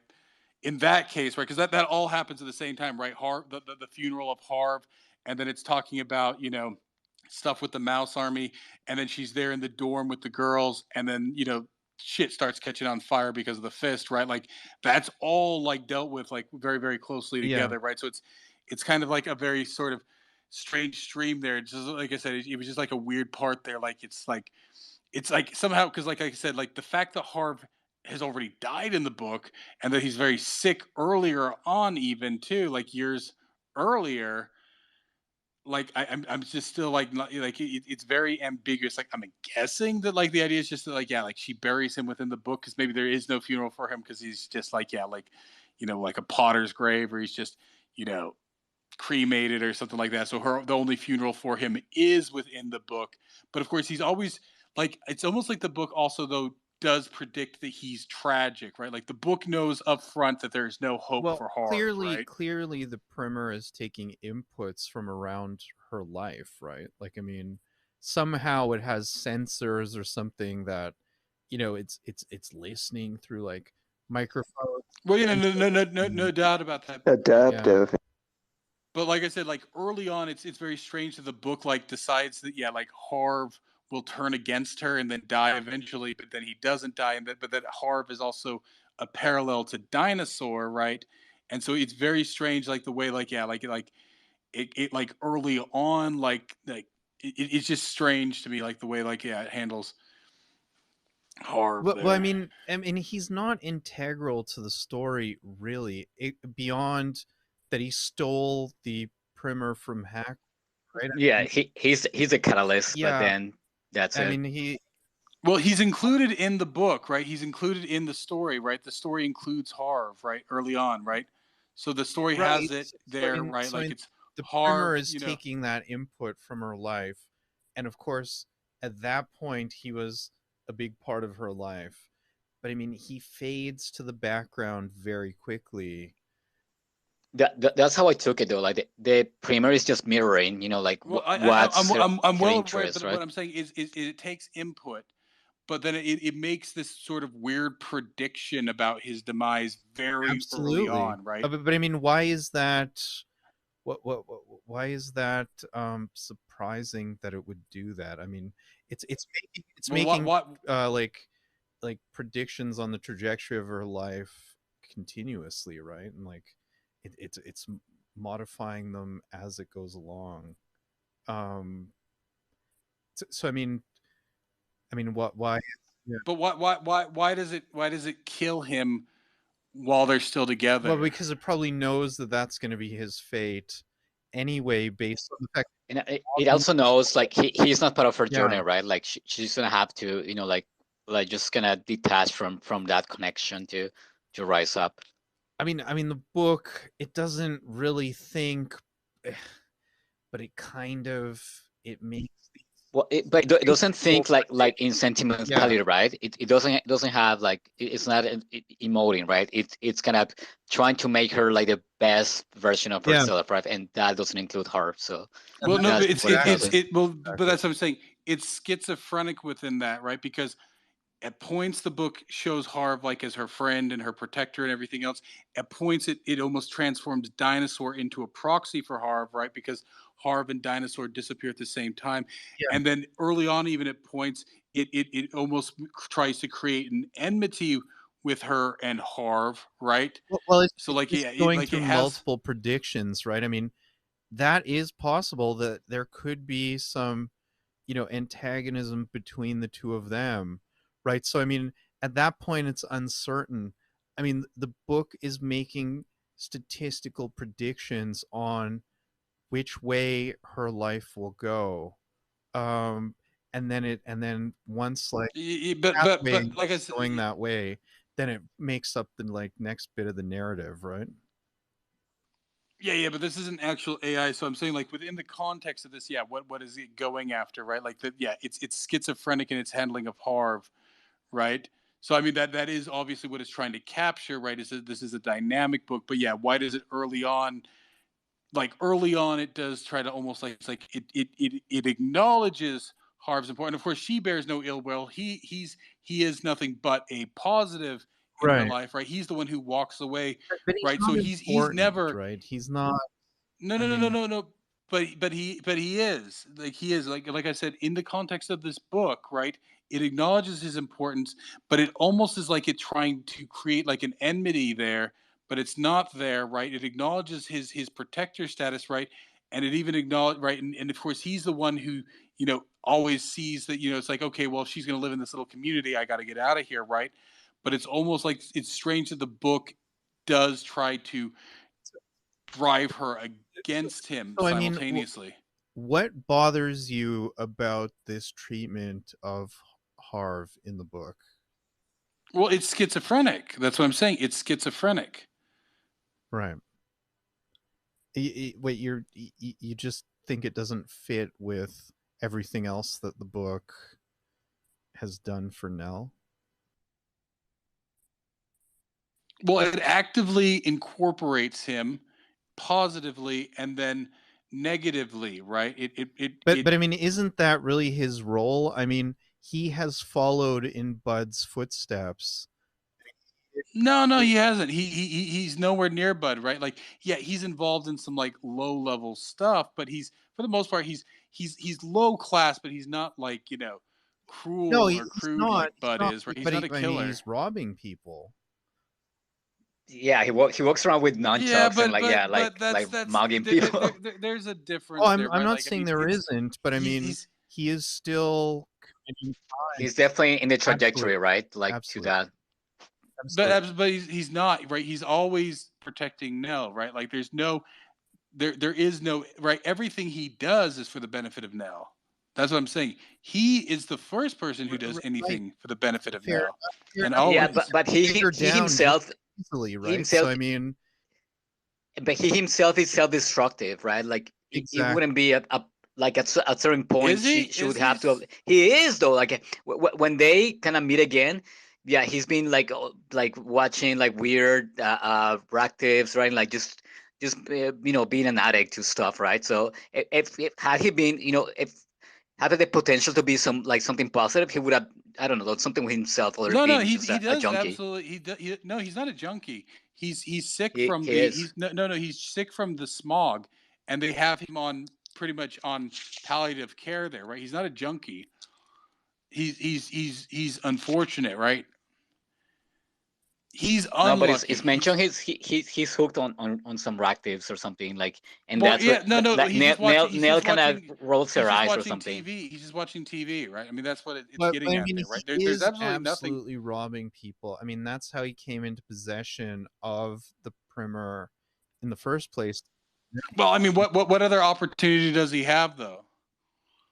Right, I get that, and I'm not saying that he's not on some level justified. But right? he everything he does is for the sake of Nell. True enough, but I mean everything. Right? No. The first time he goes and jumps somebody, it's to beat up the guy who was molesting well, that Nell, is right? true. Like everything he I does. I agree. So I mean, but the thing is, that kind of person though can drag her down as well, and the book senses, like the primer senses that, right? So it's like, yeah, and even like when Judge Fang at the beginning, like like when they're deciding what to do, like he says, "Can we save the boy?" And then they say, "No, it's too late, but maybe the girl." Exactly. Right? So that's been hinted before, right? That he's not rising up to Nell's level, and the book definitely like senses that as a probability, right? Like statistical. So that's how we see it. Unfairly though, because he does everything. He's the one who walks away when it's shown that he, right? So that's what I'm saying is that the book does that, but at the same time it's unfair to that, right? Because it simultaneously makes him part of the story, makes him whatever, and then all for Nell's benefit, right? The book doesn't give a fuck about. Is it though? No. But it isn't for her benefit. He's the one who does it in the end, right? She ignores the parts that tries to push her away from Bud, right? Because Bud is always right. Like it's strange to that like it treat right. It's the book is unfair to Bud, I guess is the simple answer, right? This is where the book. Bud or Harv? Oh, it's Harv. Or Harv, you guys know. Yeah. We know who we're talking about. Yeah, like the brother, right? The book is completely unfair to Harv because in the end, it's Harv who, out of the nobility of himself, walks away. Right? the book tries to push Nell away from Harv, even as it acknowledges that Harv's the one protecting her, taking care of her, Well, that's and the whole thing. always The there book with her, doesn't give a right? fuck about him. Like, I mean, it is being unfair to him because it doesn't fucking care. Like, I mean, it does not care about him. Like, that he is not the book's primary. You know, Harv is not the book's primary objective, right? And I mean, wasn't there something like when mentioned in the tech, like, you know, whatever like girl first gets the book, it like kind of imprints on Yeah, her. it Like, attaches itself exactly. to it. Yeah, So I mean, imprints themselves to it, and what is it like to elevate that person to the exactly. max, right? So if that entails sacrificing And Harv, that's it why is those what it like is, right? mis It's a yeah, prerogative of the and that's book. why those like Miss Ping, those like, you know, dominatrix, like, I don't know, I guess prostitutes or like, you know, whatever, like they it says, oh well, they looked at the book, they couldn't read it, right? So I mean, the book is in like a defensive mode at that point. It's like, well, like, I mean, you're not Nell, so fuck you, right? So the book is like, it's kind of like it's only for Nell since like she starts reading it, right? It's like, anyway, I mean, that's what I got, right? Well, that's what I'm saying. The book is unjust to Harv, and luckily Nell ignores its injustice there, right? She never, because throughout it, right, it does intermingle the two, but luckily she never, you know, she and this is the other question there, right? Is it also testing her to see, you know, if she's, I don't think it, like, yeah, like it's just simply a strange sort of strategy there of the book, but she ignores it, right? She never, everything else she incorporates, but she does resist any of this sort of negativity that the book tries to place into Harv, right? To the, you know what I mean? Yeah. So it's like I said, it's just it's interesting in, like I said, it's not a huge part, but it is because for the most part the book is moving in a specific Yes. direction, right? But it is very strange the way that it handles Harv, right? While simultaneously incorporating into the story, but also trying to make it like her enemy, but then later on acknowledging, right? So like, yeah, it shows that it's dynamic and that it's sort of like statistical analysis here, right? Is Harv a rival? Is Harv a problem? But then of course that's an unfairness, and perhaps this is the point he's trying to make, is that it's statistically calculating, oh, But I Harv's a mean, bad guy, is it but he's really really not. unfair? I mean, when I think back to like the movie Boys in the Hood, remember it was like Ice Cube's brother. But the book's goal is for Yes. Nell, right? And Harv does everything for Nell, right? So this is what I'm saying, is it comes down to that this is the risk, right? Of course, when people come in here and say like, "Oh, I'm afraid of AI." The only risk with AI is people not exhibiting their own judgment over the result AI gives, right? So if AI says, "Oh yeah, this person matches this description of this person, like let's just go arrest him," right? It's like, well, but is it? Is it the same person? Or do they just look vaguely alike, right? So this is the problem. And I think this is what he's getting at, right? That the ultimate judgment when dealing with this AI, which is not actually intelligence, right? It's just statistical probability analysis and stuff like that. That that it's still up to the person to make a judgment, right? So the Yeah. book, this AI, right? It statistically decides that Bud is a But, problem for Nell, which he yeah, never but he is, right? could He's become one, right? Like he it's like it's like in Boys in the Hood when, you know, Well, I'm well aware of that, but that's what I'm saying. The book is wrong. The book is wrong, I mean, and Well, maybe is it? you don't We know. won't know that though. Like we won't no, no. know. I mean, we wouldn't We know in know this absolutely. We story. know absolutely that it's wrong. Bud does everything for the sake of Well, Nell. I mean, I mean, Harvey, the brother does Ice everything for the Cube sake of did Nell. everything for his brother that got the football scholarship in Boys in the Hood, but because of his gang ties, you know, the brother gets shot, and you know he's dead, right? So I mean, you know, just by being around a It's the ganger, same in American History X. Remember American History X? The But boss but was but see, everything for but the little yeah, brother, and he gets well, yeah, shot no, at the end exactly. anyway. sort of. But Bud never overextends himself. He never pulls her into. He's the only one protecting her throughout most of the book, right? Throughout most of that first part there, right? There is no survival for her without Bud, right? And it's always there. So, like I said, the book makes a You mean poor Harv. analysis, right? And so or Harv, yeah. So Harv or No, whatever. I don't disagree with you, Zink. And it's just that But like I said, I think this is seeing it it's as this ultimate, like, you know, AI statistical tool. Like that's what I got from her. Like, oh yeah, like, you know, it's kind of like picking what's optimal for her to rise up. And like if it thinks, you know, Harv doesn't fit in there, like we just exclude it, you know, as it's prerogative, right? That's what I'm saying. In everything we see, so the book profiles Harv as a problem in As a her life, right? potential But of problem. course, Harv proves that that's absolute. Well, but that Harv proves that that's absolutely not the case, right? And so the important thing here is that she, while she fully incorporates with them, she resists this part of the book, right? Anytime that the book tries to drive her away from Harv, she resists that, right? And in the end, it's Harv who makes the decision to walk away, right? Because this is the important part with all this, is that the AI, it makes this sort of analysis, and so it profiles Harv into a certain category that is simply unjust. It is not actually anything, right? Harv 100% is willing to walk away from it, right? He's the one who makes the sacrifice when, you know, it's a choice, you know, between her staying there. So the book unfairly profiles Harv, and Harv still acts nobly, but then in her way too, she resists listening to the book in this sense, right? Otherwise she fully participates in the book, but she never suspends her own very, very fundamental judgment there that Harv is actually more important to her than the book, right? Harv is always looking out for her. The book is trying to, but of course the book is doing it based on numbers, right? Like, I mean, this is what insurance actuaries do. It's like, you live in a shit neighborhood, you get higher insurance. Yeah, but that's the point. That's the point. There's no replacement, you know, right? At the end of the day, Harv is of higher value to her at that time than the book is, right? Harv is the one actually protecting her at that point, right? Well, So and it's Harv that right? and it's Harv that decides. What? No, he is. He simply is, right? He's the one who teaches her how to feed herself. No, that's He's the one who takes care of her. He's the one who goes and beats up, you know, the guy who's molesting her. He's the one who's helping her survive all this stuff. So there's absolutely no question that, you know, Harv, right? Harv actually gets whipped because he kept the book, right? He only gets whipped because he keeps the book for her, right? He does actually sacrifice himself. The only reason he's dragged in is because of her. Yeah. So there's absolutely no question. He does everything for her.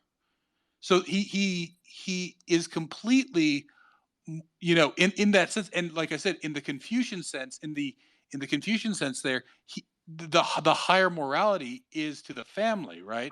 So I mean, he is actually the book acting is as the higher working morality. on numbers, right? I mean, it's just saying, you know, hang around with this guy. I mean, I know that. Yeah. You're not telling me. I'm just saying this is an important thing here, and this is what is subtle about this whole AI thing, right? You can use the AI, but at the end of the day, it can't make a judgment, right? So it profiles Harv unfairly, and there's no question about this. Harv does everything for her. It profiles him, and it tries to drive him away from her, but she doesn't obey it, right?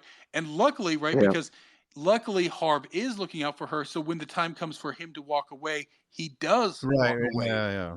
Right? So that's what I'm saying. This is the important thing with all this AI stuff, is that once again, you know, it doesn't replace, you know, well, also humanity her fully, right? There.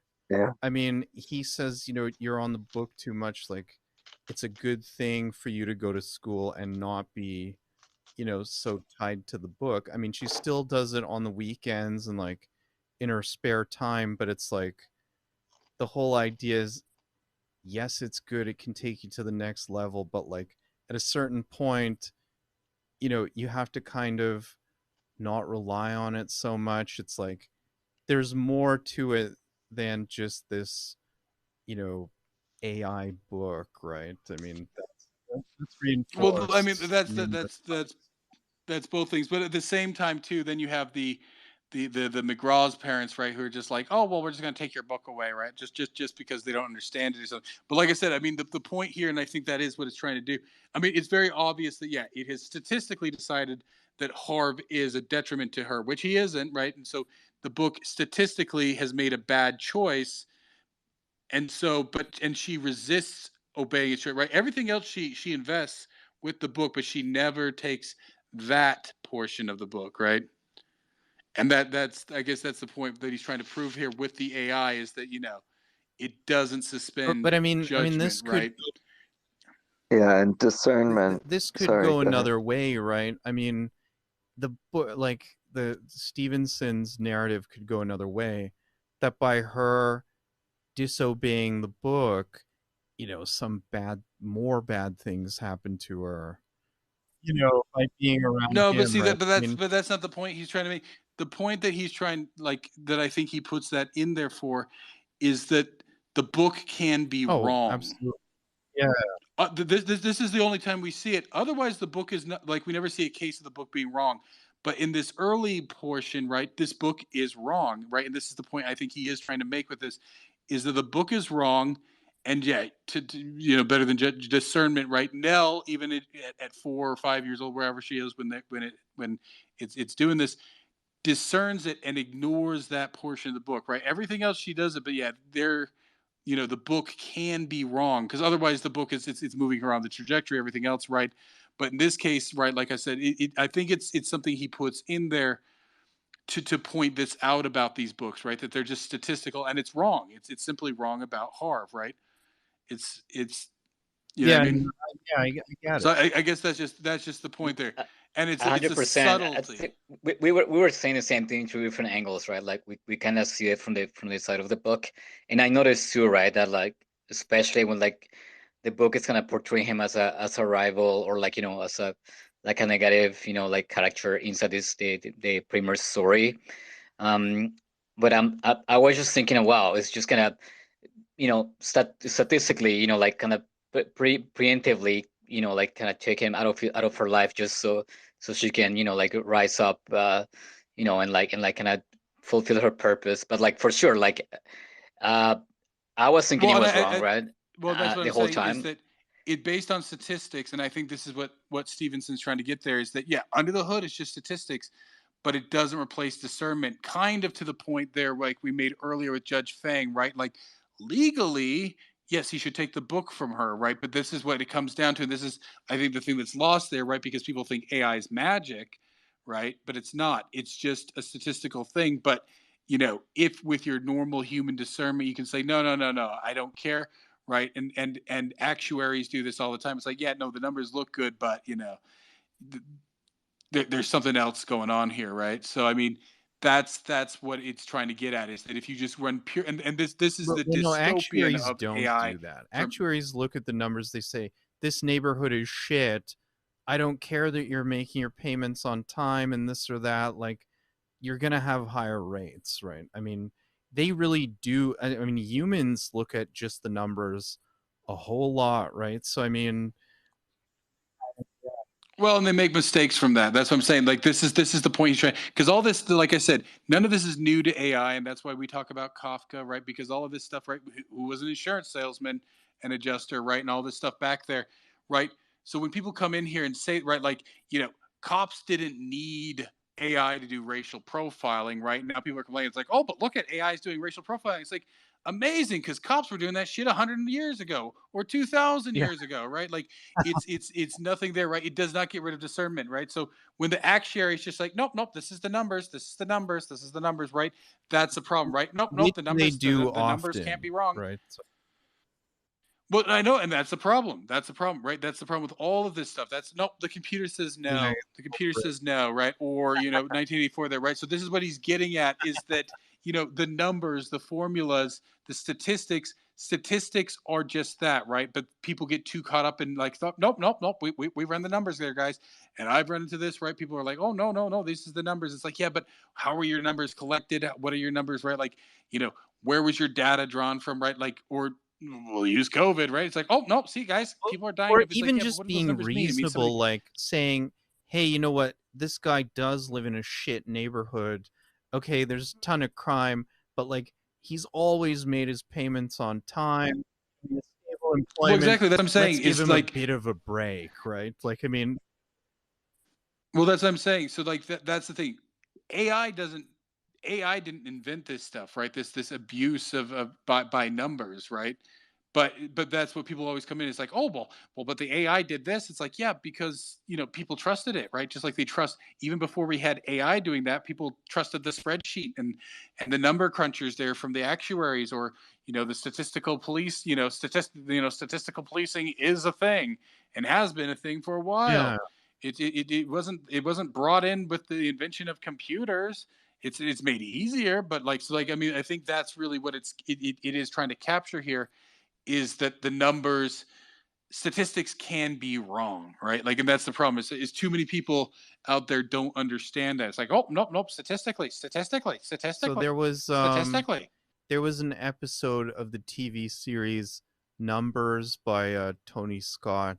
I think Tony Scott and Ridley Scott produced it. And it was the episode with Joseph Gordon-Levitt. And essentially what this one guy is murdered. He's a computer scientist, and he was using sabermetrics. So like the Moneyball idea, he was creating this computer program that would allocate funds to different parts, like where they would be most useful, right? And anyway, long story short, Joseph Gordon-Levitt, who was an understudy of this guy, he ended up killing him because if he had finished this program on sabermetrics, it would have like funding would have been affected in poorer neighborhoods. And the Joseph Gordon-Levitt character, he grew up in a poor neighborhood, and but they had a computer at like the rec center, and that's sort of how he learned to code and like bring himself up. But this program would have eliminated funding for that type of stuff, just because it would measure based on like public statistics that funding shouldn't go there because like the people are fucking useless, they're not going to do anything, and it would be better spent elsewhere. So I mean, yeah, he probably shouldn't have murdered the guy, but like that's the whole thing. He like erases his work and like kills the guy to like eliminate the mind that created this statistical modeling program that is based on sabermetrics, right? Yeah, no, exactly. But like I said, I mean, that's yeah. It was just something that like it was just strange, and I think that's what he's trying to capture there. Because like I said, this is the problem we run into with all this AI stuff, right? One, that they think it's a sentient, or two, that they think it's well, that's what the numbers say. But yeah, like that has nothing to do with that's a people problem. It's always a people problem, right? It's not anything wrong with the technology. Oh, it's gonna come from Skynet, and it's like, oh, well, it's racial profiling. No, people are racial like anytime anybody comes in with the doom and gloom about this, and I think this book illustrates all of that stuff. And of course, the simps that come in and say this stuff, right? They all go in there and they circle jerk, right? It's all these circle jerks, right? Like all LARPers, right? It's like whether they're for it or against it, it's like, oh guys, when the singularity comes, we're gonna all fly on our wings and Yeah. shit. Like I don't know, and then or on the other side, it's like, oh guys, when the singularity comes, the machines are gonna rise up and enslave us.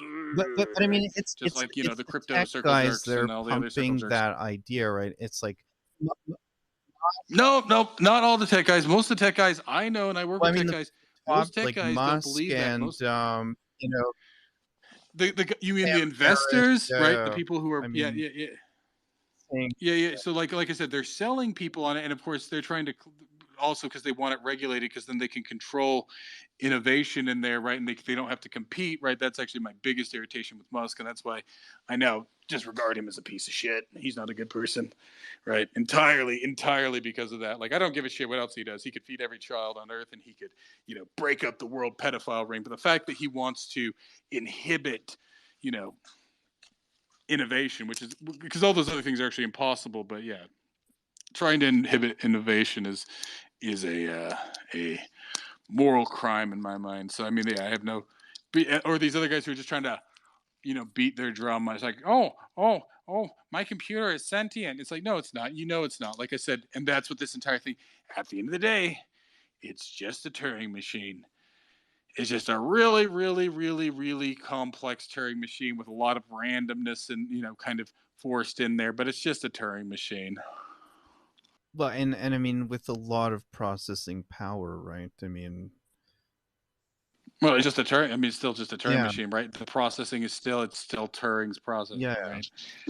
Just like hallucinations are just the result of actual statistical probabilities that, belong to a small statistical set, but they're bound to come out because, it's the heuristic it's based on, not logical linkages and, any kind of a graph. It flows up. The logic comes later and we recognize it.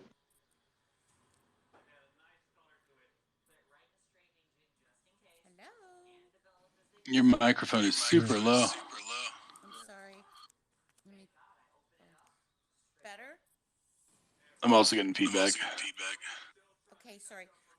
I have to run for dinner, but thank you for the great space and discussing the book. When is what's the next book?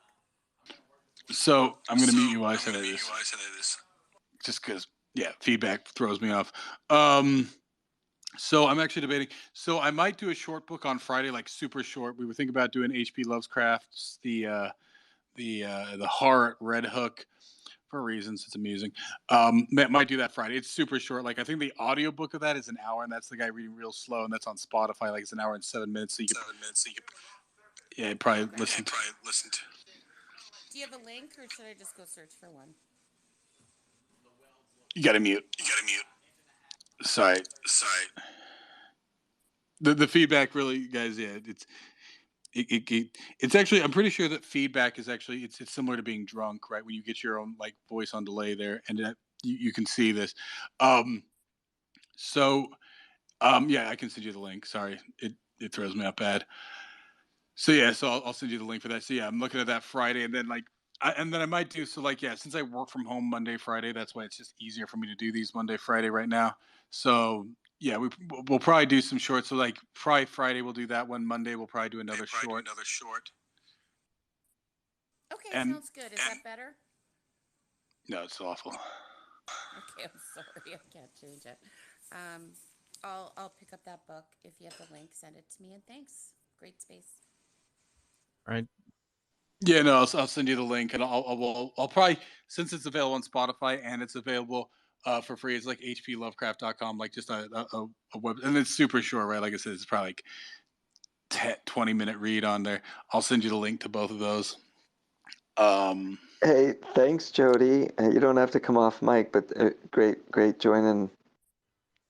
Yeah, thank you, Jody. I appreciate your insights. It was great having you. Great having you, Jody, for sure. Thanks, guys. Catch you later. Bye-bye. Have a good one. So just before, just a quick update for anybody. I'm thinking, we'll just do. So I don't know about long book because if we do another long book, we'll obviously need time there. So I'm probably Friday and Monday, maybe we'll do some short of some kind. Wait, so what about our free passes that we were given previously, where you would do a book? Are we not doing that anymore? Is that not on the table? We'll see. We'll see. It depends on how deep we get into, because since we're just restarting up there, we'll have to see. Because right now I'm just trying to find some shorts to put on there, and then we'll look at longer books too. So it's just kind of moving organically. Wait, hold on. I wanna ask about Hackworth. I really like this character. What I mentioned before, just his voice was kind of really unique, and something you mentioned saying he's kind of torn, right? He's kind of torn between his sense of purpose, his sense of curiosity, and his kind of morals and his family life. And something else that I picked up though, and it made me think of Wog and using. I was thinking wait, these people are really really smart, and how come they're not in charge, right? But he kind of juxtaposed, right? Kind of being having Finkel McGraw as a kind of foil character there, it made me think like, yeah, like the reason is like, that like many people who are really smart, they don't have the kind of psychotic, like, like risk taking, like, that psychotic, uh, push to like, like kind of dehumanize people in order to really, really, be on like super top positions, right? So I don't know if you guys picked up on this a little bit, that, Hackworth, it is kind of this smarter guy in the room, but like he still kind of abide by his kind of morality, or like, his kind of sense of duty, I guess. Well, I think for Hackworth, it's in many ways it is a very classically Victor, right? They're ambitious and they're curious and everything else, but then they also feel compelled to the sense of duty, and I think that's kind of what it's like. I said, it's a common, yeah, like trope there, in not just in Victorian literature, but actually historical figures, right? These guys who like, like Shackleton and some of these other characters there, like they go and they conquer the world and then they come back and then like actually, I mean, it's always been my analysis actually of the Sherlock Holmes books, right? I mean, uh, Sir Arthur Conan Doyle, right? Really, Sherlock Holmes is who he wishes he could be, and Doctor Watson is who he feels he has to be, right? Doctor Watson, because Doctor Watson, like this is why whenever the adaptations of making Doctor Watson look stupid, no, Doctor Watson's supposed to be a very typical, educated Victorian gentleman, right? He's conscientious of other people and everything else, right? But Sherlock Holmes is the asshole that Conan Doyle wishes he could be. He's like, I'm smarter than the rest of you. I'm wasting my time. So like it's really two sides, because he was an eccentric character actually, Conan Doyle, right? He was sort of he was also he actually had solved a crime, right? Like just reading things, right? So he was actually right. So like he feels simultaneous, it's that sort of duality, right? He just wants to come out and just be frank and rude and straightforward and everything else. And so Sherlock Holmes is sort of his, fantasy of who he could be. But Watson is who he feels like he's compelled to be. And if people feel like that Watson's stupid, well, that's really just that. If he's inhibited by society, right?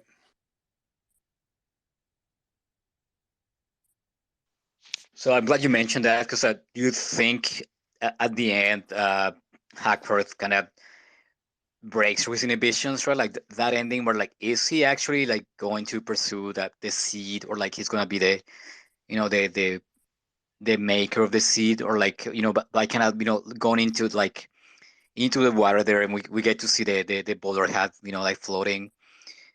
Does that hint like, is he finally free to like pursue like his like kind of scientific persona, and kind of leaving behind the societal member, like, what do you guys think of that?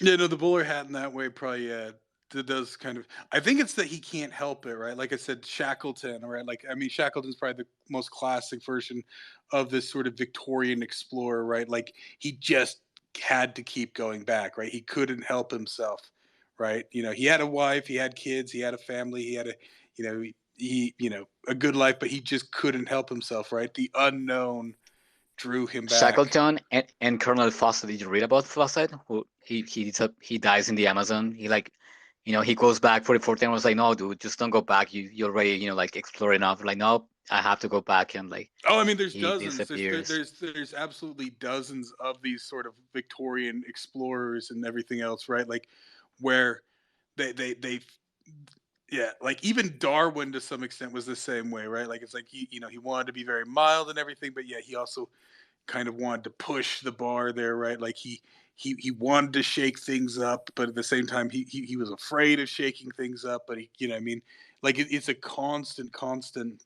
Like I said, not even just in literature, but just like in actual real Victorians, right? What didn't he hold back the Darwin? Didn't he hold back the Descent of Man for like 3 years or something, or 4 years? It was for a few years there, yeah. Like I mean, it's arguable. Like it took him a long time to write it. First of all, like he really like yeah, like just like was afraid of it, but he felt compelled, right? And of course, yeah, it caught. It was. So I mean, it's you see it across a lot. Like Shackleton's just always the one I think of as sort of the most extreme of this, just because yeah, like he was successful to some extent, and but he just had to keep going back, right? Like, anyways, I really love this character, and I have to say something about like, again, because we read Embassy Town, and I find like it's a kind of similar book with a bunch of cool ideas, right? But I mean, like, in terms of execution, I feel like in this book I got the sense that, like, it's like China Mieville, right? Like, it's like he's kind of writing based on his beliefs, and he's just shoving that in, right? Like, I mean, with his characters, right? We have a what's the girl's name in Embassy Town? I forgot. Anyways, like, she's super shallow. She's like the idealized version of a lefty, right? And you have like a bunch of kind of bohemian characters there that it's like, we get this sense in that book that it's China kind of, like, he's using the characters as his mouthpiece, right? Kind of shoving, the whole, leftist kind of socialist like things in there. Uh, Whereas here reading, I just got the sense that, uh, like, the characters themselves believe in their beliefs, right? It's not Stevenson, right? Like, oh, here, I believe in this and that, right? Libertarian, but no, like, each character here has like a system of beliefs, and it's kind of inherent to the character. And I never get the sense that it's, like, the author, like, shoving stuff in there, right? Like, to me, it was very clear, like, what their beliefs were for each character, and they were contradicting one another, right? I never get the sense, okay, this is an agenda from the author to beat me over the head here with, like, libertarianism or whatever, right? Like, they're very, very, idiosyncratic to their beliefs. Do you guys get a sense of that? So it's a very interesting take that you took it to Embassy Town, because I did not think of Embassy Town one time when I read this. Yeah, I mean, well, because this was actually yeah, a good I book. was much more engaged with this one. I mean, I did this book in like 9 hours, right? So I mean, No, Well, to be quite, it's to in be the like, sense yeah. in the sense that it's a book with really cool ideas. That's what I'm saying. Like, both books, I mean, one has terrible execution, right? Like, Embassy Town is terrible executed, but it also has a lot of cool ideas that we actually talked about. And we're like, oh yeah, like, imagine if, like, we're to write this or that, right? Like, we were kind of speculating. Whereas this book actually goes with the ideas, right, and, like, explores them in a cool way, right, without being a device to show political bullshit, or, like, to just kind of like follow dramatic conventions, like. But, like, that's why I kind of made the parallel there. And what I said, like, in here, like, it never feels like the characters have really a voice of their own. And, like, what I said, I just get, like, every character has, like, their beliefs, and they do believe in them as characters, right? Like, individually in the book. So that to me was fantastic, especially in comparison to Embassy Town that we disliked so much in the end, right? Well, so it's interesting. So there's a couple of things you touch on there. So once again, like Embassy Town, yeah, it had a couple of good ideas there, but then it just got really bogged down. And more than anything, it was trying to push. It was trying to put. This is why I will never, ever, ever read um, most of Ayn Rand's books, because it to me, they always just seem too heavy-handed. Right? There's no. It's not the story is so thin, but it's pushing. Right? They're all with pushing the her. exception of Anthem, right? Well, no, Anthem, I think, yeah, because it was a short, that one actually worked. It's still a little bit of her, like, philosophy there, but it's a compelling story, right? But, like, yeah, guys, I will never be able to handle, yeah, What the other ones too Fountainhead? Don't long. stress. Yeah, no, because it's just heavy-handed, right? It's that kind of heavy hand, and they're just too big, right? That's the other thing. I could take the heavy-handedness if it wasn't. But and that's my biggest problem with Embassy Town, right? It's just that, like, yeah, they're mouthpieces for him. He's trying to push his coolness and everything. It doesn't work. Now, there was something else I was going to touch on. What else were you saying? Shoot, it was with. So yeah, with in comparison to this book. Well, the other thing I was going to actually say, so, like, actually. No, you were saying they're like, so actually, yeah, all the characters. So actually, even with Bud, right, the father, just to clear that I'm not getting it wrong, with Bud the father, um, even he's unself-reflective, but even at the end there when he's like, you know, you do feel the sort of injustice of it. He's not a good dude, but like, he genuinely, right. He's not self-reflective, but you do sort of like, feel the injustice of it because he feels that it's unjust, right? What's happening to him, right? That these No, whatever I else, right? don't So get yeah, the sense that it's unjust what's happening to him, right? well, no, he feels it though, right? Like, and it does But convey that, right? Like, yeah, you so get it through him though. Like even like he's saying to the to the peers there, like like, and you have like all these kind of crazy people going around, and like there's like a just a cool build up to this, right? Where like the floor has like kind of like it has this kind of like rough surface for like the dead bodies not to roll down.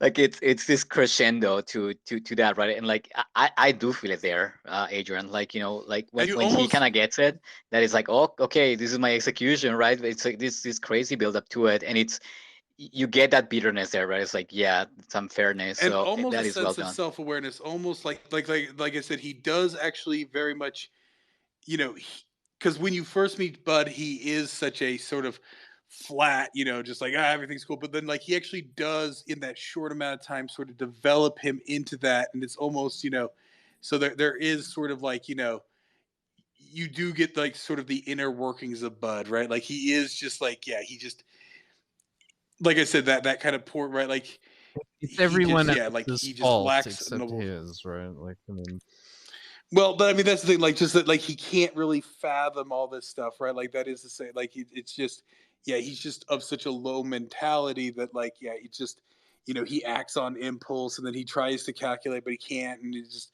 but you get that so he does like develop the kind of sort of inner workings of each character, right? Um, Well, to he that extent. develops awareness at the end, like a tiny bit of awareness, right? But it's complete enough for you, like at least for me, right, to kind of like sympathize with him and like like I'm like, okay, like this person had ambition and like now it's unfairly like all taken away from him in like one single stroke, right? There was I watched it in film class. It was a film noir from Britain from like right after the war because like you see a lot of Britain still bombed out in it, and it was like just about like this guy. He's a total piece of shit. I was actually trying to find the name of the movie, and like he's like a boxing promoter, right? He's just like a low class guy. And he's trying to, but then he gets caught up in other ties, and eventually he gets taken down by it, right? But he's really just like so he is like a piece of shit. But like as he's getting chased there at the end, because pretty much a hit is put out on him, so everybody's looking for him and everything, and just the desperation in him and everything else, right? Like that's sort of what it reminds me of. Like he's not a good person throughout the entire thing, but just that sort of it's I never saw the full movie, but it's even the same with M, which is a famous German movie there, right? Where it's this guy who's like a child killer and then he's being chased and all this stuff, like where in their own sick, twisted mind, right? Like that's just the problem. Like their mind just doesn't, like there's whatever reason, right? Like so, like it's not that you need to sympathize, but like within their own sort of sense of the world, right? Like they really can't understand it and everything else, right? Like they can't help themselves and stuff like that, right? It's not to defend them, but like within their own narrative, it's not just like they're like I'm a bad dude. I'm just no. They're trying to. They're just all mixed up and stuff like that. I mean, that's sort of the sense there. Just to your point there, Speed. But then before, so like with Hackworth, so actually funny enough because like he is a programmer, and I say that, but that's because I do actually identify quite strongly with Hackworth. Even his, appearance, right? He's blonde haired, blue eyed. He's obviously got crypto ginger in there since his daughter comes out super redheaded, right? So I imagine his beard would come out red if he wasn't shaving all the time. yeah. So and even sort of my own sort of, like, like why am I not a leader? I mean, because obviously like you guys know I don't run my own company. I'm not like a billionaire, but I'm very, very good at what I do. So it's sort of that sort of same thing. Like, why am I? What is wrong with me? And then at the Yeah. same time, like like very much, even within my own like this sense of like without getting into it too much, like this sense of like certain things that I feel compelled to do and the things I actually want to I do. mean, I don't know that I identify with any of the characters in this, I mean, I just like the story and I like the characters. And this is also why I'll never go to Vancouver because I know that Wogpog wants to lure me into a weird sex cult there. So this is why. into dominatrix bordel Yeah. scenario. I don't know, Carlo. I mean, do you identify with any of the characters in this? I do with Nell when she's a child, because as you guys know, I had crappy parents that, you know, they were not extremely horrible abusers, but they did not give a shit about me. So I basically, like I told you guys, like I learned to read on my own, right? When I was like 5 years old. I hated school. It was like a gulag for me. I was never in it. So most things that I learned, and I mean, obviously I didn't turn out to be a king or anything, but most of the things I learned, like kind of my emotional intelligence and like empathy, things that your parents are supposed to show you, right, and like enact for you, I learned it from books. So reading this, I was like, oh yeah, like 100%, right, through stories, right, and like, and what I said, like a lot of like validation and like, you know, like being introspective and you know, like things that help me later. I feel like if it wasn't for books, I would be a total piece of shit, right? I already have tendencies for that, so you know, like I feel like books really elevated me in that sense. And like, you know, I just thinking like I don't know if you guys have read you know, his Dark Materials. You know, the Golden Compass is the first book in the story. I've seen the TV series of at least the first 2 seasons of it. Oh yeah. Anyway, so that particular series, like it just, you know, in the story, like not to spoil much for you guys, but like every authority figure, you know, it's in the wrong there, right? Like I mean, they're basically, you know, like can be the bad guys. Like they're not to be trusted. Like academia, the government, right? Like the scientists are not to be trusted. And that was seminal for me, right? That I mean, from that book, reading that very early, like many things went over my head. But the big lesson to me was like, hey, you know, like being in authority doesn't mean, you know, like you know, this person can be in the wrong. And like it made me think of my parents, who are like, okay, they're my parents in name, but like I don't trust them because they don't act like parents. You know, like I used to, you know, my family was Catholic, so I was sent to a Catholic school. There was a whole like congregation there, and they was super corrupt, right? So for me to like kind of step away from that, and you know, like make a firm decision about that, that was huge, right? For me to step away from the faith and all that, and from church was that book, right? Like, okay, it's okay to challenge authority. And like, you know, the main character there, she actually, like, you know, like in this story, like she gets ahead because of that, because she's able to challenge authority, and she's able to, you know, just kind of not trust whoever's, you know, it's in that role, right, and like doubt them. So I for sure identified with Nell in that sense of like, okay, yeah, like through a book, through stories, I'm getting most of my education, that essential, right? Not just math or like whatever garbage, right? Like, not like, you know, humanities, whatever, but actual like things that I could use, you know, as a moral system, right? Like it came from books. So in that sense, I did identify with Child Nell there. Hey, can I just comment? Those were awesome comments, Speedy. And books were very formative to me in my younger days, different phases. Very young, you know, teens, and then again when I was in my 20s, I used to read a book and I'd get into phases. I'd read one every day. And I remember that. So this is back in those times when I actually read this book. And you were making me think about how these books, like you say, you learn from them, they inform you, you consider everything you guys have been talking about tonight. And but then I think you go through all that in your mind and like you take some of it with you, right? So tonight I was sitting here, I couldn't even remember at first if I had read this book. Then things are coming back, the primer, and then all of a sudden things started clicking as you put it into context, and I can now have vivid memories of while I was reading the book, what I had imagined, almost like picturing Nell in a library type of a home study, but a very fancy library setting with the book. I have very vivid memories that have been able to come back now, but it's amazing how long it took listening.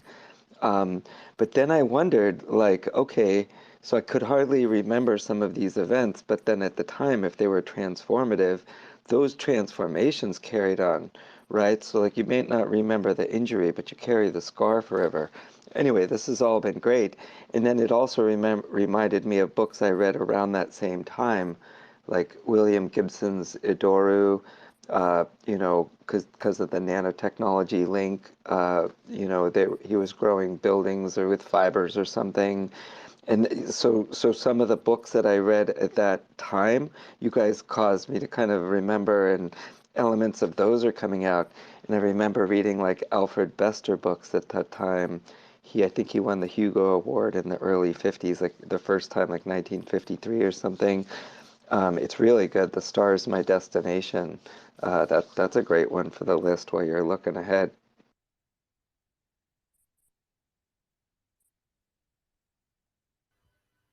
Yeah, so I mean, I have requested that we cover things like, and I haven't read this, like the William Gibson, the Mona Lisa Overdrive, and like, you know, maybe Neuromancer might be one that we cover in the future. I don't know, Mr. E, have you read those books? I mean, do they tie in? Are they as detailed as this? I mean, So see the same thing. A lot of these I've read earlier. I mean, I'd get in a phase where I'd read a book a day, you know, like or whatever. Um, but now, you know, refreshing it, so much of it comes back, right? So it would be hard for me to say. I haven't read that many books recently. I've read, you know, only a handful, right? I wanted to review this one because I remember I had read this one and I wanted to review it before we all got together. I just was so busy working. But I have got like picked up at, you know, Goodwill. I popped in and grabbed as many old Isaac Asimov books as I could because I had kind of dove into the three laws of robotics and the other stuff with AI. And I thought, oh, I want to read those. So I've got like three of them downstairs on my list. And I loved what people said about older books. So one of the ones I've been reading, and what happens is they're so dense sometimes when they write, not just with flowery words, but like a lot of meaning. Um, but there's a book, Exploring Your Mind, by Wiggum, and it's Albert Wiggum. But I think this one is 1924 or something like that, and 1928 it was published, and it's really amazing, you know, because then you get into it and you get lost because they're really it's a good quality read. So it depends on what it is. I loved what you guys said about the Lovecraft thing, and an hour listen and maybe read the book. I could digest that. I could bite that off and swallow it. Hey, Adrian, what's the particular interest on Necromancer? I'm just curious. well, I just want to see if it ties into you know, this Stevenson book. I mean, I've seen the Johnny Mnemonic movie with Keanu Reeves. I like that. I also If it ties into this book or well, if into there's Neal yeah, Stephenson just books. into Stevenson books. I mean, I want to see if there are parallels. I mean, I've read some reviews where people say that Gibson's characters are kind of flat, so I would like to see for myself. But did you read Snowcrash I've or not know read about it? that one. No.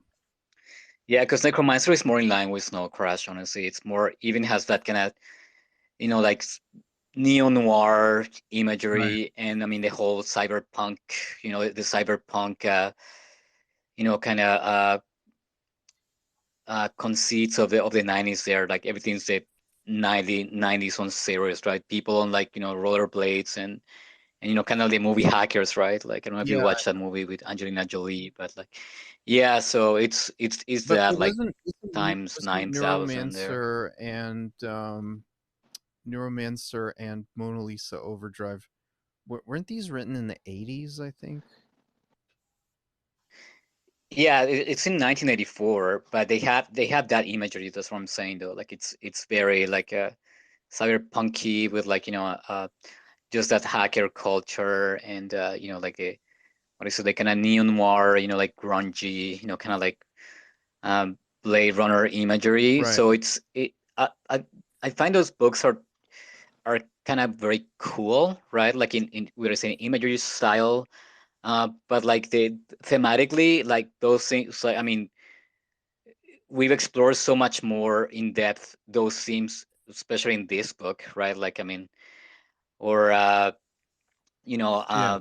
what else do But I we mean, do? are the I feel like characters? I mean we can read it we can read it for fun, but like I feel like the peak of these themes is this book. I mean, like just like I feel like that conversation on that book would go into this kind of speculation that we're getting here.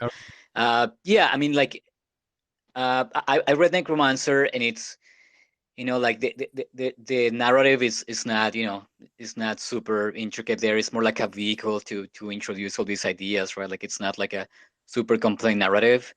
And I don't find it's kind of clunky. It doesn't flow super well. Cool ideas though. And like the dystopian future in terms of like corporations, like having a crazy like hegemony there, like that is really cool. But I mean, yeah, what I said, like kind of the movie Hackers. I don't know if after reading this, so I feel like we should have built all of these cyberpunk books to get here, Right. but now that we The read this, journey. I feel like yeah, like in terms of the conversation though, I feel like all of those cyberpunk books would lead here to these kind of speculations. So I personally think we should move onto like maybe we can do one or two, but like Necromancer, Isn't it yeah, cool Neuromancer? stuff, but So It's I Neuromancer. was just gonna say speed. Sorry, Adrian, you go. Sorry, Carlo, you keep saying necromancer. Isn't it neuromancer? Yeah. sorry, it's Neuromancer, my bad. Oh, perfect. And then, but those are great. And I was thinking of Edoru. I actually just popped on the computer and did a search. It was amazing. Edoru, where he pulled in, this dystopian kind of, futuristic thing. That's set in Japan. This other one was what, in China, right? Um, and you know, it's the whole postmodern cyberpunk future nano. So what was interesting is Adora was published, 1997, a couple years after Diamond Age here, and I think there's, these patterns of, in that space, not saying copying, right? But, there's probably the leaders and followers, and Carl, I think you just nailed it with kind of the quality here. Um, it is pretty high. I read this after Cryptonomicon and Snowcrash, and I read it because I like the other ones so much. Well, I mean, we could do them, and even Snowcrash, which I love the beginning of Snowcrash. I could read it, the first like 100 pages. I could reread it, like 100 times. It's cool, but then yeah, I feel like a lot of open ideas that kind of lead into this book. I feel so. I don't know. I'm open to anything. I'm down for you guys know Yeah. I'm down for anything, right? Like I mean, I'm you the sort of least objective here when it comes to things. Like I just read anything. But so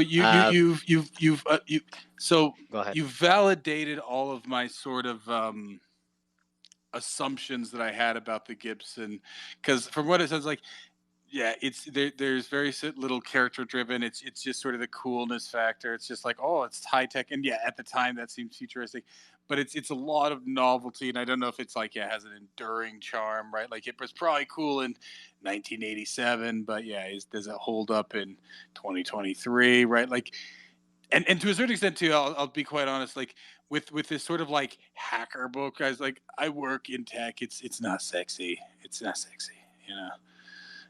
You know what I mean. So it's very sort of disappointing, right? It's like I can only imagine it's probably the way, like, you know being an actual, like, cowboy, and then reading cowboy novels. It's like, yeah, we don't do that stuff, right? Like it's it's so it's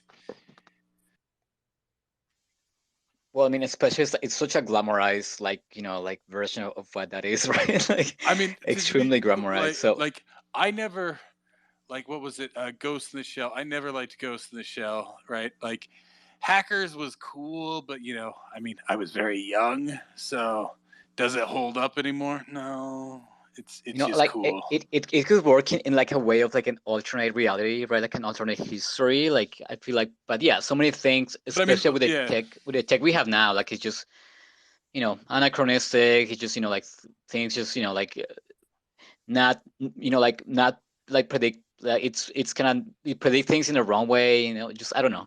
I feel like it's fun, but like I feel like what I said before, the peak of all of this kind of like wave, it's this book where like the speculation would get here if you were to read Snowcrash, Neuromancer, all of these Melissa Overdrive, Gibson, even some of the Philip K. Dick stuff. Like if you talk long enough, the conversation would get here to Diamond Age, right? Like it would Well, and like culminate on this. So. this one's like so much more because those ones say, yeah, it takes one little idea there and runs with it, right? Whereas this one's multi-layered, right? The whole buildings Roman type thing, the Victorian novel thing, right? That like all that kind of stuff, right? The kind of steampunkishness of it, right? Like there's so many levels and layers here, right? That keep it kind of. And the thing is like in those books, like they kind of speculate on the tech, right? On the tech aspect, but in this one, you have the speculation goes from the tech having an influence on the culture, right? Like more so than any of the other, like kind of cyberpunking stuff, right? Like this is like,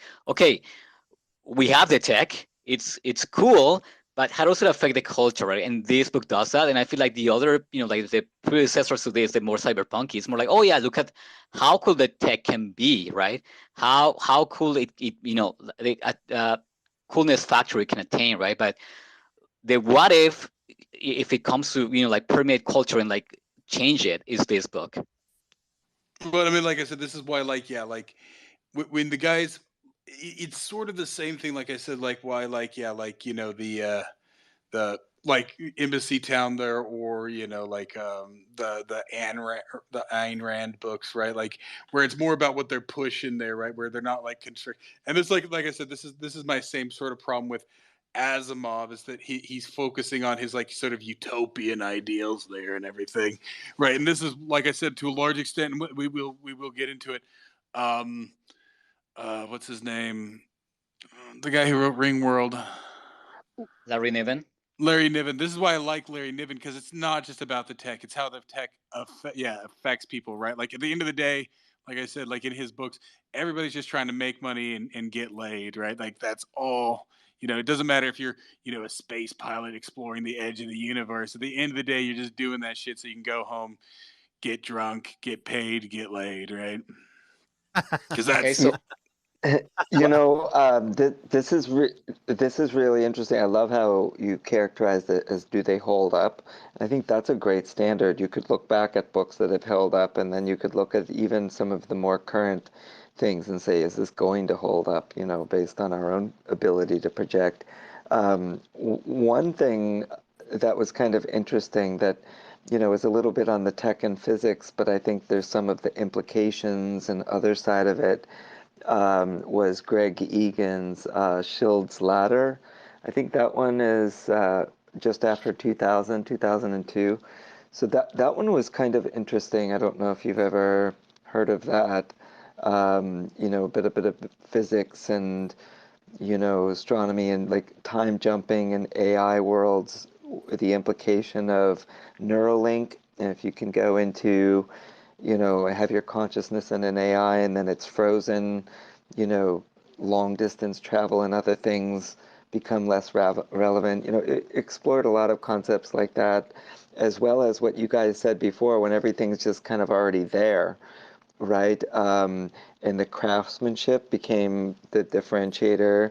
And in this book, because everybody's space jumping and it was the physical materiality that was so precious.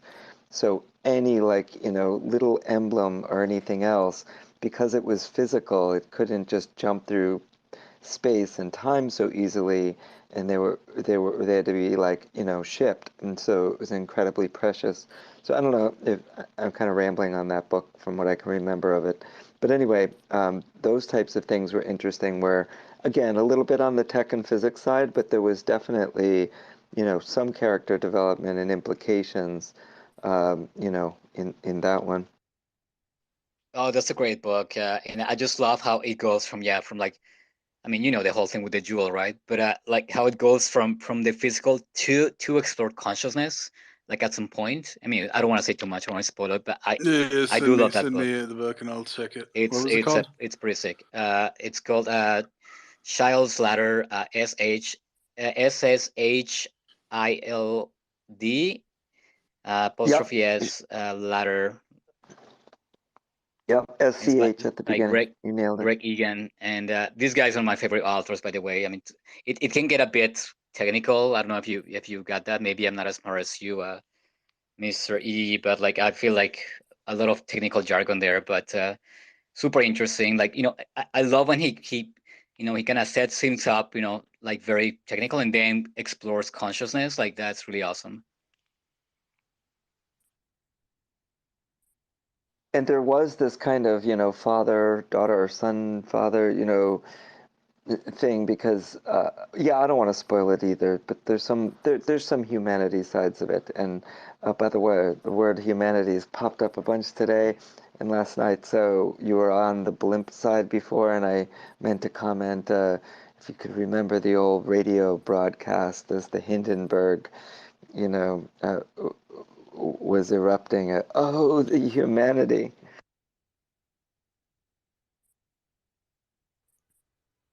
So, I mean, you mentioned Neuralink there, Mr. E. Is that so? I mean, did Elon take that from this book? I mean, the name. No. Oh, People have been working on that for a But long I'm time, just right? This is absolutely. the concept of cybernetics. yeah, I'm just talking about the name. Like, I mean, Well, actually, fun fact from this book, actually, the iPad prototype was named Fiona, a direct reference to this book for the Fiona character. So you guys can look it up. That's pretty fun. That's funny actually, because like I said, there's a sort of, you know, weird relationship there between Fiona and Hackworth, right? I touched on that a little bit, right? It never, but it kind of hints at kind of a little bit of, like I said, an electric complex there. And funny enough, I know that, yeah, what was it? Steve Jobs named one of his computers, right, the Apple Lisa there. So it's kind of yeah, weird that that was now, he his doesn't pick daughter. Nell, he picks Fiona, right? He picks Fiona as the one that he you know, does there. I don't know what his relationship with his daughter. Like I said, maybe like I think, yeah, like it's I think it's more like a Hey Jude scenario where he wasn't really around for it. But you know, then again, that's where Hackworth was. So it is kind of a strange thing there. Okay, Not making it. I have another question about the narrative. Like, how do you guys feel about that device of having this story within this story, right? Like, I mean, it goes back to Shakespeare in the play, within the play, right, where we have here, you know, like everything that's happening in the primer, right? Just kind of, you know, like not only mirroring, right, but we have kind of Nell's kind of personal growth, you know, like symbolized there. Oh, and like, sorry, parenthesis here, but like, you guys remember the chapter where like a dinosaur kind of goes to the land of the you know, the post comet Earth there, where like he it's kind of like a, you know, a little metaphor for this whole book, right? Where like you have the different files there, you have the shrews, you have the birds, you have the ants, right? And like it kind of presents as dinosaur as this archaic thing that's, you know, kind of going away, and like now you have Dojo, you know, the kind of representing the mice there as like the kind of small but like wise, you know, like individual who, like, you know, it's his power kind of comes from wisdom and knowledge versus dinosaur who's all, you know, kind of raw physical power.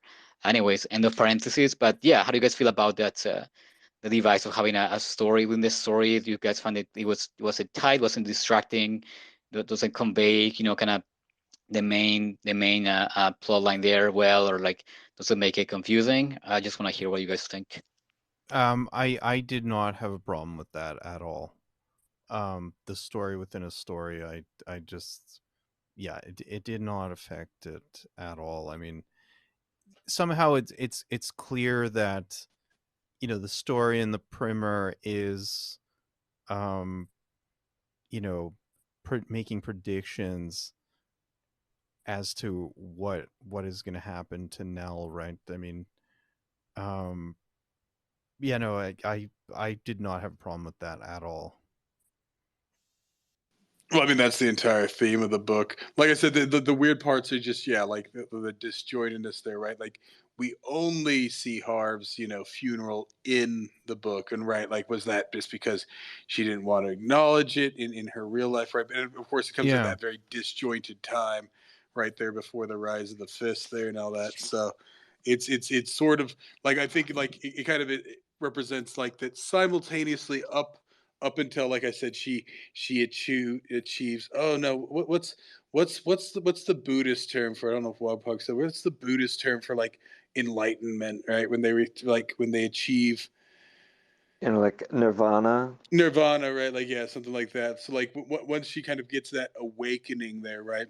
And obviously after that, like I don't think she uses the book at all, like other than as a tool, right? She's no longer involved in the story, right? Now it's just a tool, up until that point of nirvana and all that stuff. And so I think because what it is, yeah, when her life, you see her, like I said, when Bud dies, she escapes into the story to to you know to process that, right? So she withdraws within the story, is how she withdraws into her inner world there, right? So it's a manifest. So it's like a character who has like a simultaneously fantasy world and then they're in the real world, right? But yeah, it's done in this sort of technological responsive way. It's not entirely just a fantasy world, it's a responsive fantasy world, right? So she withdraws within when Bud dies there and uses the story to process that situation, right? And otherwise it's just sort of like, her learning stuff, right? The things she's learning within the book, right? And it's just another voice within the book, right? Except where it gets very, like I said, that disjointedness right there at the end, where it kind of runs together. It's almost like, it's just another voice, right? So we jump to Hackworth, we jump to Nell's actual things, then we jump to the book, then we jump to, it's actually just like another, voice within the story. It's another point of view character, I guess you could say. It's all very meta. It ties it together in a way.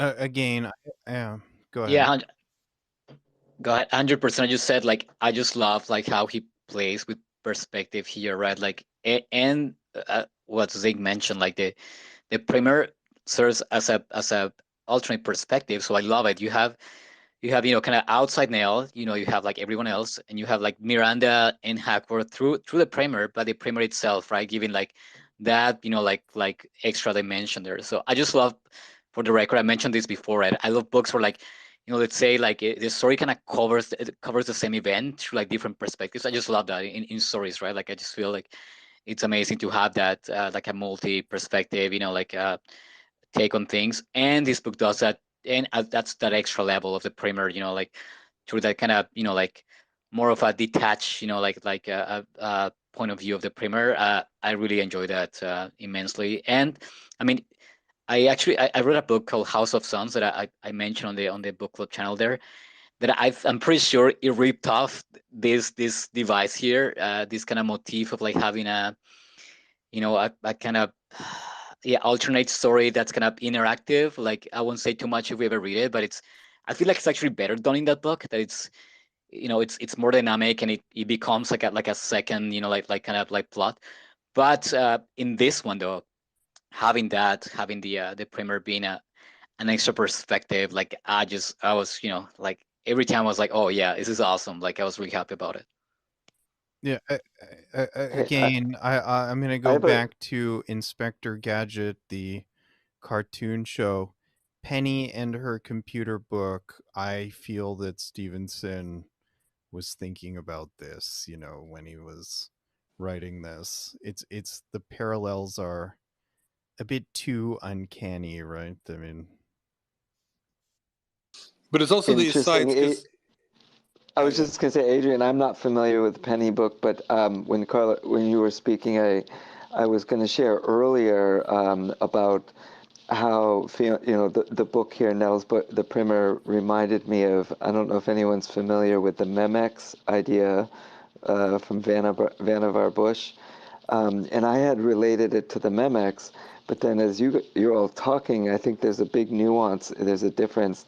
This is an interactive guide, type of a thing, whereas the Memex is this idea of a utopian version of your whole history of everything you've ingested and seen, and every web link type bookmark, and it's more of a historical record that's shareable, in whole or in part. And this is a flip side. It's, so I hope I didn't interrupt you for too long, Zing.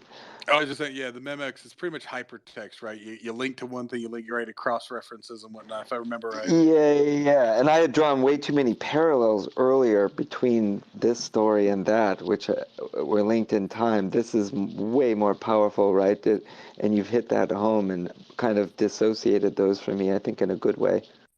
So the other thing that the way the book almost has its own voice, right? Like it pops in the hitchhikers, right? Where like you don't even know if anybody's reading it, right? But you're just going along, and then like suddenly it does like an aside there, where like the hitchhikers guy, and then it like describes like this concept, and it goes like in this kind of like long kind, and of course it's done in a very facetious way, of course, right? Where it goes into this like long rant about some minor point about something silly there, right? But it's a third voice for like it's a constant like aside throughout that story, right? Like you never actually see anybody actually consulting it, but it's just like a third, sort of, narrative. Like it's not even narrating, it's just like, the hitchhikers, like it just jumps in there at various points, right? It's like, you know,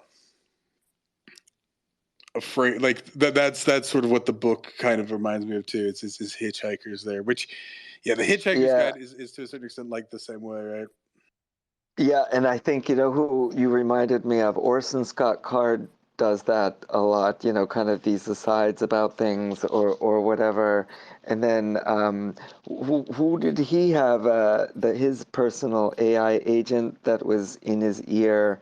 Because it's the second time now I've thought about this, but the whole introduction to the whatever fish, babblefish, there was a whole aside, I think, on that one, and but so that reminds me about the kind of device that Orson Scott Card's main character, like the hero of Ender's Game, he used to, have his personal AI agent that he could sub-vocalize to and listen to, like almost like a hearing aid, and it would make those close to him jealous or something because it's so.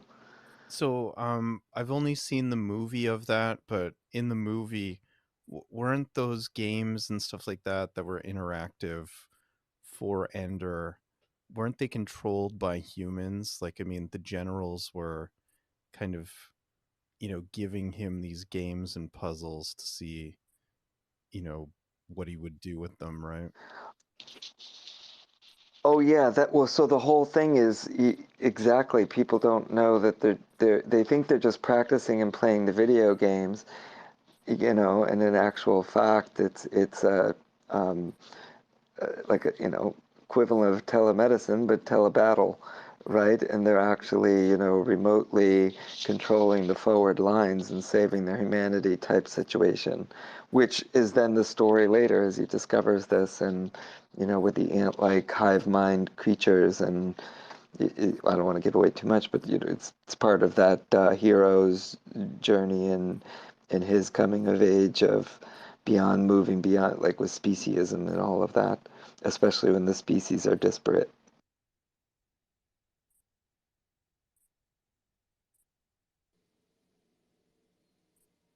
Right. I'm just copying Adrian there. Oh, I didn't do it, so. I know. I was waiting for it. Like I felt compelled to. But yeah, no. So I don't know. Like, yeah, if there's any other structure, like I said, like the structure of it, yeah, it's very sort of interesting in that way, but it's not like done heavy handed. It doesn't like break you out. Like I think it does work because, of course, the Victorian novels, like yeah, that's not how people write them anymore, but we do still read them, and it is still a style that we can easily ingest there, right, and whatnot, right, and it creates like yeah these kind of multiple plot lines within them. Yeah, but what you said though, like it's multiple plot lines. So actually, I missed that from um like Victorian literature or like older books that like it's not like everything has to be a cliffhanger. Everything has to have like a super like tight knot at the end, right? Like you can have something like kind of you know vaguely like influence the plot and then kind of like recede like kind of passively there. Like I actually find many more in books that like it's like okay big setups, but like like I feel like you don't have to like write like a post like on like every single thing that happened, right? Like just whatever. Some things can be open. So I mean, Well, and especially the some of that formulaic books. it Go comes ahead. down to the evolution, and you know this better than I do, but yeah, the evolution of literature there, right? So early literature that we get usually a lot of it's epistolary, right? Like you know, Gulliver's Travels, Pilgrim's Progress, right? Where it's kind of written in this kind of like epistolary, and it's like really like I don't know about you, but like yeah, like I don't really find literature like Gulliver's Travels maybe the closest one, but like yeah, literature written kind of prior. Now maybe of course I've never read the Man of La Mancha or any of that stuff. I know that's an early one, right? When you're kind of getting out of this kind of like weird kind of fiction, you're getting really more like yeah novels and stuff like that. But it really doesn't seem like you really get like what we would kind of can ingest until maybe the late 18th, early 19th century. And in many ways, it's modern enough, right? It is highly evolved, but and in some ways, once again, it's the medium is the message, blah blah blah.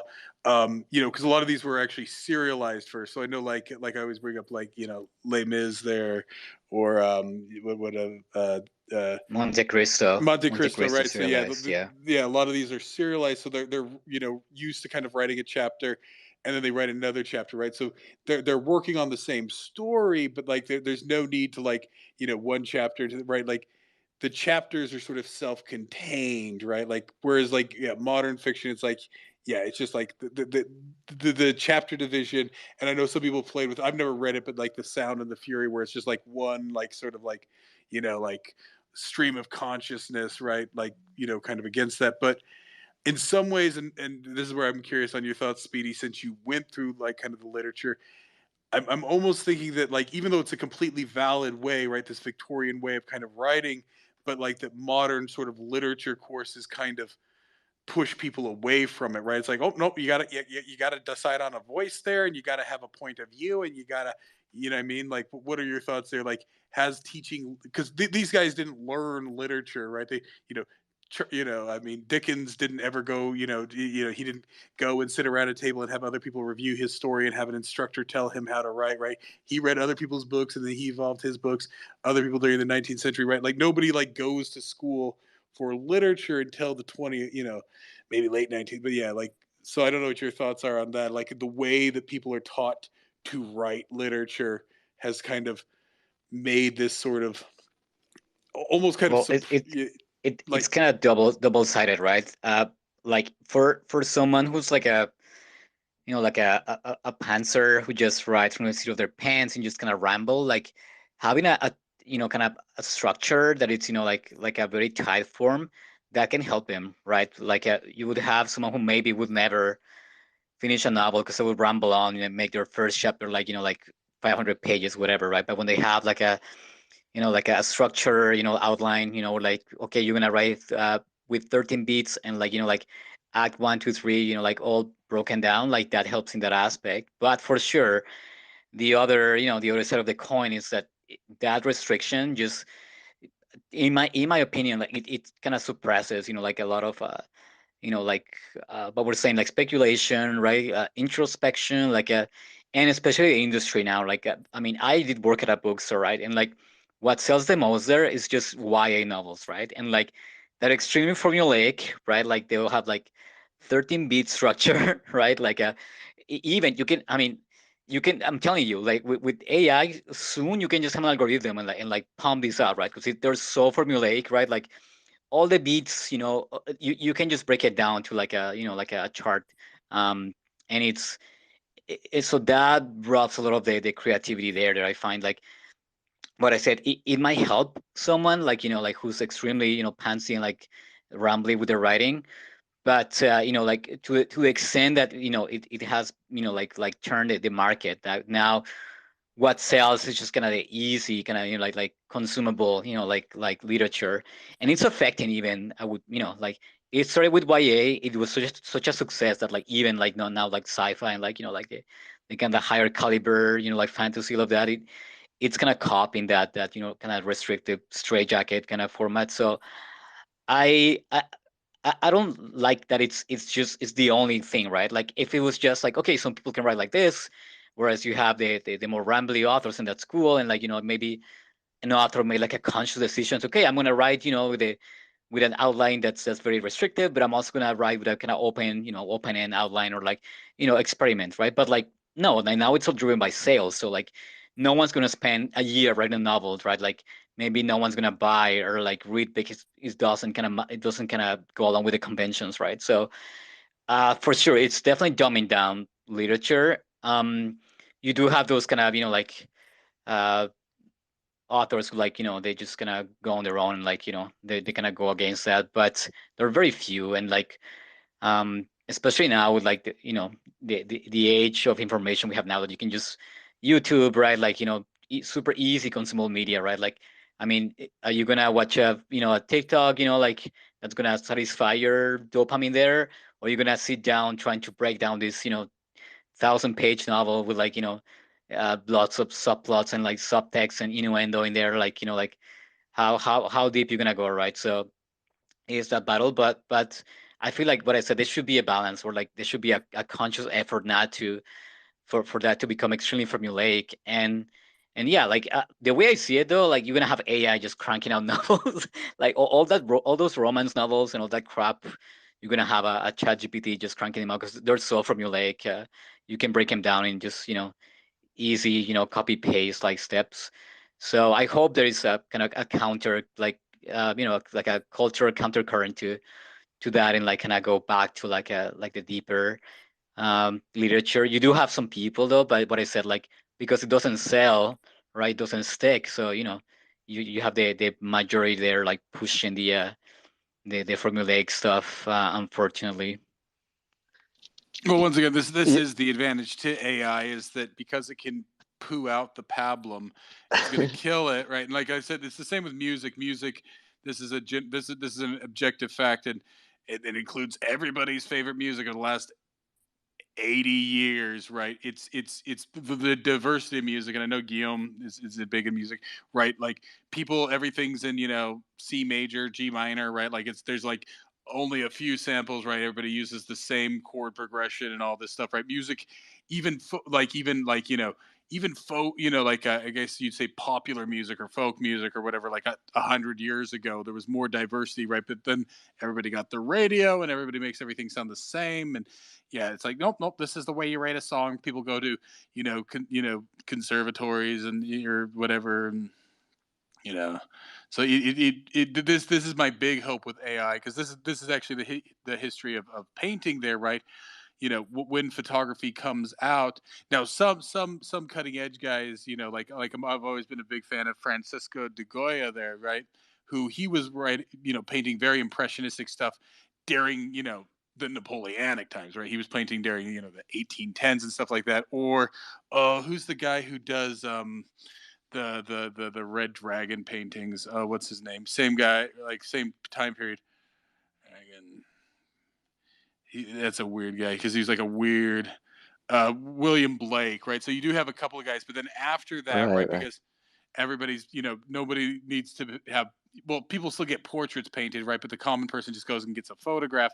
So then that's when you get the explosion of, the Impressionists, the Expressionists, the Cubists, and all this other stuff, which, was at least trying to do something new and original, right? So, it spurs innovation, right? When you can, once you can, crank out the formula, then you can spur innovation. So yeah, that's always my big hope with AI, is that it's like, oh, it's going to replace all these jobs. Good, good, good. Yeah, I think I said this Well, in a well, space, so right? I think it was Koos Magoo who was saying that, oh well, it's gonna like kill creativity, whatever, that AI would like just destroy creativity. But my argument on that space was that, like, oh no, no, if anything, it's gonna raise the bar higher, right? And you're gonna have yeah, what we got with the modernists, right? Like they were experimenting, like with the novel in different ways, with the novel form.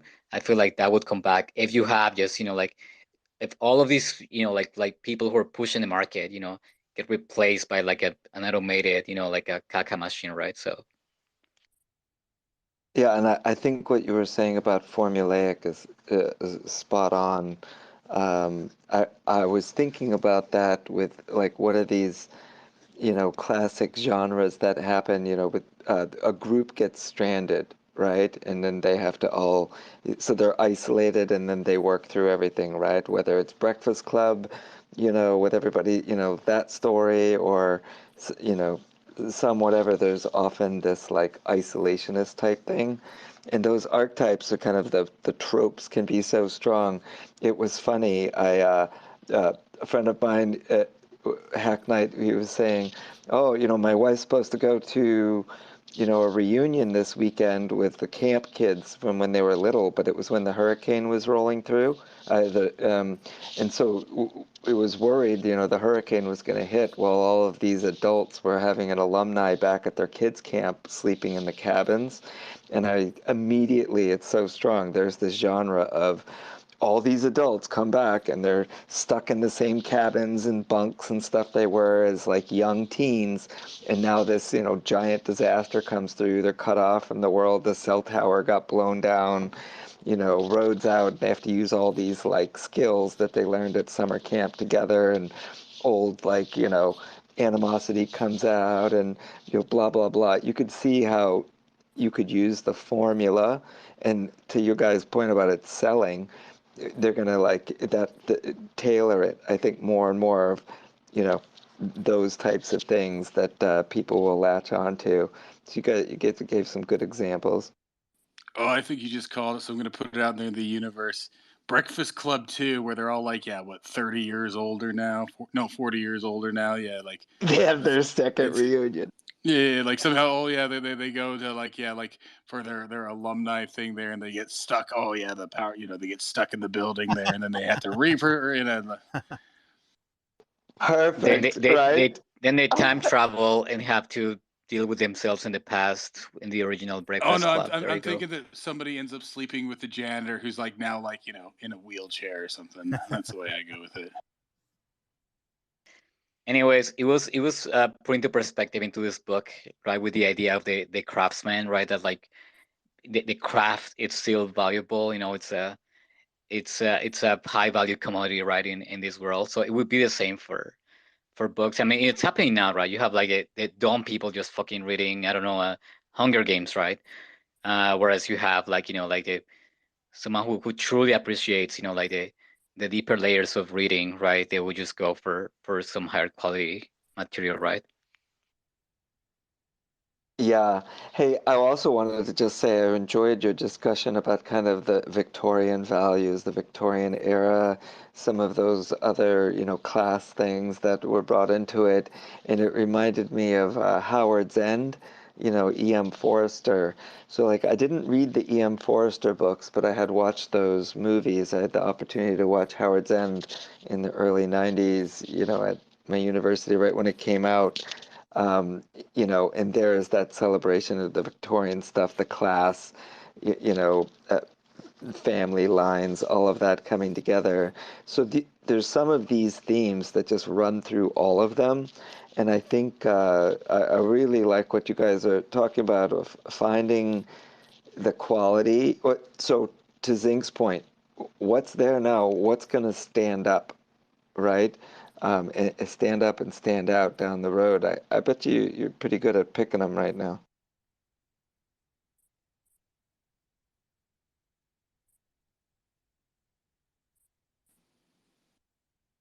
Well, I mean, that's always the point with any of these is like, yeah, like how many of these are still good later? Or like I always joke about, like, it's always great. Like it is funny to like go to like a garage sale or to a thrift store and like look at the books on there. Like I said, it's like, 1988, the year that will change everything, right? And just like these books that, yeah, just don't last very long, right? Like, which actually, like I said, that's the thing with like nonfiction is that, more than anything else, right? A lot of the nonfiction out there is just like, oh, let's crank it out on this hot button issue there, right? And nobody's going to care in 5 years. Whereas, yeah, like literature now, like, yeah, like a lot of like, yeah, like to Speedy's point there, right? Yeah, like a lot of these young adult novels. Yeah, so there's occasionally, right?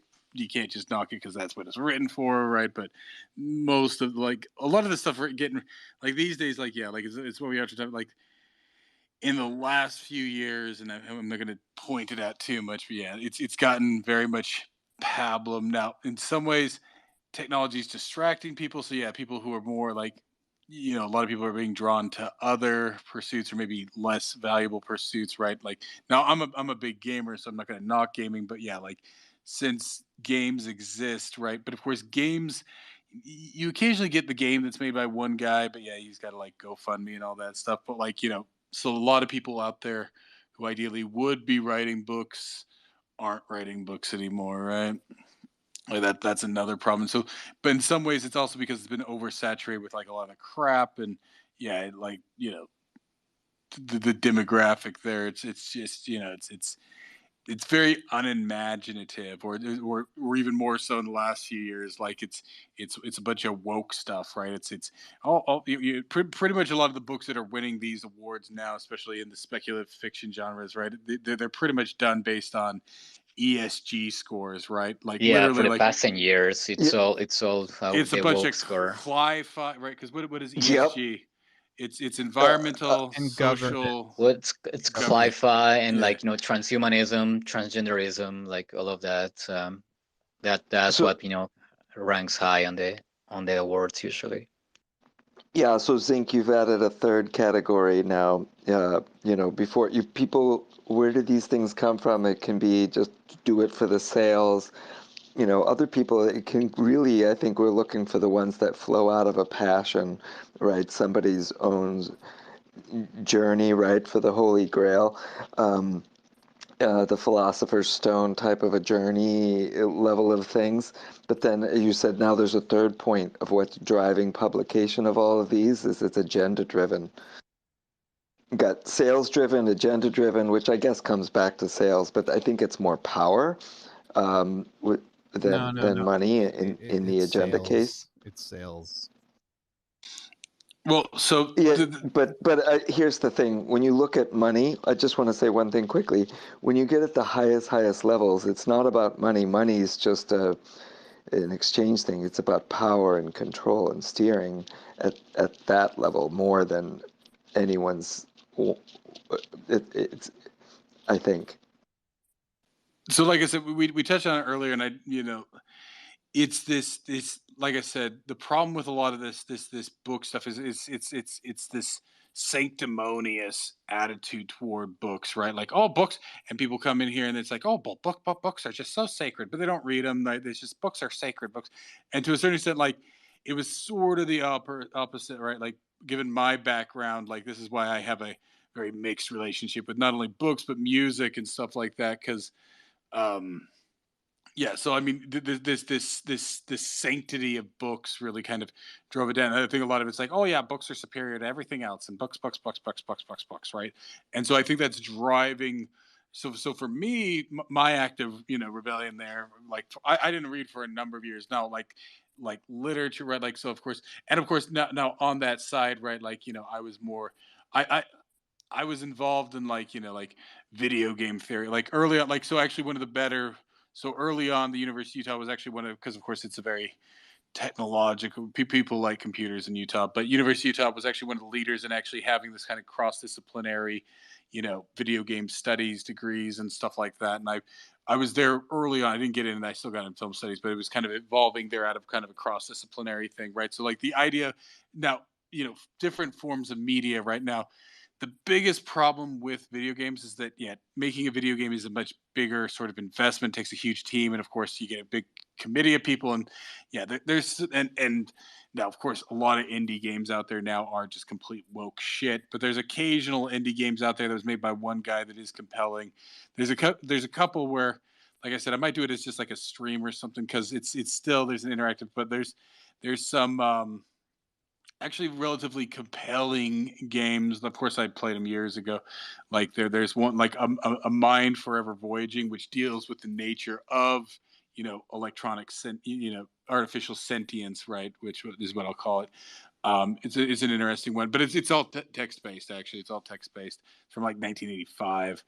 And it's more really of an interactive novel at that point, but it's still compelling. And then there's a few other ones that I kind of bring up here, but so this is sort of the problem is right now it's sort of driven people out of it, and people are kind of, to a certain extent, like the book, right? People are kind of, and I know people like caught up in video games and stuff like that, which, like I said, isn't completely bad, but like you really can invest a lot of time in those.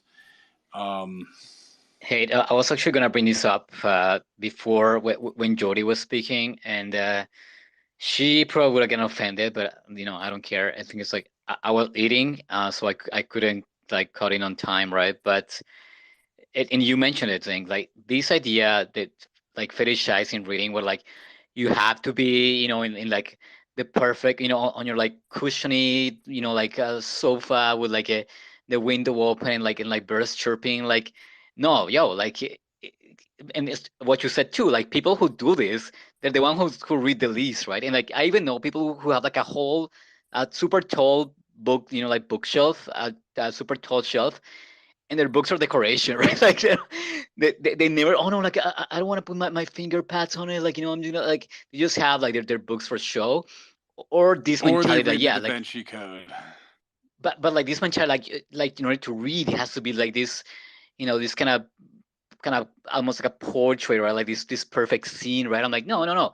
Like I learned very early, like I was started reading on my computer, I started reading on my phone, I have like 6 e-readers, because like I got like, okay, like this one does this one does this, like this one I can fit in my pocket, right? This one, I can like unfold it, whatever, right? Like I just really got into the adaptation train really early, and like whatever it takes, right? So I read on my phone still, right? Like I know I don't want this screen because it's it has the backlight, but whatever. If I have to read on it, I'll read it, and have all of my books are on all my devices, right? On my computer, on my readers, on my phone, like they're always there in case I'm somewhere else. And like, well, I'm just gonna continue with my book, right? So I feel this too is kind of like stopping people from reading as well. That it's this kind of painted like uh conceptualization of like the reading experience, that it has to be like this perfect like pastel like moment, right? Like It's you can it's like cottage core, right? It's the cottage core thing, right? Like exactly. I And have like to have my hot whereas cup of tea and curled up in my like fuzzy socks. yeah, like my duvet, and like like my comfort blanket, and like having my cat on me, like this perfect scene, right? Whereas you and me read while we're doing dishes, while we're sweeping, I don't know, the porch, whatever, like I read what I said, like on my phone, right? Sometimes like on my phone screen. uh Actually, I have a treadmill. I told you guys, like I read on my treadmill, right, on my reader. So I do that to like to kind of exercise and read at the same time.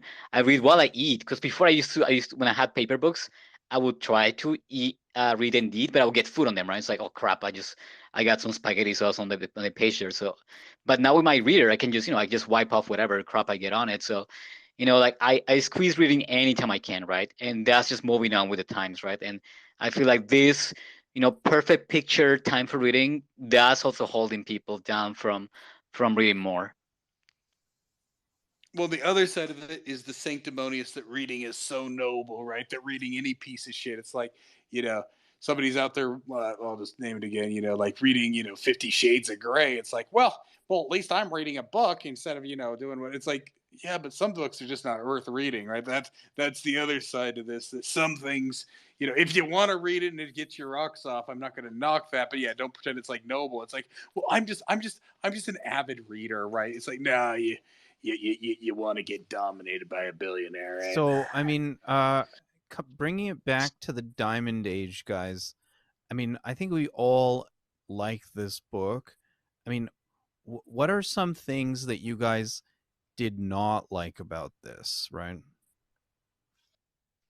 Well, I'm gonna start. Since Singh mentioned it, like some books kind of stop being relevant after 6 months after publishing. There are some things here that I'm like, it's like talk of a Macintosh. There is a lot of kind of product placements, right? Pop Like culture. McDonald's. I Yeah, like that part about in this. the Macintosh. No, I didn't like the kind of carbonating with the Macintosh and a lot of McDonald's product placement. I'm like, I wish this wasn't here. Something else that the Miranda chapters, I mean, it all ties with that, nice bow at the end, right? But I feel like at the beginning, going through it, it just felt so disconnected to me. It's like, I don't give a shit about this girl, right? Like whatever, she's just an actress, and I feel like it takes a long time for it to finally tie up, right? So okay, that's just his mom's, kind of the maternal figure there, but that at the beginning would just just throw me off, and I'm like, oh, I'm bored. At the very beginning too, I feel like the techno babble, and Zink is right when he said oh no, he actually kind of emphasizes the important terminology later. He kind of taps on it over and over, so you kind of discern what are the things that you should remember. But I just feel like I just got an embassy town PTSD moment where I'm like, all this techno babble here, I just I get an embassy town flash I emotional don't know where flashback you there that I got was Embassy bored. Town from. I just I was not I don't think I thought about Embassy Town one. I don't know, because maybe the last big book that we read, and also what I said to you, Robert Heinlein, Mieville, and this guy, they had this. How can I explain this? Kind of more like a shotgun approach, right? They have a bunch of ideas, right? Most books, especially, if it's not a 10-book series, right? If it's just a standalone, they're laser focused on one thing. So many authors are not, they don't dare kind of put too much into their books, right? To keep them streamlined. But Hamline, Mayville, and this guy, I feel like they throw a lot of things in their books, right? And I mean, to his credit, it works super well. But that's why I thought of Embassy Town, because I'm like, oh, one idea, after you're oh, nanotech, oh, uh formative, device, right? The whole social structure, files that kind of post nation states, idea, one top of the other. That's what just made me think of Embassy Town. And I was thinking of that, well, I hope he executes this well instead of just throwing it all out into some bullshit like Embassy Town. So I think that's why. And I mean, I just say Embassy Town because we have that in common. But I was thinking about Handline too, Starship Troopers a lot too. So I'm just mentioning that one specifically I don't because know. we read it together. Embassy But yeah, I had Heinlein in my head a Embassy lot. Go ahead. Town just to me was he builds up, Mieville builds up something cool, and then it's he lets you down. It's yeah, it's Yeah, he takes a dump on it. But I'm just saying So here too as kind of set up, right? I wasn't Kind of similar let to what I'm down saying, with right? anything in this, right? No. But I'm just telling you, the reason is what I'm telling you is few authors do this, a standalone book, and have a stack of ideas, right? That doesn't happen that often. So I was just thinking of Heinlein and Mieville in that sense. Where I'm like, oh, cool, uh, lots of ideas here. Let's see where they go, right? So yeah. Besides that, I think what I mentioned to you guys, this scene where actually Zing kind of put it there succinctly in a really cool way that is just gonna a metaphor for what computing is, kind of the dog ate some vomit, right? When like this girl combusts and they eat her. Like I always just find that like in the moment, like I know later, like I realize like with drummers and like it ties up, but I'm like, oh wow, like I just found that like out of context, kind of disgusting there. But yeah, besides that, pretty much loved everything about this book.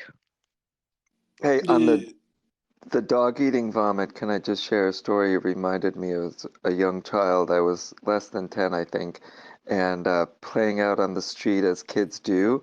I got this idea. Mom had the blender on the counter, and I threw like a cucumber and a couple things, little blender.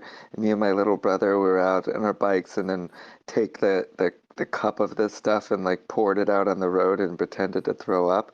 And then the neighbor's dog came up and started lapping it up, and that caused one of the other kids to actually lose it.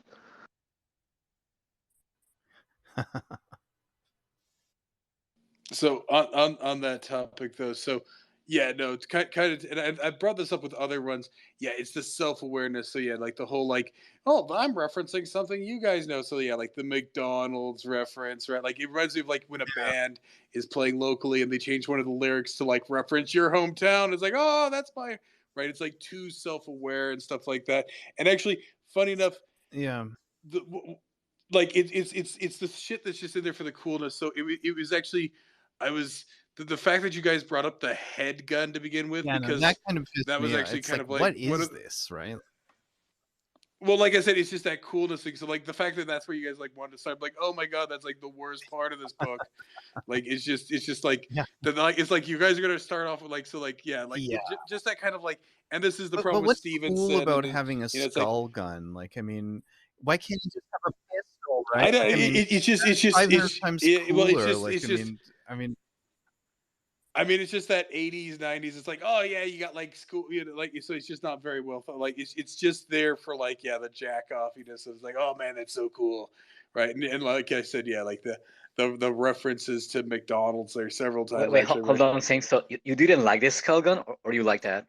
No, I didn't. Like, well, like to me, it was a very minor part, right? It's just like, yeah. oh, it's just adding flavor. Like, oh yeah, he But can walk around with a skull well, gun. me maybe because I read Snowcrash, like this was direct. You know, I don't want to say too much about Snowcrash if we ever read it, but that whole bot intro, it's just ripped out of Snowcrash. So Yeah, well, like what I mentioned to you guys, it's like a faker, right? Like for anyone who's like, oh wow, this is another Snowcrash, and then you get this awesome, kind of dissertation on social class, right? But it's like a little, what I say, a little fake, a little hook there, like red herring, fake hook to get people invested at the beginning, who the former Snow Crash readers, I think.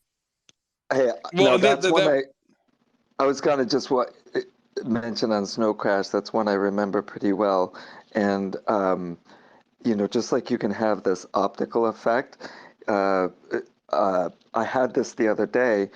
I didn't know it. Like I upgraded my system, and now like a certain thing, I hold my mouse for a while, and the screen will like dim. But I didn't realize it the other day. It was late, and this kind of happened, and I got like a vertigo when the screen dimmed, as if I thought like, whoa, am I having like a stroke or passing out? And it was so sudden. I thought something was wrong, and then yesterday it happened again, and now I replicated the pattern, and I went, okay. But it had back to that visceral response to like a frequency thing or some type of an input, and it was stark. So interesting on some of these edge effects that people are writing about Snow Crash with the visual, or this visual one. And I don't know if people have ever had that with like an auditory thing where you're sitting there where you kind of it has that almost like a phasing out for a second. Anyway. So actually, in Snow Crash, now Snow Crash is so over the top that the retardedness is kind of. But this is actually somewhat my problem with Snow Crash, right? It's a bunch of cool things. It's very 80s future, right? Yeah, rollerblades and pizza delivery and samurai sword and like it's like it's over the top in Oh, Snow it's Crash. so cringe. It's super cringe, and the skull gun is also cringe. That's what I'm saying. So to a certain extent, this is the problem. Now, Snow Crash has some interesting ideas in there, but yeah, it's so that like, if anything, yeah, the fact that that's in there from Snow, like that it's like yeah, it's we know that's what Yeah. he's trying to, but yeah, like that's really what kind of bogs down Snow Crash. Like this is why in my Yeah. mind Snowcrash does Right. not age well. But Well, It's since to your point, I told you like I started reading this. I don't know. I don't know, like 15 years ago. I started reading Snow Crash, and that threw me off. I'm like, okay, well, I don't want more Snow Crash, right? Like I'll move on to his net book, to his like another of his books, right? And that's what happened because I really believed this would be a Snow Crash sequel. So for sure, I mean, now that I read it, I get the little joke there, right? Like, but it for sure, like it's super tacky. so yes, I mean those are probably the problems. Yeah, it's I also and I and would have Snow Crash is I would loaded have with liked like nothing big because she's not a huge part of the story, but like maybe a line or two about what happens to Tequila, right? Like I get that she's not integral to the story at all, but like maybe a line or two just saying, this is what became of Tequila. Wait to see if she gets her comeuppance or something. but we don't know because everything's a point of view and none of the characters, right? She's nobody nobody mourns her death, nobody Yeah. or nobody even knows, right? Like because so it sort of fits in, right? It Because she's does, but like as soon as they leave her, like none of the main characters are involved with her, right? but No, I also like that, and what I said, like why didn't the they're primer like like why wasn't there anything like driving, like I guess we can speculate that the primer would drive Nell away from Tequila, right? I mean, oh, but it did. It was kind of setting up like her escape, just Well, waiting for the right straight moment, right? it actually well, I don't know what the word is. It claimed that she wasn't even the mother, right? She was the evil stepmother, right? yeah. It Yeah, actually evil stepmother. even though she was the actual mother, right? It actually it completely, like if it drives it right, like it completely drives Yeah, her it, like it, it away from detached her. her. It detached her emotionally, right? Like passively from her for sure with the stepmother symbolism there. Here's the But question for you guys. Here's the question. So knowing that all these tech oligarchs are reading this shit, do you see any parallels into like do you see these guys sort of trying to trajectorize ourselves into something along these lines or what? they're doing it now. Well, Walk is the fake scarcity, right? Like like just having this manufactured scarcity, right? To make us live like crap and to like take away power from us. For sure, it's happening right now. So 100% on that Well, part, please. I I think don't. that's what I think what Wog meant was different, but I think that some of these, startup people, the other, pushing it. I, I mean, Elon implies that, interesting reading, old Yeah, but books, some historical stuff. But I think a lot of these people don't even read that much or imbibe much of that kind of substance. Go ahead. I don't. Maybe this is why Bill Gates is Like I buying mean, farmland. I Elon don't know. is not advocating for like these multiple different files where like you really are very independent and like everybody functions with their own like little tribe or group, right? I mean, it's like these corporate guys are fundamentally, they want the status quo of like corporate culture, right? I mean, they might read these books, but like anything that's decentralized, right? They don't really want that. I mean, it's like when Elon was in the process of buying Twitter, he was, they asked him, like, well, are you going to make it like a, decentralized Twitter that can like tie back to the main servers and stuff like that? And his answer was flat out no. I mean, he does not want this. He wants a centralized repository where, he is the king and But yet they need to leverage us as honeybees, oh, of like on course, the open connect source to the thing, or hive. to bring them back Yeah. everything, right?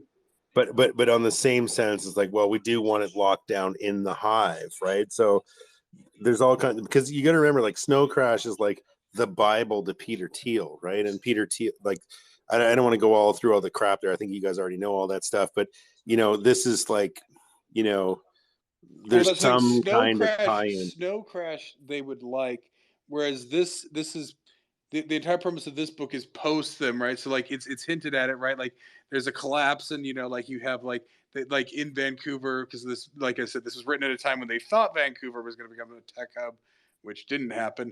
But it's the tech cons, the tech weenies, right? So like just kind of like roving bands of tech weenies, right? And then you have the tech homesteaders, right? So essentially, this book is foretelling, like a collapse, right? Which is actually maybe the reason. So if anything, they're resisting, because what we actually are seeing, not in a total collapse way, but the digital nomad, right? With COVID, people were like, well, I don't need to live in Silicon Valley. I'm going to move to fucking Kansas, farm during the day, and then checking my code at night, right? Which is actually, so, Elon is getting, nope, you got to be in the office there, buddy. You got to be in the office. You got to come in here to You got to Silicon be in Valley. you got to live in the Yeah, shithole. you got to step You got to over the piles live of in the feces in the shit. road. Yeah. So if anything, they love Snowcrash. Snowcrash they love, right? Because they're barons, the metaverse and all that stuff.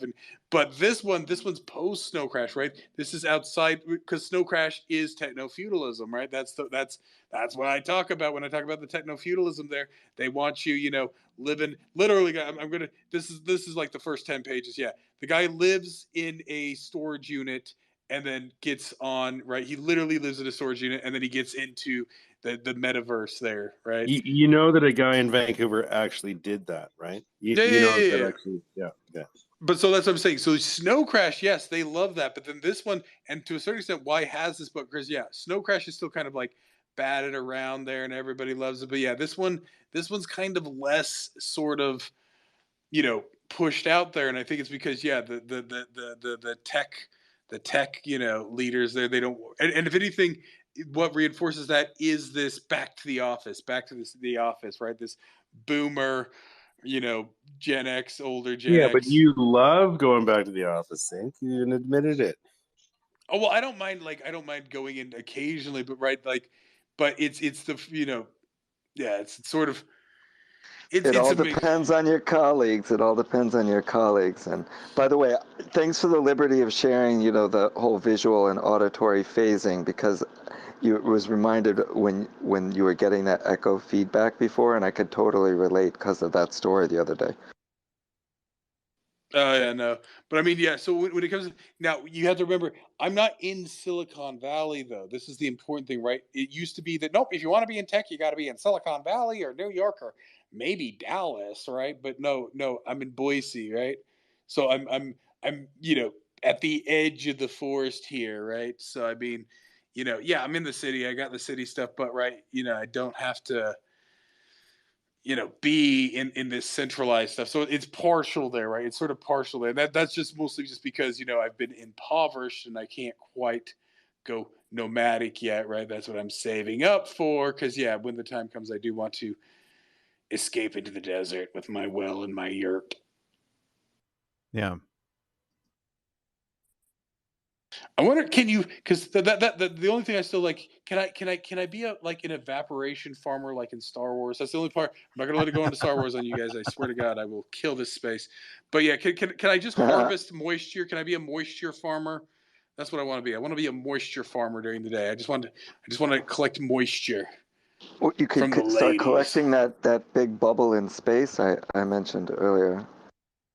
But yeah, no. So I mean, this is sort of actually what I am leaning toward. Like I said, if anything, it's just like, it's nice to kind of be able to hang out with the kids there at work and all that. But long term, right? Like, this is the sort of what we have seen. It's just that like tech, like this is the problem, right? Like I'm not like, I don't want to be like, it's like, no, I don't want computers. No, guys, I like computers. I like technology. I like coding. That's fun, right? But if I'm going to go live out in the forest, I'm not going to stop coding just because I'm in the fucking forest, right? That's just what I do. You know what I mean? And there's not going to, right? There's always going to, right? We have machines, right? Like, it's valuable. It's valuable to be able to program, right? Yeah, but and actually they point out here, it's an assembly code, which is funny because like, when he writes this in 95, people had only barely been getting, in relative terms, right? Yeah, people at that point, right? Java's new there. C++ had been around for a decade or so at that point, right? And then C before that for about 2 decades. But so like this idea of getting back to basics there, right, in an assembly code, right? Machine, like, which is of course right, because this hacking of the John, this open source hacking of the John Deere tractors and all that stuff, right? Is kind of right because there's just a power to it. Even if you're a farmer, right? Like no farmer wants to go back to using grandpa's fucking tractor there, right? Every farmer loves his damn combine, right? That's that vacuums his balls while he's sitting there for 4 hours, right? Like he, no, right? Like the old Yep. only the hippies on their little communes want to use the 1943, Yeah. tractor there, right? Massey Ferguson. It's my red Massey. By the way, the Massey Ferguson, the Massey family, ties back with like the whole Post family and other stuff, back to Plus Ultra, the secret society established at the top of the Eiffel Tower with Tesla and some of those other folks. I think that there's still going. That's still going on, and I would say if that Plus Ultra thing's still going on, Elon's part of that camp. Well, and to Walk's question there, another reason why the globalists wouldn't push is it's the whole kind of rigid moral structure and kind of define sort of values that these files, the communities go by here, right? Like they want the complete opposite. They want like an immoral population, and this book it's all about right, kind of reviving that stoicism and like more rigid moral compass structure living, right? So, but Yeah, this. I was just going to say, I think that this need to like dominate others is actually from the elite, those currently in power. I think it comes from insecurity, because if truly at the top they were continuing to be generative, like you talked about these ideas of an author has. Sometimes an author has a few ideas, right, and they stretch it through the whole thing because that's what they've got, right? And then others, you mentioned, they've just got so many, they pack them in because they could generate 10x that, right? And I think that the same thing, like some of these elites, they're there not because it's like new ascension, it's out of a legacy, and they don't have the same muster that one or two or three generations back that put them in that place had. And so I think we're looking at the vestiges of some of that today, that could go back way back, but I think it's a fundamental insecurity that's driving the dominance more than anything. So here's the other thing, and like I said, I keep going back to the part there, like it touched on with Carl Hollywood's, grandfather, homesteading, but still being coded. The real reality here is, and to a certain extent, I'm resting on the laurels here because I make money because so few people know how to. It should no longer even now be acceptable for people to not know how to program, just like how it's no longer acceptable for people to no longer know how to read and write, right? Like, 500 years ago, there was scribes still, right? Or even 100 or 200 years. What was a clerk? All a clerk was somebody who could read and write and perform basic math, right? That and that job still existed, 200 years ago. Yep. I'm a clerk. I add numbers together. I subtract numbers. I sometimes even multiply them, and I write in the ledger. And I'm a clerk, and that was a job, right? Whereas these days, that's not a very it was a decent sort of lower middle class job there, even up until the 1800s, right? I mean, that seems to be what what is it? The assistant there in Charles in Crowley, or no, who is it, like in the Ghosts and A Christmas Carol, right? Like he's just a clerk, right? Like, so I mean, it's so this idea that it's everybody actually should, and this is the bigger thing, right? Like, can you count yourself as an educated person anymore and not know how to program? I'm not trying to make anybody feel better, but I'm saying like this. But this is the thing for people's kids, right? Like, if your child, right, like regardless of what they want to do, why can't they program, right? And like I said, like this comes out now. This is a stickier issue because what is new math? Well, there's lots of new maths out there.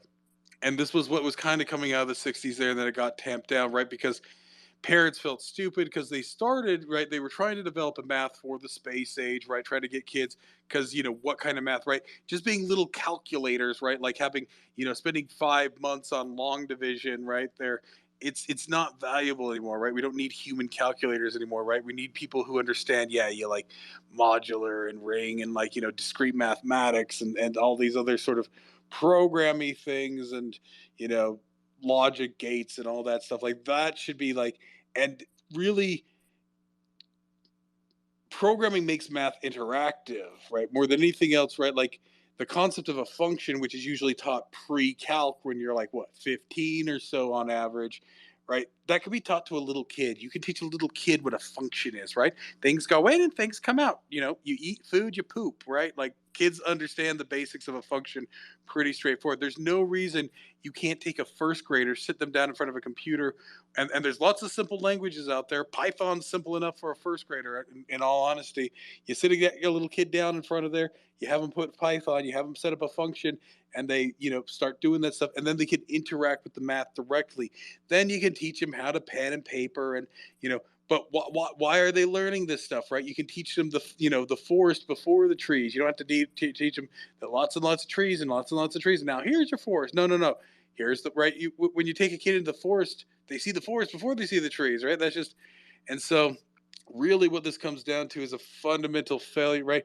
And of course, people come in here, and I'm not cursive is worthless, right? Oh no, but I like my cursive. No, it has no value, right? Like, yeah, but I learned it. Well, we'll have different. Well, that's just a difference. No, it's not a difference of opinion. Cursive is unacceptable. It's a waste of everybody's time. We're not using pen and quill here anymore. We're not using, pen nibs anymore, right? We have ballpoint pens. I can print out my letters. I don't have to, cursive it all out there, right? I have an ink pen. Well, yeah. I like to write, but it's a modern Pilot. It's a really nice. Anyway. Oh yeah, no, don't get me wrong. I'm a pen slut. Don't get me wrong. I am a pen okay, slut. Okay. And I've done calligraphy too. Because here's the thing: cursive looks cursive looks like dog shit. If you really want to get it, and I've done calligraphy, right? So. Yeah, I was a cursive contrarian in fourth grade, and I would take a mark down on every paper I turned in. So an A was a B was a C, and that was my understanding with my teacher. She would do -1 grade because I had turned everything in with printing and refused to do cursive. It's just what I liked, so I took the hit. But I think, Zink, you raise an interesting point here about the coding. Is you're talking in one sense, though, about learning logic and math, and I think that there's organic analog ways to visualize the mathematics in the real world and to teach these concepts outside of that's just one medium to do it. And then as far as the actual coding goes, I think that pseudocoding versus actual strict, like syntactically correct coding, pseudocoding may become more powerful of an ability as we go forward, because it's in that pseudocode that architecture and the context of the code can be brought in better, and that's going to be, I think, some of the key areas that it's going to need steering in the future. So architect dominates builder more as time goes on, when building becomes a commodity more and more. Yeah, but even pseudocode, because there's different, like some people call all sorts of things pseudocode, but then there's like actually defined pseudocode. Well, if it's defined, then it's probably compilable, right? So like whatever the code is, right? And of course, it's sort of an arbitrary thing, right? Like the main thing here is that you don't need, like, kids are on computers already, right? It's not like, what is this? But I think you're missing something here. It's like some people just don't have the affinity for these things, right? Like, I mean. No. That's absolutely not true. That is absolutely not true. That's like saying somebody doesn't have the affinity for reading. There are some, but it's just not acceptable, right? And it's not that hard, guys. Like the basics, right? Like it is 100% interactive. You don't need to, like, kids are already on computers. Why are we wasting their times like relating it to the world? No, they're already there, right? It's just like we're not like, we give them books, right? We give them books. It's completely unnecessary. There is no reason you can't put a kid and then they can interact with it directly. They can directly start coding, and there's even Well, more simple, there right? have Like been even like logo. multiple efforts to try and get kids to learn computer programming, but they just have not worked out. I mean, No, because it's used as an appendage. Like I said, what it comes down to is it needs to be a restructure. It needs to be core, not just a side thing like, oh yeah, we're just gonna go over here and we're just gonna make the little turtle like move around, right? Like, no, it needs to be fully incorporated into the math curriculum, beginning to end, right? Like even if they go and we teach them some pen and paper, like, but teach them, because the important thing here is what is the concept of division. It's like, oh yeah, you put in this, you put in this, you put in this, you put in this, right? Like it's just, I mean, we already give them calculators, right? But like, why do you divide things? Okay, yeah, you do this and then do this. Now, then going in and having them actually do it on pen and paper and all that and do the long division, and that's fine. No. I'm sorry. Well, I mean, that's the thing. You got to show them the concept first, and the concept is much easier to illustrate by a computer and calculator, right? And if they're already sitting at a desk, right, like the difference between a computer and a calculator was much greater before, right? But now there is no, right. They all have tablets, right? So like, it's simply a waste of their time to not be using computers. oh no, I'm No, I didn't want to interrupt you, but so let me just go with this thing about math, right? I started very early on with even and odd numbers with my girls, right? They're 8 and 10 now. So here was their challenge. They had a bottom a little box of those Pocky things, the little stick candies. And I don't know, it had like 13 dozen in it, whatever. Okay, and so then between the three of us, how are they going to split it up, right? So if they split it, and there was one that was broken, so it got into the whole thing of, divisible. If it was just two people, divisible by 6, and we got to really run through the combinations up to 12, splitting it between the three of us and what would be left over with if they had a friend over. And so they got to talk about group theory in a sense and be totally engaged and interested in it, because they wanted to know how they could be the most fair in different situations, right? These are these precious little candy sticks. And so that was a great context to reinforce what we've often done about something that's evenly divisible versus having a remainder. And we do that a lot, right? That's a core thing, because they understand prime numbers very well, that there's no group you can divide them into equally, right? And so that's a concept that I started early with lower primes, and they're getting pretty good with that concept as well. So there's ways, I think, to ease into it and get the interest behind that, because I reinforced with them. I said, see, look how important math is. And then the same thing when they were opening their bank accounts and we were adding up their checks, and I did it longhand out, their birthday each year, how much they had. We're going to open the thing, and so then they're doing the math. I said, see, math is helpful because they're really into it. They're focused. Their intent is there, and that's when you capture them, right? And so if they're into the turtles, which, by the way, I was in pulled away for the advanced program as a kid and got to play the turtle game on a logo right at the first year it came out. Our school got one, whatever, and so I sat there in front of it, right? And that was cool, and pushing it around. I was interested in the hamster and really observing it. And I'm reminded of that tonight. I have a spider friend here, and I had just been so fascinated all day by this little micro house spider and its web, and I dropped a little ash on its web, and I watched how it reacted to it and how quickly it reacted. I did more follow-up tests, but it took that ash, and then once it determined it wasn't alive, then it started to spin a web around it, like a little cocoon around the ash. And so back to this nanotechnology, here's the story that now by genetically modifying the silkworm, they produce silk that's like 10x the strength of Kevlar. And I'm sitting there imagining, imagine you do this with a spider, and then, it's this micro bit of ash that you drop in, and they encapsulate it, and you create these, that's how you manufacture these little spheres, and get these microfibers wound into balls. Who knows, right? But this is what you can learn from nature, not just programming, but what I'm thinking about, Zink, are the neural networks that are that complicated to reach the arms out and use the web as a sensor that as soon as anything touches it and vibrates, it's listening through and how can they be so compact? And now I'm interested in the neurology and the circuits there and how they're parallel to our outer layers. So I think that, I've been teaching the kids through nature and stuff, and then showing the beauty of fractals and mathematics and, some of the other geometries that are inherent in nature.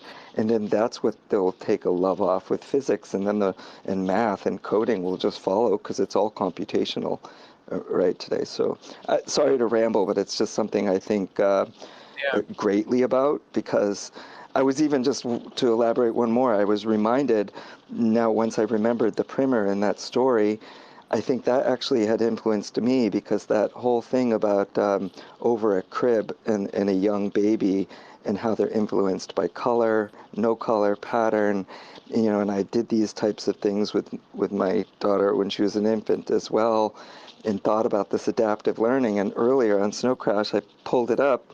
I mean, on Diamond Age, I pulled it up, and believe it or not, him watching a child look at and play with a mobile, and him thinking about a mobile that was adaptive to the child as it progressed in its ability, to process it intellectually and through its visual systems.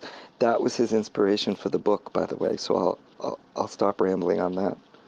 So, I mean, I'm just going to say, I don't think it's essential for everybody to learn programming, right? Like, I mean, like I just don't see that it is absolutely essential for everyone to do it. And in one of my spaces late night, so ML, he normally comes in. I mean, he lives in Spain, so it's his morning, right, when he's waking up, and a lot of my spaces go straight into the night. So I mean, in the 80s, he was in university and he did mechanical engineering, and he said, because how we got on the conversation was, I said, like, the woke stuff, and like, society really started changing in Canada in the late 80s. And he's like, yeah, you're right. He was like, he was in university then, and relate a story that in his engineering class, he said there were 3 girls, and he's like, it wasn't a big deal. Like, there wasn't any real issue with them being there. Like, all of the guys just treated them as, like, they're also engineering students. But he said then afterwards, like, the administration of whatever university, they were like, oh, well, there's not enough girls, so like, we need more girls involved in this, like, how do we get more girls involved in mechanical engineering and stuff like this, right? And he's like, ultimately, when the girls would come in, like, they were trying to, like, push them into there, so like, they got more girls involved. He's like, a lot of them dropped out, and it's just that, like, they just didn't care, right? Like, I mean, they were not interested. So I mean, yeah, I mean, like, in terms of like teaching all kids to program, like, there Well, could be no, a but it benefit, comes down right? to, But I mean, if that's well, for people what who is are the not value of long interested, I mean, division? When was the last time you performed long division? yeah, it's been a long time. I mean, So this is what I'm saying. What's actually valuable here, right? Like making them little calculators, right? So we have them in there, and there's math education, right? yeah, So it comes down. So I mean, any of these topics, right? Like, yeah, what is the value of any of these topics? Well, we've decided that reading and math and all this other stuff. But I'm saying that, like, the way math is taught, if we decide that math is valuable, well, what is the math that's valuable now, right? Like being able to perform huge long divisions, right? Like, yeah, do a little bit of it, yeah, but the idea that you need to be speedy at long division is not necessary, right? Like That's no longer a necessary skill, right? Or a lot, or cursive, or any of these. So it's adapting, right? Like this is the problem with any sort of education now. This is where homeschooling, letting people, do people need to know a whole bunch of crap, that we learn, right? Like I don't know how it works in Canada, but like in the US, right? Like usually like there's certain grades where you learn state history, right? You learn the history of Idaho or Utah, right? Is that valuable? Well, no, not really. Oh, wait. Actually, that can be, like, because I live in the state of Maine, right? And, it's rural, low population, and, there'll be songs about the counties in Maine. Maine, da, da, da, da, da, and the kids will learn that. And I think it gives people a sense of place. And so we don't want to undervalue that for all of us, a sense of place, whether it's in virtual space or in the real world, or in the familiar stuff or their friend situation and in social context, But place is people move important. around. So I mean, like if your parents move around and you happen to be in that grade for once in Maine, and then you move to another state, right now it's. I guess if you want to identify, right? Because historically in the States, people identified, I did, right? This was the whole point of the Civil War, right? People identified very strongly with their state, right?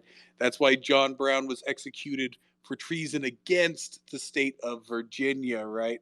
Which, really isn't a thing anymore, right? Like, so people identify, whereas these days, especially out west here, people are highly mobile, right? Like, so do you are you identifying strongly with your state there, right? And so now of course it's pushed by the people who are there involved in the politics of the state and stuff like that, but most people are going to, or quite a few people are going to move around, right? So is there a value to me to knowing, just because I happen to be in a certain state for a few years, my family, say I'm a military family, we move around a lot, so the kid learns, they happen to be there in that grade learning about the state of Maine, they never live in Maine again, right? Or whatever state, I don't know if there's a base there, but one of these states, right? Like, so they learn it, it's like, and it's never valuable to them again, right?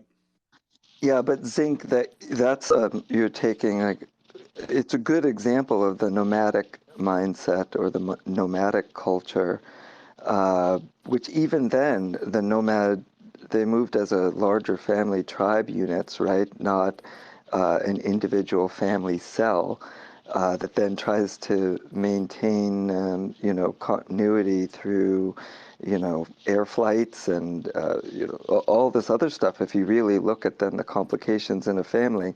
So if you've taken the nomadic side to kind of extreme side of the spectrum, but that's still a relatively small percent. And then we may be less physically mobile in the future than we are today with all of the air transit and the other stuff. So there could be some things, unless, of course, we get a massive influx of blimps and then this, and, it may be the opposite, right? Travel might just drop to a fifth of the environmental and other cost of what it is today, right? In all regards. I don't know. But I'd love to come back to this math thing again with like kind of just other examples that I think from the natural world can teach a higher level concepts that once they're locked in at a young age affect their logical thinking and carry with them. But my point here is, if we talk about like formal education, right? That's what we're talking about here, is formal education. Now, if you're talking about some Montessori type education where the kid kind of explores these things, so on and so forth, right? Like, would I explore Utah history, as a kid? Probably not. I don't know. No. So that's what I'm saying. This is a narrative push, right? Like, because these get funded by the state, and the state, we want you to live Oh, here your no, whole but life, right? no, I don't think that either. Let's leave that one to the side. I think it's far less important than the bigger picture of what you're talking about. So if you look, let's say that all of these coding is available, laptops and iPads are already there in their hands. So essentially what you're describing is back to the book, kind of the story of, in a sense, we're handing the primer to people with content that's available for self-learning, with any of this, right? But again, what we're seeing here's the. what we're seeing Go ahead. is, like I mean, there was a push here in Ontario. They wanted to give all kids iPads and stuff like this, and like, I mean, that accelerated with the pandemic because the kids weren't going to school and stuff like this. It's like, and I mean, I saw something. It was on like one of the mainstream news, probably a website. I don't know if it was a website or like the local TV news, but they're saying like, the kids, yeah, they know how to use the tech and stuff like that, but I mean, they don't really know how it works, and quite honestly, they don't give a shit, right? Like, I mean, now is that just because nobody is telling them, and explaining to them this is how it works, and like making it cool and interesting to know, oh well, this is why your video games work the way they do because of this and that. I mean, maybe, but I mean, ultimately, I think they just don't give a shit, right? It's like, um, Actually, I think they would not want the children to think about the tech that way. They just want them to imbibe the well, I mean, content and this Well, is another, exactly.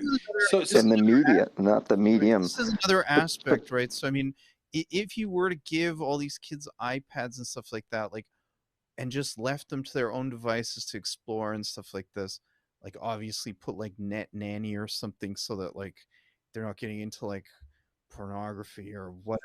yeah. But your But point's a my good point one. is like, are they going to be smarter? Like, I mean, will this make them smarter?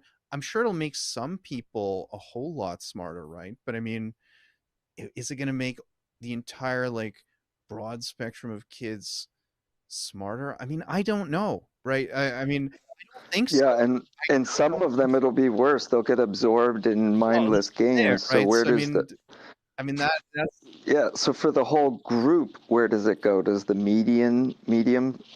median shift, the mean shift to the left, but you get the benefit of a tail that's shooting out to the right with some superstars, and that's enough to I carry don't the I whole don't group? iPads are not making any student exactly. smarter. It makes it easier to grade, it makes it easier to schedule. There's an operational benefit to connect parents to teachers through some web app and a portal. But in terms of learning, I was listening to the space from the beginning in and out. But the so on the last part, I'm actually partial to useless knowledge and things that are actually uh, obsolete. Even writing cursive, learning dead languages like Latin, um, and dividing things by hand.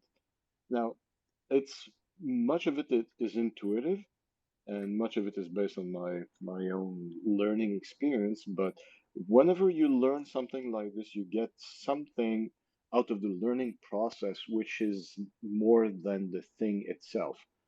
And if you accumulate these, you run a lesser risk of becoming the tools that you've mastered. Yeah. And nowhere is that more obvious than in programming. When you deal with a programmer that's learned um, how to operate, a platform or a framework, and then something goes wrong, well, you have to unpeel the onion from the platform down to the smallest thing.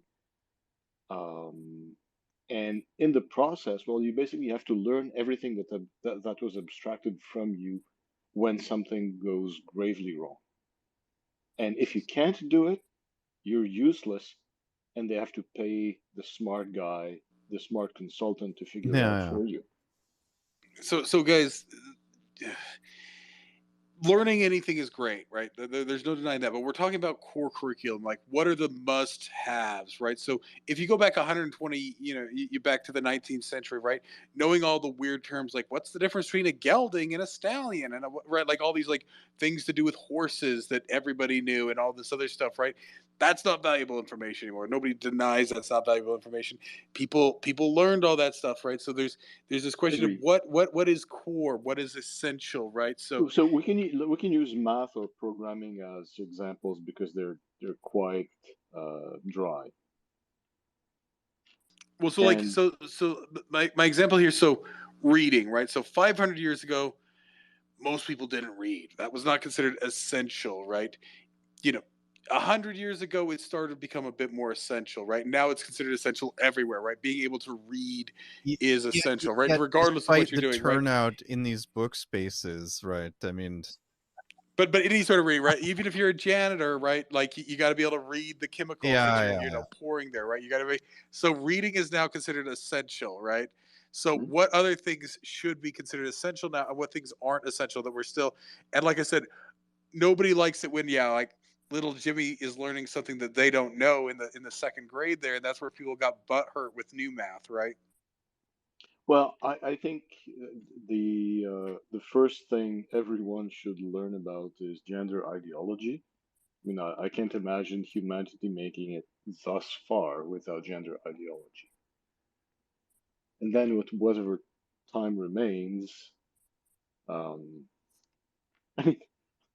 seriously. So reading, what is, it's kind of funny because I've had a number of kids and I don't have a cut and dry answer to that question. And I've done something differently every time. So right now with my, latest attempt, what is core is reading, arithmetic, he's 5, arithmetic, music, and jujitsu. That's basically my base. And then, well, that's because you're a good parent. So I mean, I guess what I'm trying to get here is, if you're a good parent, that's great, right? You can relate these things, but like when you send them to school, if you send them to school now, there's that debate where like we're talking about, like the lower classes who can't do this, right? And so, are wasting, lower class, so they don't have great parents at home. Their school is the only stuff.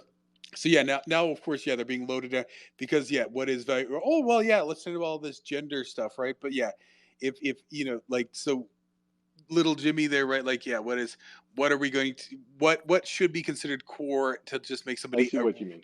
so that's what I'm saying. These core That's, things, right? Like, is it important for like, this kid who has nothing else going on for him to learn cursive? Probably not, right? Like that's what I'm saying. Like when that kid only gets so many hours of instruction a day, he's not going to get anything else, right? And or this core whatever, right? Because and then if he goes home and then the parents relate things to other things. So what is these sort of core things that we put there? Right? Because like if you're a parent, if you're homeschooling them, then you can guide them. And because that's the main thing, all kids are different, blah, blah, and of course, there's very different ways, right? So I mean, Mr. E was talking about like different, like as a kid, my parents gave me Cuisenaire rods, right? Which are these rods that like, they show you these things like remainders, the division, all this stuff, right? And there's just these little cubes and these little rectangles and all that sort of stuff, and other stuff like that. But when it comes to like, now this this is assuming that we have sort of standardized education there, but what does the standardized education come out to, right? Like, so reading, obviously, like I said, there's no denying now that every kid should have to be able to read, probably write as well too, right? Reading and writing, it kind of reinforces each other.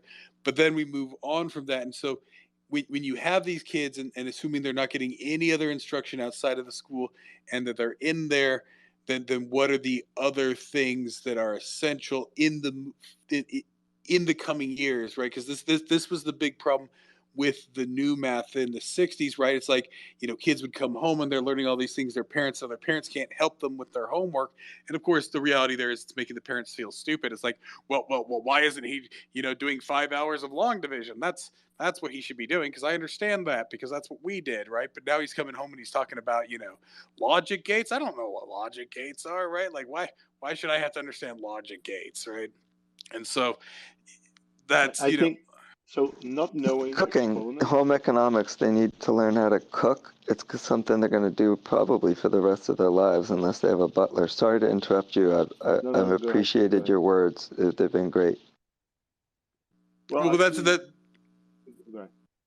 Well, because that's even a later thing, right? So we're talking like, those sort of because you don't want a kid like operate like, okay, can a kid operate? So there's a lot of things there, like, can they cook for themselves, right? Once again, I mean, it's just that we're not evolving. Like I said, guys, don't get me wrong. Like I have a very good job because kids aren't being taught to program, right? It's considered a niche thing and everything else like that. But the idea here is that these kids are sitting there with these devices all day, right? And there's often the argument that the best interface for any sort of computer device is a programming language, right? There's no denying that, right? Like, all of these GUI. Now, when I was a little kid, right, like I had a Commodore 64, I had to type shit in there. I had to type commands to run my little baby games and shit like that, right? So I was running my baby game. I thought you were too young for Commodore 64. I was in diapers, literally. So okay. I had a computer from a very young age, guys. Right. So like I said, my parents, people in Utah like computers and everything else, right? So I was into. I actually couldn't and I learned to read very young. I learned to read by the time I was 4. But I remember being young enough to play my baby games. I would look on the disc, and on the disc it was written what the command was, right? So I would copy those letters in, and I would run my baby games. I could barely read them and everything else, right? But that, monkey see, monkey do, and that's the point here, right? So I mean, and so I don't know what age. I mean, you're talking about the core curriculum. So I was thinking there's education. Let's say you divide it to thrive and to survive. You're taught. Now I understand your question as being, what is a core curriculum? What is it that everyone needs to know to survive in the world without getting screwed? And in that sense, going all the way up to cooking is actually does matter. In math, if you don't understand exponents, you're going to be fucked. There's no survival because you can't navigate the economic world if you don't have an intuitive understanding of exponents. You'll basically sell yourself out on your credit card, and that's going to be the end of you. But that's what I'm saying. Like if you teach them that with a calculator, right? There's the experimental aspect, right? You show them this thing. It's like, okay, here's an exponent of 5, and you get this number, right? And you show them what it does, and then you show them kind of how to reverse. Kind of reverse it. It's like, this is what it's doing, and then you revert, right? Because the idea is that, like, oh no, we can't show them the calculator until they learn to add. It's like, well, they can add, and then they can then learn how to do that on paper, right? Yeah, but I think unless you develop an intuition for it, it doesn't really serve you well. So you sort of have to build up to it to get this notion of where it applies. Here's what I mean. You will catch just in casual conversation, well, casual or not so casual, but you'll be having an argument about the nature of the world, and if you recognize something as being a geometric progression or arithmetic progression, is going to set your mind in a certain way, and you will know that someone is trying to how do you say, to pull wool over your eyes. So someone is screwing with you. If you just know how to do it with a calculator, it doesn't really tell you much about when it is appropriate to think this way. So now developing that kind of intuition is, some people will never get it. Right? If you're an artist at heart, you just don't have that in you, and you need to find some other way. Uh, marry someone who does. I don't know. But that would be, I don't think you can avoid, as part of core education, going through some of the same, um, building blocks. You can't really short circuit the process much, even with programming. If you, nobody, um, well, okay. So here's my fundamental point, though. Yeah. So people can add, but what I'm saying is that the idea of adding, a 3-year-old can understand the concept of a function, right? This is what's weird to me, right? Like, why don't we, like, the concept of a function is taught to 15-year-olds only after they've got, and that's just because that's been the evolution of math, right? So people did all the, so yeah, functions were, developed very late in math, right? Pretty much pre-calculus, right? With all that stuff, like the 16th century, maybe some ancient guy like what's his name, Archimedes might have had it, but we don't know. But yeah, it doesn't really show up until like the 17th century or something like that. But just because that's when it was, this sort of, how would I say it's an abbreviation of all that stuff, like the idea that you have something that goes in, you have something come out, right? Like the, the way it's like taught, like it's sort of, it's like, okay, everything you've learned up until now, and now we throw it out the door, and now we're just going to go this way, right? Like, so like the idea of a function, and then yeah, like if you just say you have things that go in and out of a function, and then you get right, so you have a discrete work unit there, right, and everything else, and it has input, it has output, right? This can I be, before, this is intuitive. And now, of course, the mind is more rigid, so when it's introduced there later on, and it's all confusing, right? But if you just introduce them to the concept of a function, and then you move them from that, right? Like, what if they're not going to use, x's for, multiplication, but that's what we teach them when we first do it. It's like, well, fine, then teach it to them, in it with the dot, right? Like it's little weird things like that. Like, why do we, you know, sort of switch it just because that's the conventions that came in that order, right? But is that, the big picture there, right? Yeah, I still every time I've got like, I'm not going to go on example, but like a dozen examples through all of the conversations that I do think that it's through this natural world and our natural latent ability to see pattern, to see this function that's happening, and then learn like what a function is it's like a form of a pattern often, right? And so even with, one example, right, that I just thought of with the girls is, we're sitting there because I thought of eddy currents, and we multiple times at the rivers and such, we talk about the way water moves, or behind rocks. And one day there was just a broken tree in the water, and and it was kind of that vibrating back and forth periodically. And I explained to them that there were eddy currents ripping one side to the other, back and forth, left and right.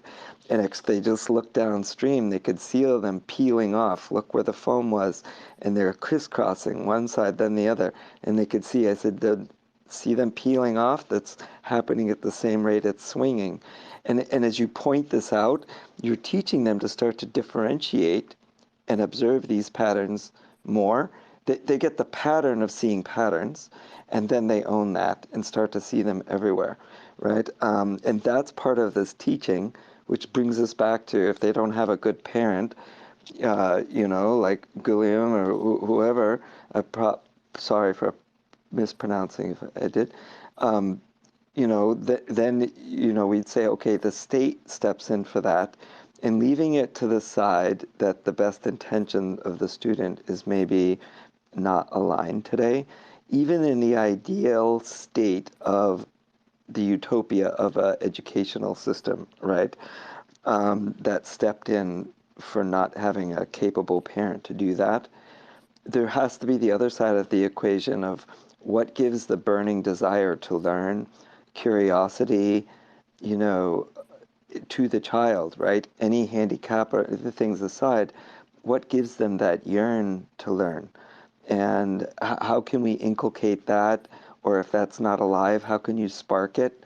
Because I think, leaving the bit of someone's an autodidact or not, they can still learn from others or teach themselves like in an autodidact way, but it's still that desire through whatever medium best fits their persona to learn, right? So how do you spark that? By modeling, okay? By being a good role model, they are going to model after you. If you're a lazy human but that's the point, outsources your stuff, right? To you're going to be watching your screen, the kids are going to be watching their screen. You're already outsourcing before they even hit school, right? Yeah. But So the point on to the other is, thing, I though, want to touch on one other thing with you, Mystery, before I jet out of here, because I kind of in and out. The other thing that I'm going to say, as AI, visualization gets better, okay, what is the signal from the noise of that? Like, oh, the hands are weird, and oh, it's getting better, and doodly doo, and it's getting more realistic. What is the signal from the noise from that? The signal from the noise from that is that you're going to have to be able to shut this thing down and look at it as pure nonsense. Because it's not only the AI imagery that's going on, it's the obfuscation of data retrieval off the net that is becoming very, very difficult for experienced rabbit holers, and God knows what the fucking boomers are happening. So we are going to have to go back to analog. And I'm not the only one saying that. I can't remember the other dude that was saying that. There's a smarty pants guy that's got bazillions of followers that was saying that, like, going back to analog is going to be necessary, right? So oral tradition, the stuff that we're doing here, this hybridization is going to be part of the fabric of what's going on, because we are absolutely getting fucked over. But it's basic human laziness that's going on. Modeling is happening. The kids are seeing you on your devices. They have their devices and all the other stuff. It's not going to matter. It's not going to be about the school entrancing you. It's going to be about the kids are already going to be entranced at a young age. I already know people that as soon as the baby's born, they're in front of a screen. So to answer your question, how do you inculcate? Well, you don't do that. I think you missed the intention of the question. I agree with all of the things you said, right? I think I was speaking a little more hypothetically in the context of what we were saying earlier, right? Like in the context of the story, when Nell's got the primer, right? There's an interest there, right? And that's all I was saying. Are there other ways? The overall arching point was it's not just the teaching, right? There's the receiving side, I think, on this whole thing. It's not just the author, it's the reader, right? And so you can have all the books in the world and even be taught to read, but if you don't desire to read, that was the piece I was getting at, Wog, in the absence of a proper role model, right? Like, if that was dysfunctional, what are good ways? And I think books are one of those great ways, like getting books in kids' hands. Those are good things. And there might be some others like coding, and especially if they do it in group things where it's contextual and fun, and they're doing it with their peers and it's cool and it's mixed in socially. Then those things I think can take off. But do they need to be books? So, like, here's what I'm gonna get. So you No, start. I didn't keep going. I didn't mean to stick on that. Go. Well, so like the 7th grade, right? So back to the iPad thing. So in the 7th grade, right? Or I don't know. It depends on where you are, right? There comes a point where you're not in the same classroom. I don't know when that happens for everybody. For me, it was the 7th grade, right? Where you go into different classrooms there. So you have different books. And so you're in the 7th grade there, and yeah, you have your locker, but you usually have very, trying to navigate those. So I always just like left all my books in my backpack. It was very heavy, whatever. Books just take up space, right? Like this fetishization for paper, I guess, is my point, right? So like if the kid could just have a tablet in the backpack, right, and in that tablet is loaded his history book, his math book, his reading book, his all that, right? Like it's all there, right? Like having these paper books that get all banged up and in that context, you're 100% right. That's going to feed to, like what I said about analog before, books prior to 2020 are going to be, worth more now. This is like at this point, you can't give away books at the Sally Ann, okay? And do you guys remember the digital analog conversion? You're just talking about, why can't those old books be digitized? Yeah, but it's not that. It's because the control factor. Where are you downloading it from? Are you actually getting do we have a checksum here to make sure it's with, like, we're going to have to. I heard what you were saying, Wog, right? You're talking about authenticity, and really in the future, it's the old analog that has the most authenticity. I actually had an interesting discussion around this with some audiophiles about analog with audio. But yeah, I know what you're talking about. Old books have that's typos a different topic. too. Old books So have is that typos coming? too. Is that coming though? Is that coming? Is the audiophile thing that happened with, old recording equipment, 8 tracks and etc., big tapes and all this kind of stuff, vinyl. I mean, you can go whatever way you want to do it, but all the old analog equipment now is worth a fucking half-ass fortune versus like what's a CD worth now, right? And then Yeah. VHSs came back, and now VHSs are worth a fucking fortune. A good copy of whatever, Ghostbusters is worth like $80 on eBay. Like Well, there is a that's for rejuvenation. collectability. That's not because it's actually Yeah, okay, good. but what I'm VHS looks like shit. no, I know, and it's a terrible example of that. And I It's knew that. fetishization. No, you're actually Okay, but proving my that's point. fine. It's That's fine. fetishization. But that is not what my point is, right? So Yeah, you your know what point my is point is about here. historical accuracy. Well, they're going back to analog, right? So at some point, so right now you can't give away books, is what my point was. What if in 10 years people are like, holy shit, the internet's all fucked around with all these weird internet censorship bills? Like, I actually want the hard copy. And then all those books that we've been burning for, going into landfill for the past, 10 years are now worth a mint, right? Like, this could be a thing. Like, I'm just saying future primitive. It's just a thought. You digitize them. I mean, there's already things around this, right? Like yes, I old know. books have You're not typos. hearing what he's saying. No, I hear what he's saying absolutely, and it's silly, right? Because old books have typos, right? Like a lot of old books. Yeah, but you're not a have typos. reader. Okay, let's be clear here. Okay, you're not a reader, right? You never created a relationship with the library or with the book or whatever. You created an audio book. No. I was forced. No. Like I got into this earlier. But you're not okay. So you were forced. So you don't have an affinity for books. I have an affinity. I don't have books. a fetishization for it. What you're describing is a fetish.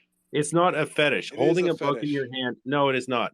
My personal library, like I said before, I'm not saying that you haven't read books or heard books or whatever. I'm saying that there is a value here that I don't think What is is being it? What is appreciated. it? What is the value of your book versus being digitized and put Because into I'm a going to tablet? pass it down to my kids as an actual hardcover of something that's been read by other people. There's more value to a book than just the mere contents of the knowledge. But the other thing is the authenticity. That's Is also fetishizing. going to be. That's literally It's not fetishized. fetishization. Well, you could say that, but you don't have the affinity for books. You said it yourself. You're forced to read books. You don't like doing it. You listen to audiobooks. You already know this from you, Zink. So it's not. This is a recorded And space, so I'm not gonna go all into this describing right is now, a but fetish. That is a fetish, it right? is You're incorrect. saying that the value of the book is that it's a lump of I'm going to give physicality it to my beyond the kid, and he's information going to inside give of it it. to his kid. Yes, it's a collectability. Yes, buddy, I collect. I have tons. I'm not of books talking that about I that. collect. I'm talking about the relationship between reading a book and versus reading it on an That is iPad or a literally Kindle. fetishization. You are No, literally describing no, the concept of a no, fetish. A fetish. Go look up the Well, definition of a can I fetish. just say for one sec, I though? grew up in the library, buddy. I spent my fucking childhood in a library and a pool hall and gambling. I did both. I was a book geek and I'm not going to go on to it on a recorded space. I'll just tell you, it is much deeper. My relationship with books is, I don't know how to explain it. Yes, okay, you can say it's a fetishization. Okay, so for you, when's the last time you read a Kindle, Zink? You don't read a Kindle. You listen to audiobooks, I've right? explained Correct? this to you many Am I times. correct? I read Hey, technical Wog. You do documentation not read books. all You day. listen to books. You listen to books. Well, I Correct? finish more books than you do in a fucking I'm month, not don't saying that. Exactly. Okay, no one's You measuring fetishize wieners. books. No one's measuring. No. I've gone into this.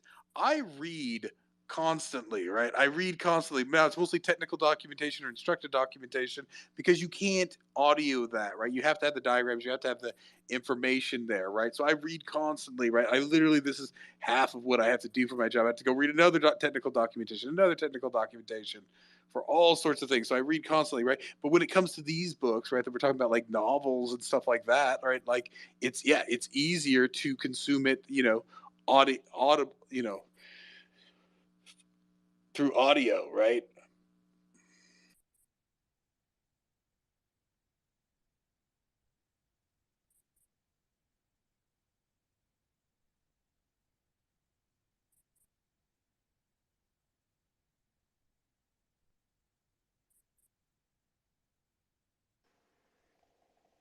Hey, am I broken? I can't hear anyone. No, it's just It's just I couldn't long. hear Adrian for a second there either. Oh, Sorry. okay. I'm just gonna tell you guys that I'm gonna leave. I work tomorrow pretty early, so I'm gonna call it a night. But I want to thank you. Amazing space. Always thank you, Sink, for setting this up. It's always real fun to discuss these books. I mean, you guys know how I feel about reading, and especially in speculative. So amazing. Um, just Zinc for Friday. I'm working, so I won't be able to attend whatever you throw there. So it will be for next time. you're But working yeah, all day, really. or is there a better time? Or Well, I work. Yeah, I don't know. I'll finish later. I think so. Saturday I'm off. Sunday I'm off. I think, and yeah, I think that Monday too I'm off. Like I will have those 3 days I mean, off. you we can push Saturday. it to Monday because I don't have any. Yeah, I was just gonna ask, like, if we can push that one away from Friday, right? Well, I have nothing Yeah, else lined up, so we can push it off to Monday. Like I said, if we want, we can do 2 shorts. If we just want to do the 1 short and just like let it be. So yeah, like yeah. Monday. Whatever is fine for Monday. Like I'm down. Just Friday I work, and I know I'll work late. So yeah, I can do Friday. But yeah. Again, thank you, Adrian. Anyone who attended today. It's just Lysing. I spent a good chunk of my life reading, and just being able to actually discuss the books that you read. Like it's amazing, right? I feel like it just elevates whatever you read. So thank you all, and have a good night. Hey, and really appreciated all your comments. They were awesome, especially the way you put this, the Diamond Age in context with the larger genre and everything. So many things I found so interesting that you shared. Also, if you're looking for like a quick, fun old read on the sci-fi side, there was one I was going to mention to you earlier. It's called Childhood's End by Arthur C. Clarke. It's another one from 1953, so that's my third one from the early 1950s I'll recommend. But hey, have Yeah, a good day. I Go ahead. read that. I read it. Amazing. Maybe we can do it here. And yeah, Mr. E. I mean, Thank you. if you want to become a regular or like pop in whenever. Yeah, I mean, if you see something you can read or have time to read, like it's always fun to have someone else, right, to contribute. So yeah, you're always welcome here. I appreciate it. Yeah, no, have a good one, Carly. Take Yeah, care, I'll Carlo. It send was out the thing for whatever we do on your Monday. insights are always just so detailed and everything. Yeah, you definitely add so much value. Yeah. Yeah, same for you. Huh? Like I mean, you guys Any you guys final are points you want to make on this you book guys are on the before we? frequency there. Because we'll pinch Oh it. So if gosh. anybody has any final points, we can pinch it.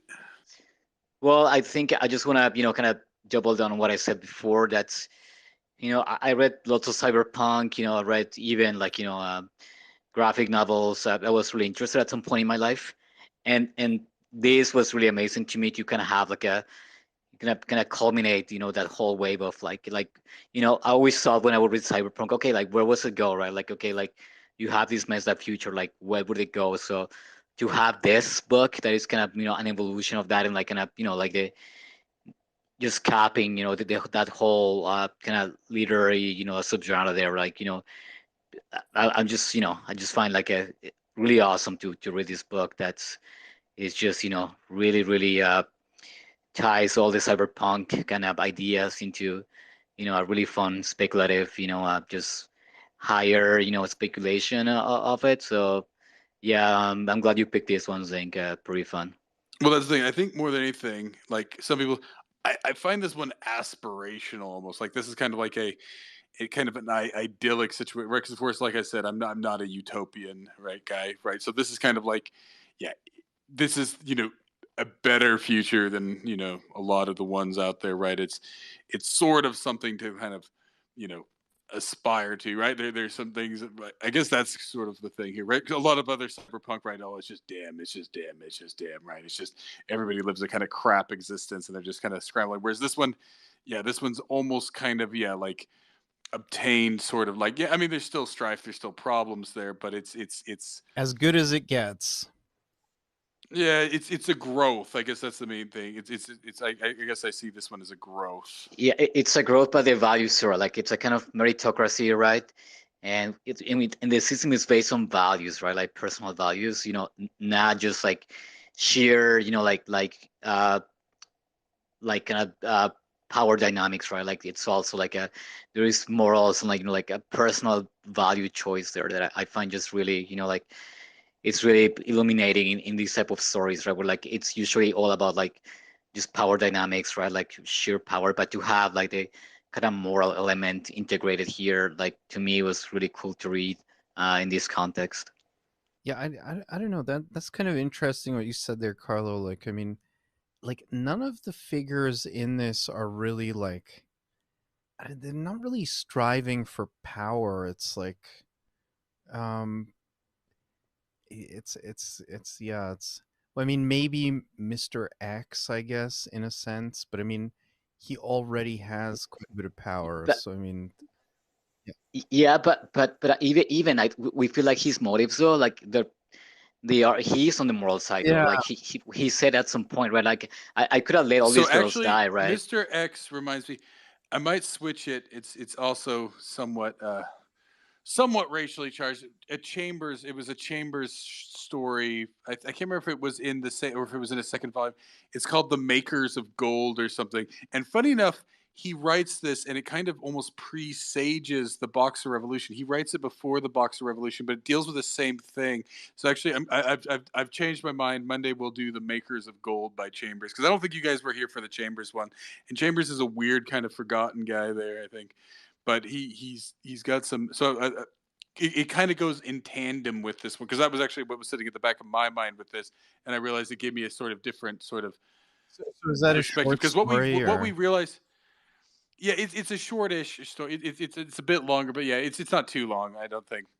But the right? Makers of Gold, and actually, I'm going to be quite honest. Now that I think about it, I actually am almost certain that it would be exactly the kind of fiction that I'm pretty sure now that I think of it, the influence of the maker. It's let me get the exact name, but yeah, I think it's the Makers of Gold or something like that.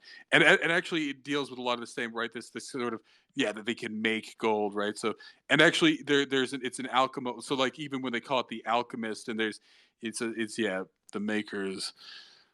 So actually, now that I bring it up, now that I think of it, it was sitting at the back of my mind all of this time. Um, Let me just give you guys the final thing before he head of.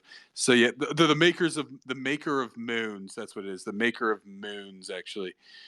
But yeah, so that's the one we'll actually do by Chambers because actually, I'm almost certain now that that actually had a undercurrent here with the whole the Boxer rebellion type thing here.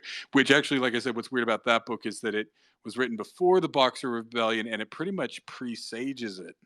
So it's strange enough, right? This kind of like because the more than anything, the thing we get is actually there's some mention, and we didn't touch on it. There's some mention of like some like guy like who earlier who had founded the Celestial Kingdom. He was like the guy who was like the taxi driver, and he was going around because Doctor X is not the highest ranking, right? We don't actually know who the Emperor of the Celestial Kingdom is, right? We never get that sense. I Yeah, realized. we never find out.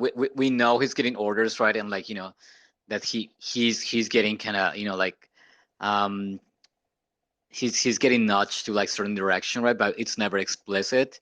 And just to finish my point on Dr. X, that like yeah, I was saying that he specifies. He says like, oh yeah, like keeping all these girls maybe wasn't like the right kind of political move or the right even like like the more sensible move, but I know it's kind of implied there that it his morals, right, that kind of push him, even if he's like kind of the most powerful character there. Like his motives are not just based on only power. He has kind of like the kind of moral side that I always find interesting with every character right here.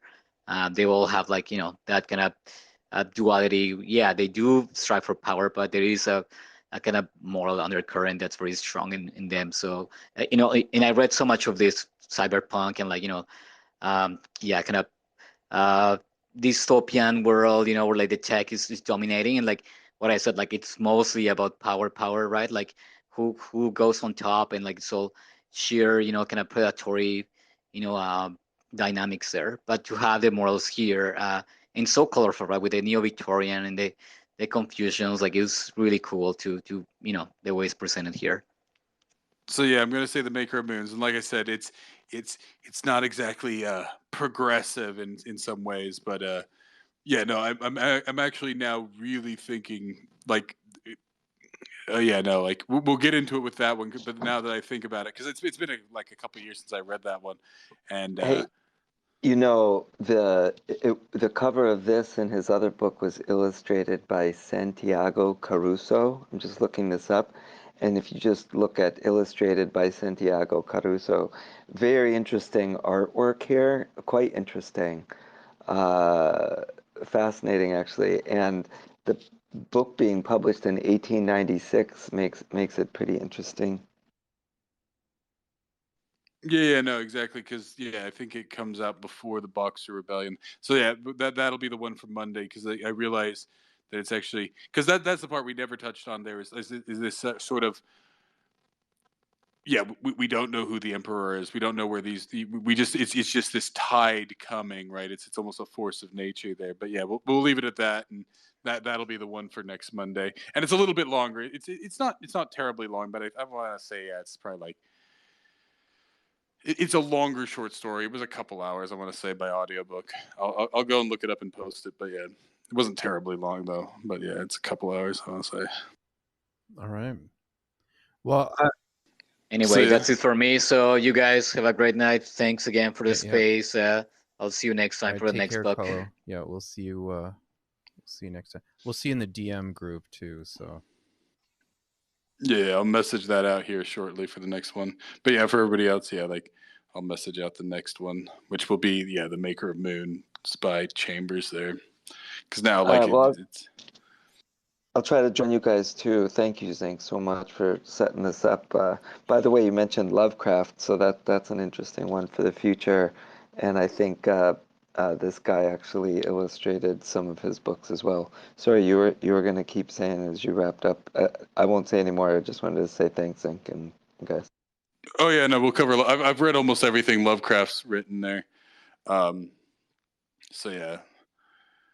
So, and we've actually covered a couple. If you go back to the archives, well, I don't like the first 10. Like I haven't uploaded them because I was doing them on Twitch, and I downloaded them. I haven't uploaded them to the Rumble, but like, yeah, we did do a couple of Lovecrafts. Which one? We did the Whisper in the Darkness, the Case of Charles Dexter Ward, and the Color Out of Space. I think those are the 3 we've done. So yeah, we'll probably do more though. But like I said, I just grabbed them kind of randomly just because they're perennial for me. But yeah, well, no, thanks for coming there, Mr. E. Thanks for coming, Guillaume, and everybody else. Thanks for coming. And yeah, and then like I said, like I always say this before, anybody who didn't finish the book, if you want to discuss it next time, we can cover it. Like I said, because the one we're doing next time does actually have some.